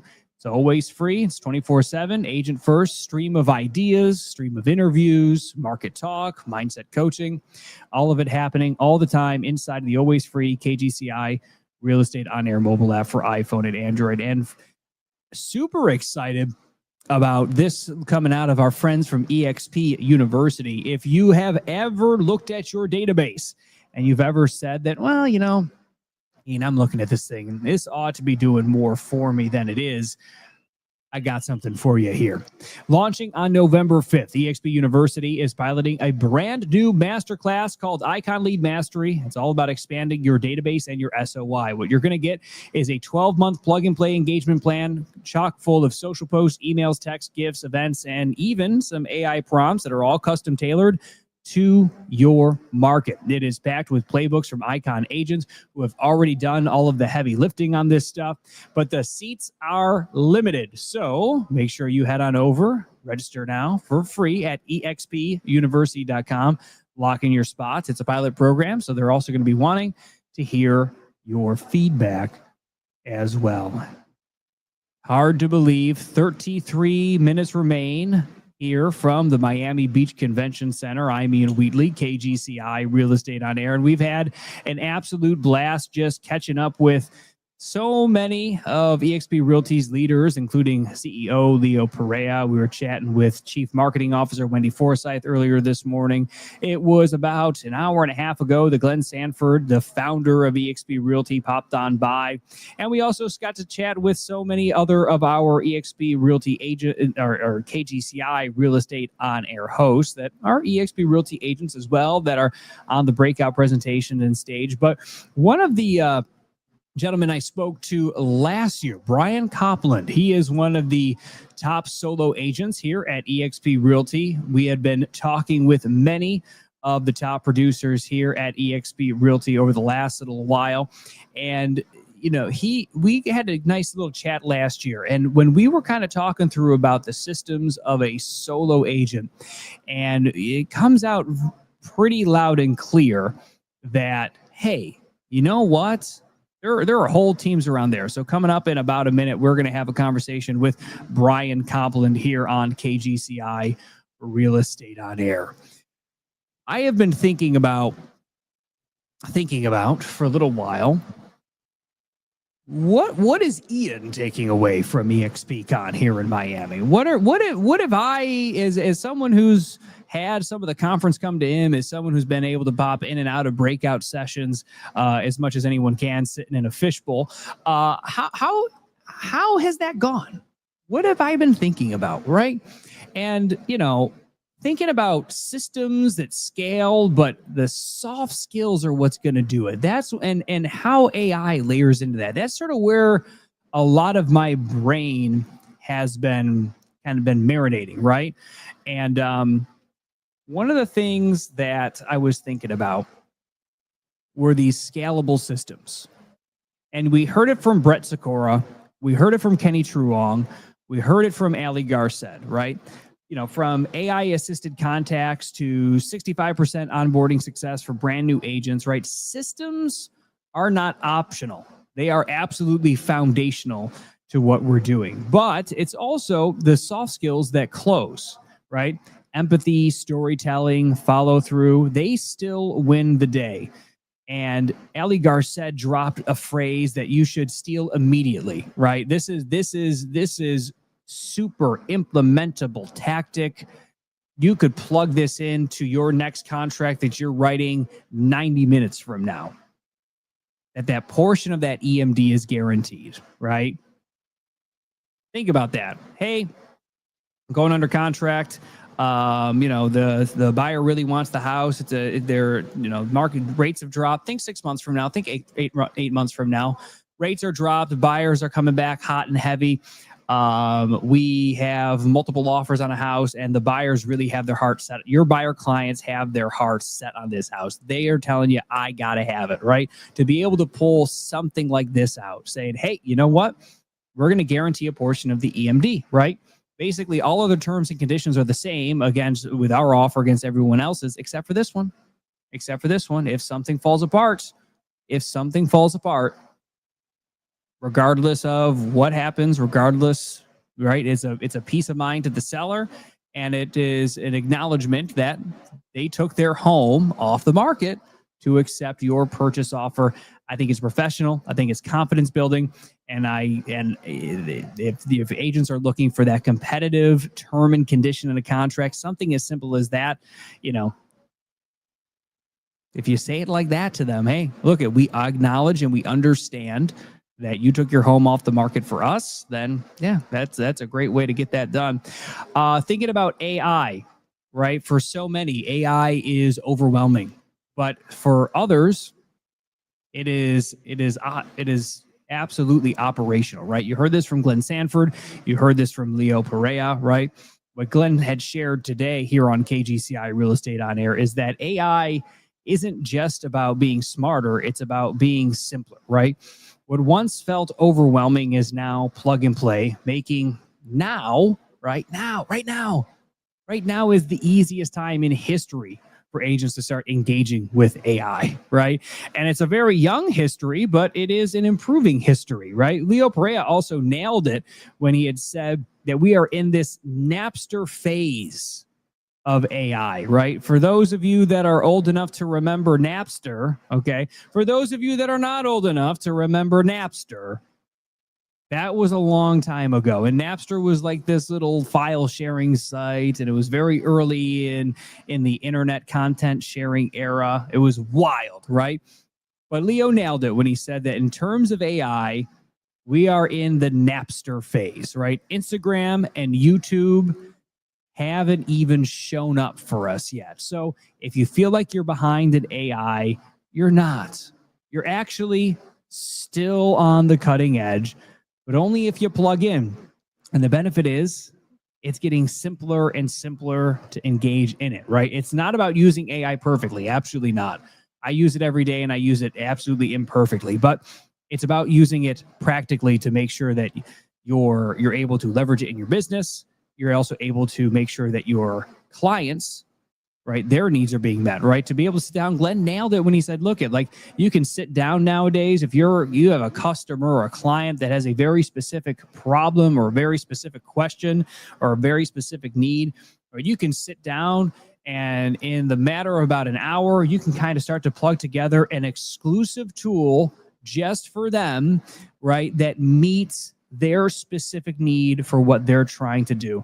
That level of service is incredible. And that level of service was only previously being able to be delivered by web developers, which is absolutely wild. One of my other big takeaways so far from eXpCon here in Miami is just talking about this Icon Lead Mastery series, right?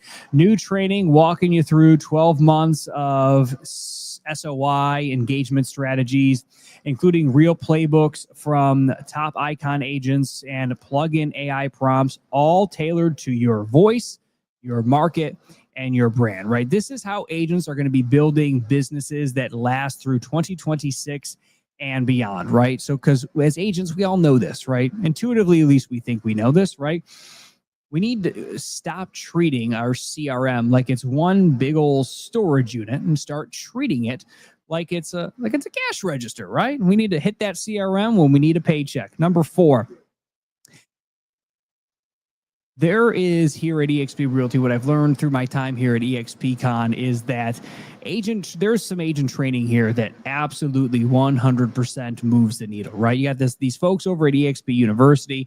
Also have they built this program called Trainer Connect, right? Fast Cap, Fast Attract, AI Accelerator, this Icon series. These aren't like these one and done things that they do, right? These are performance tracks and they work. They really work because you have people that are teaching them that are actually in production, right? They are doing the things that are moving the needle in 2025. They're doing the things that move the needle as they move into 2026, right? And this Trainer Connect program is now letting event hosts find and preview world-class speakers for local events, bios, videos, specialties, all happening in one place, right? You don't need to graduate from growth, right? What you really need to do is just need to keep on showing up.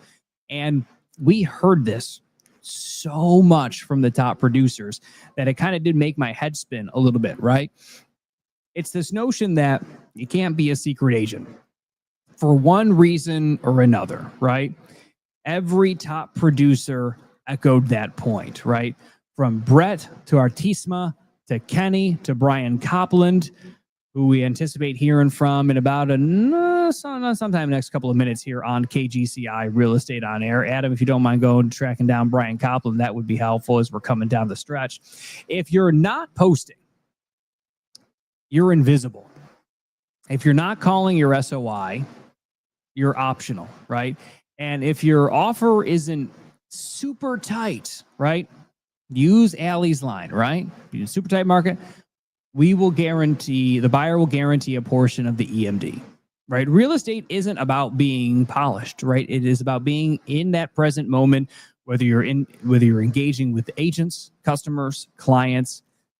But let me try to recap what 5 hours of radio has brought us to so far, right? Because the TLDR of this entire day is that the future of real estate is already here, right? AI isn't hype, it's help, right? SOI still matters, right? Now with automation, absolutely. But systems aren't out here replacing agents, right? What they're doing is they are unlocking agents' time.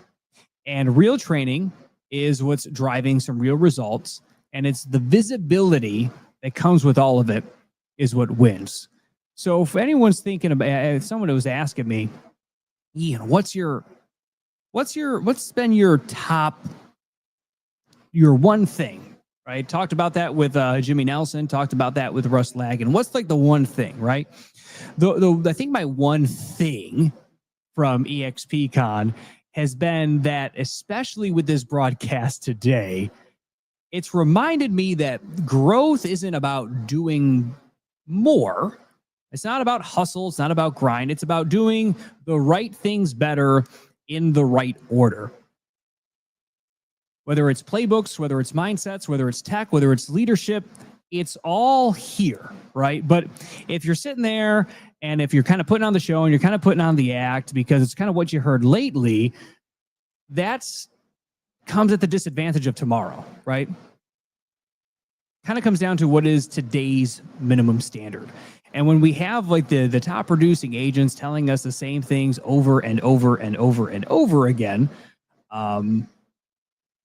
we should probably listen, because we've been talking to many of them as part of this conversation here from eXpCon. And for a second year in the row, Brian Copeland, he came in third place for units sold as a solo agent, and we tracked him down. He's joining us now. Thanks for popping by to KGCI Real Estate on Air. It's good to see you again, my friend. Thanks for coming by. How's it going? Thank you for having me. This is always something I look forward to. This is a lot of fun. So second year in a row, one of the top producing agents, solo agents by volume. How does that feel like, that accomplishment year over year? It's a bit shocking. Is it? You know, because we all started at zero, right? In the beginning of the year. And I'm like, all right, this is a long row ahead. Here we go. It's January. And somehow it always works out. It just works so out. It feels good. So what's a daily routine look like for a top producing solo agent moving the units that you're moving? You know, I think the key is really staying in touch with my clients, right? Lots of phone time. My family hates it. My office probably hates it. Sure. But that's the trick. The trick is the more discussions I have, the more opportunity it creates. Right? Right. People do want to hear back pretty quickly in this instant world we're in. And I try to do the best I can, you know? And so I get up in the morning, drop my kids off at school. I have 4 kids, which is nice. I love when they're in school. Yes. It's the best because I get in the office at like by 8 a.m. In the summer, it gets hard. So this summer, because working from home, right, and doing a lot of this stuff at home with the kids during the summer, You know, they it's just have tough. camps and they start at different times and they get me out of my routine. Yes, right. Right. So you get in, you drop them off, you get in the morning. What's the first thing that you got to do? So I'm on a wonderful coaching call called Survive to Thrive with agents around the country. I try to get on that every morning. Okay. And it's just some positive, you know, positive air in your day, right? It gets you going, makes you think, right? Some people get up and read books. Some people get up and drink coffee.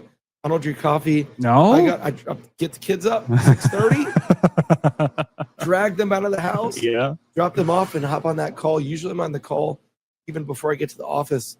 And so that's a good little 30-minute, you know, get me up here, right? Yeah. And then I get it to work. Okay. Right. Checking emails, responding. I always have a pile of papers on my desk.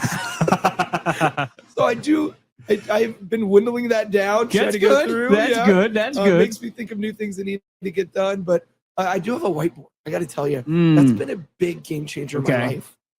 I have a couple whiteboards in the office. I've never had whiteboards, and it allows me to jot down quick notes. Yes. Like there's one that constantly has a to-do list. Okay. And it's just like, just quick thoughts that you have. Mhm. If I write them down on a piece of paper, the paper gets under another piece of paper. Yeah, right? when you have that paper stack at the corner of the desk, right? And It's so just the gross. whiteboard has actually been a great hack. Yeah. All right. So it's like that old school bulletin board, so you got the whiteboard. And that's pretty low tech. Is there anything in that technology stack that helps you run your business day to day? I'm using more Granola. Okay. Granola is really great. I'm on a lot of Zoom calls. Even doing comms for clients. Yeah. I record those on a Zoom. A lot of times they're not even on it. And so I'm just acting like they're there and talking to them, showing them the market, right? And then I'll record it on Granola. It makes it really easy to send a follow-up. Yeah. And I have all my notes, on live Zooms. Hey, do you mind if I record this? Right? Right. And it just makes me move quicker. Okay. With technology, I'm always trying to find things that make my life easier, but allow me to get more things done. Because not only I mentioned having kids, I get up early, but I also have to leave early because they're so active in sports and stuff. Okay. And so it really makes me think about the number of hours I have in my day and how I can make them most effective. And by using technology, it's really helped me. Chat with Brian Copland, one of the top producing solo agents here at eXp Realty. We're chatting here from the Miami Beach Convention Center. We are live here from eXpCon here in Miami. How do you balance the volume with that client experience? Is there automations that are running this? Are you just like white knuckling it? Is there a VA, an assistant? What's that structure around you look like? I am always looking for hacks. Okay. Always trying to use technology, because if I can use technology that allow maybe not client front facing things that they see work easier, but on the back end that frees up time to be able to have more client interaction. Okay. And so I try not to get bogged down. Now the other important thing is having leverage around you. Like I am always trying to figure out, do I need to bring in another human to help with something I don't want to do? Yes. Right? Yes. So I have 3 VAs. Okay. I have somebody full-time in my office. And so I invest in my life, right? And that's really helped a lot. Before I came to eXp, I didn't understand leverage. Like, for example, I've never had a transaction coordinator. Never? In 24 years. So who's doing it? So I have a partner that I work on some sales with. Yep. She's always done it. And I'm like, all right, we need to rethink what we do here. I think it's time to free up your hours in the day so we can have more client interaction. Right. More client touch points, which leads to more income generating business. Let's get you out of paperwork. And so I just brought in a TC. All right. So from the outside looking in, it may look very different than it is from the inside looking out. Right. Right. And like just mundane things that people are like, oh, I've had a TC since day one. Well, I haven't. So right. Maybe I'm late to the party. Well, and that's unique, and it's interesting because as coming from at this as a team agent, right? Where there was always a transaction coordinator just like there, right? Learning to process transactions after under contract, and you get through all the various negotiations that come up along the way. That's a learning curve. That's a learning curve. For chatting with Brian Copland, he is one of the top producing agents here at eXp Realty. He's a solo agent. And have you been able to leverage AI into doing any of this for you? Absolutely. I mean, those who don't are screwed. Yeah. Right? Because we can do things so much faster. Mm-hmm. For example, I'll give you a real life example. An inspection report came in. Mm-hmm. It wasn't that pretty. Yeah. We needed to renegotiate some terms. Put that puppy in Chat GPT and a custom GPT. Yep. It spit out the exact repairs, right? That were the highlights, estimated cost in my local market, and wrote the email to the agent for me. Oh, that's nice. I literally took hours and hours and put it back in my day by using that. The agent then responded and said, thank you for the wonderful email. It made my job so much easier. Yes. So that's awesome. Like those and then real estate, if you're not using this, Mm-hmm. you have to learn it. And it's a job to learn this stuff because it's evolving so quickly. Right. And so when you're using these custom GPTs, I remember, I was using just mainline chat GPT Right. and I was like, oh, and then I figured out how to build a custom GPT. It really wasn't that bad. It really wasn't that hard. About how long did it take you to start to kind of go from, all right, I'm figuring out how to chat with chat GPT to, all right, now I'm going to start making custom GPTs for these different tasks that are inside of the day-to-day of what I need to do to run my business. Well, I think it starts with figuring out what you want to do and what you don't want to do. Amen. Right? What are you spending 30 minutes on to an hour on that you could actually do in 3 to 5 minutes? Mm-hmm. And I think that's what it comes down to. Like at the end of the day, we get paid to have conversations with clients. Yes. And the majority of our day should be that. Mm-hmm. Right? And if we're getting bogged down on things that aren't allowing us to do that, we have to figure it out. And so I'm constantly evolving, constantly. That's one thing that I think makes me a little unique. I'm willing to try things. Mm. I'm willing to step outside my comfort zone, Yeah. especially since joining eXp. And how long have you been with eXp Realty now? 35 and a half months. 35 and a half months. November 15th. All right. 22 is when I joined. Got it. Coming up on my anniversary. And it's really changed my mindset. Mm-hmm. How so? The culture here is one of evolution. Mm-hmm. It's one of always trying to better yourself as an entrepreneur. It's the entrepreneurial mindset. Mm-hmm. It starts with our leadership in a huge way. I mean, the amount of tools that we're given is actually overwhelming for most people. It can be from time in a to good time. way. In a good way, right? But there's a solution for everything. There's a solution, and I try to pick the ones that work for me. Right? Okay. Right. But it starts with showing up. Mm-hmm. We're here at eXpCon. Here we are. I mean, an amazing event, and for an agent not to figure out how to try to get here, do anything they can, is short-sighting their business. Yes. Because the people that I meet here, the things that people are doing are bigger than I can ever imagine. Mm-hmm. And it's hard to replicate by not being boots on the ground. Amen. Amen. We're chatting with Brian Copland. He's one of the top producing agents here at eXp Realty. Only been here for a little under 3 years. That is surprising. This is your second year in a row winning this award. How have you been able to, you're talking about, iterating and developing and moving forward, right? How have you been able to maybe adapt? Like, what's a strategy that you've rolled out that's worked really well this year that maybe didn't work so well last year or the year prior? Getting uncomfortable. Okay. How so? Having tough conversations. We're in a friend of mine likes to call it a competitive market. Sure. In Austin. Yeah. Not a tough market, a competitive market. Yes. And getting really good at learning how to be very honest and blunt, Mm-hmm. but lead people to their goals. Okay. And by doing that, it's like that morning call I'm on, Mm-hmm. right? Practice simple things that you don't learn in real estate school. Script, role playing, objection handling. When a script sounds like a script, you've lost, Mm-hmm. right? It's a roadmap to a conversation. Yes. And so I've really, really trying to get good at the basics. Okay. And I believe every agent needs that in a tough market, but you can thrive if you have those skills in a great market. Right. And if you were to try to drill your success down into like a 7-day action plan, what would that look like? Ooh, that's tough. Get up early. Okay. Get proper sleep. Take care of yourself. Right. Write down a plan of your goals. Figure out what day 70s will look like and work backwards. Right? What do you want to accomplish? What is the end game?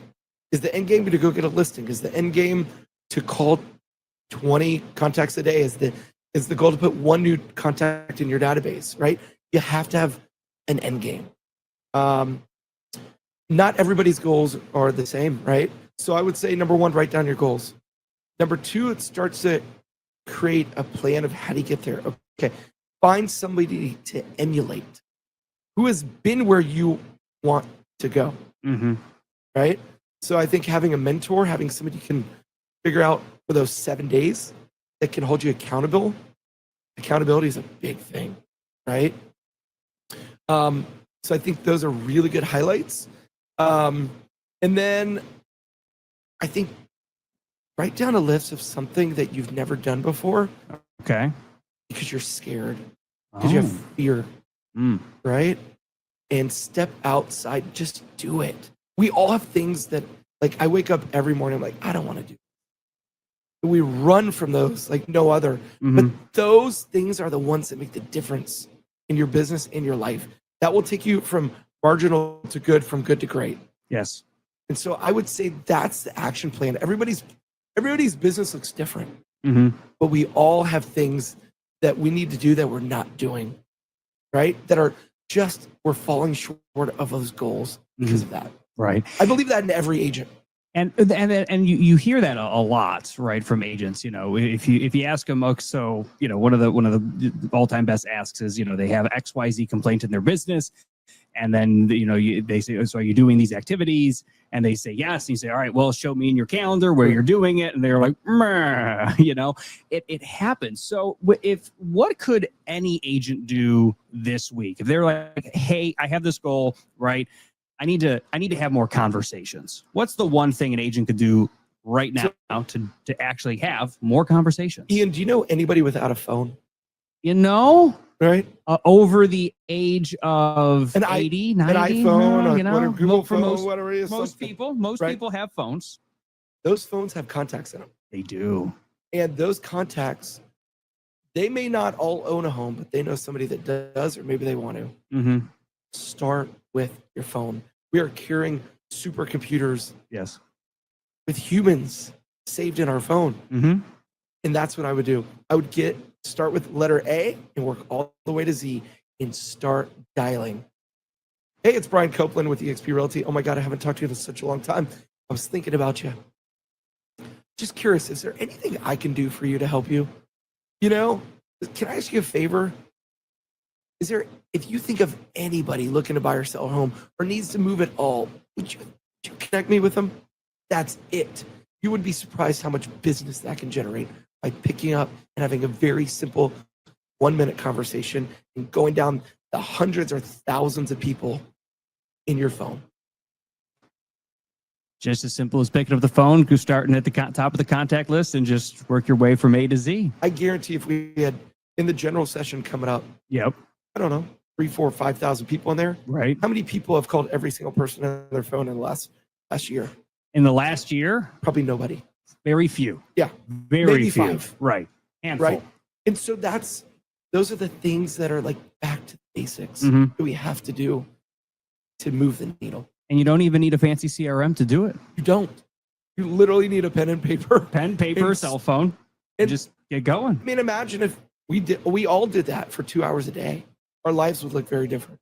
Absolutely. Brian Copland, one of the top producing agents here at eXp Realty. Thanks for popping by and visiting us here at eXpCon in Miami. Thank you so much for having me. I appreciate it. Pleasure's always mine.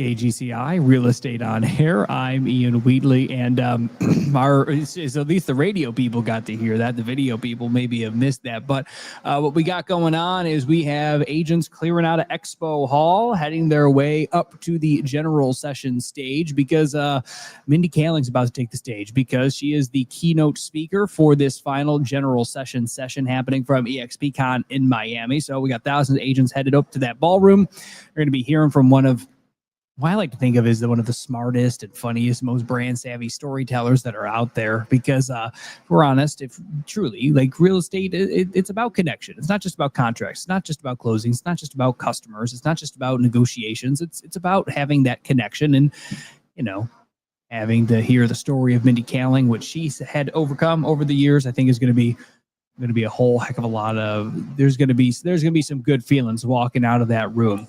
And as we are coming down the final stretch, the music is starting here at Expo Hall, if you can hear that in the background, because they're trying to move them up to the speech by Mindy Kaling. We've had a lot to cover here from eXpCon in Miami, so just take a deep breath. Because if you've been with me since 9 o'clock this morning, let's be honest with you, you've survived 5 hours of real estate gold, some unexpected guest drops, some of my live reads that just didn't quite stick that landing, and at least 3 different hosts who basically thought the microphones were off and just can't come barreling through the door. But listen, this wasn't just a day of noise, right? This was a full throttle run through of what it means to be a real estate agent in 2025 right here, right now, hearing from top producers, hearing from industry leaders, hearing from agents that are in the trenches just like you, right? We kicked off this morning with some energy. We kicked it off with a big opening, and we have heard from Brett Sikora, who has come through with some 200 plus agents, 28 staff, and a system that's so tight that it makes your CRM blush a little bit, right? He told us about how 65% of new agents are under contract within 60 days. So yeah, most of them don't even know what the heck AI stood for until they join, right? Then we also heard from Kenny Truong along the way. He dropped an entire playbook, call value, what all the metrics that he's looking at.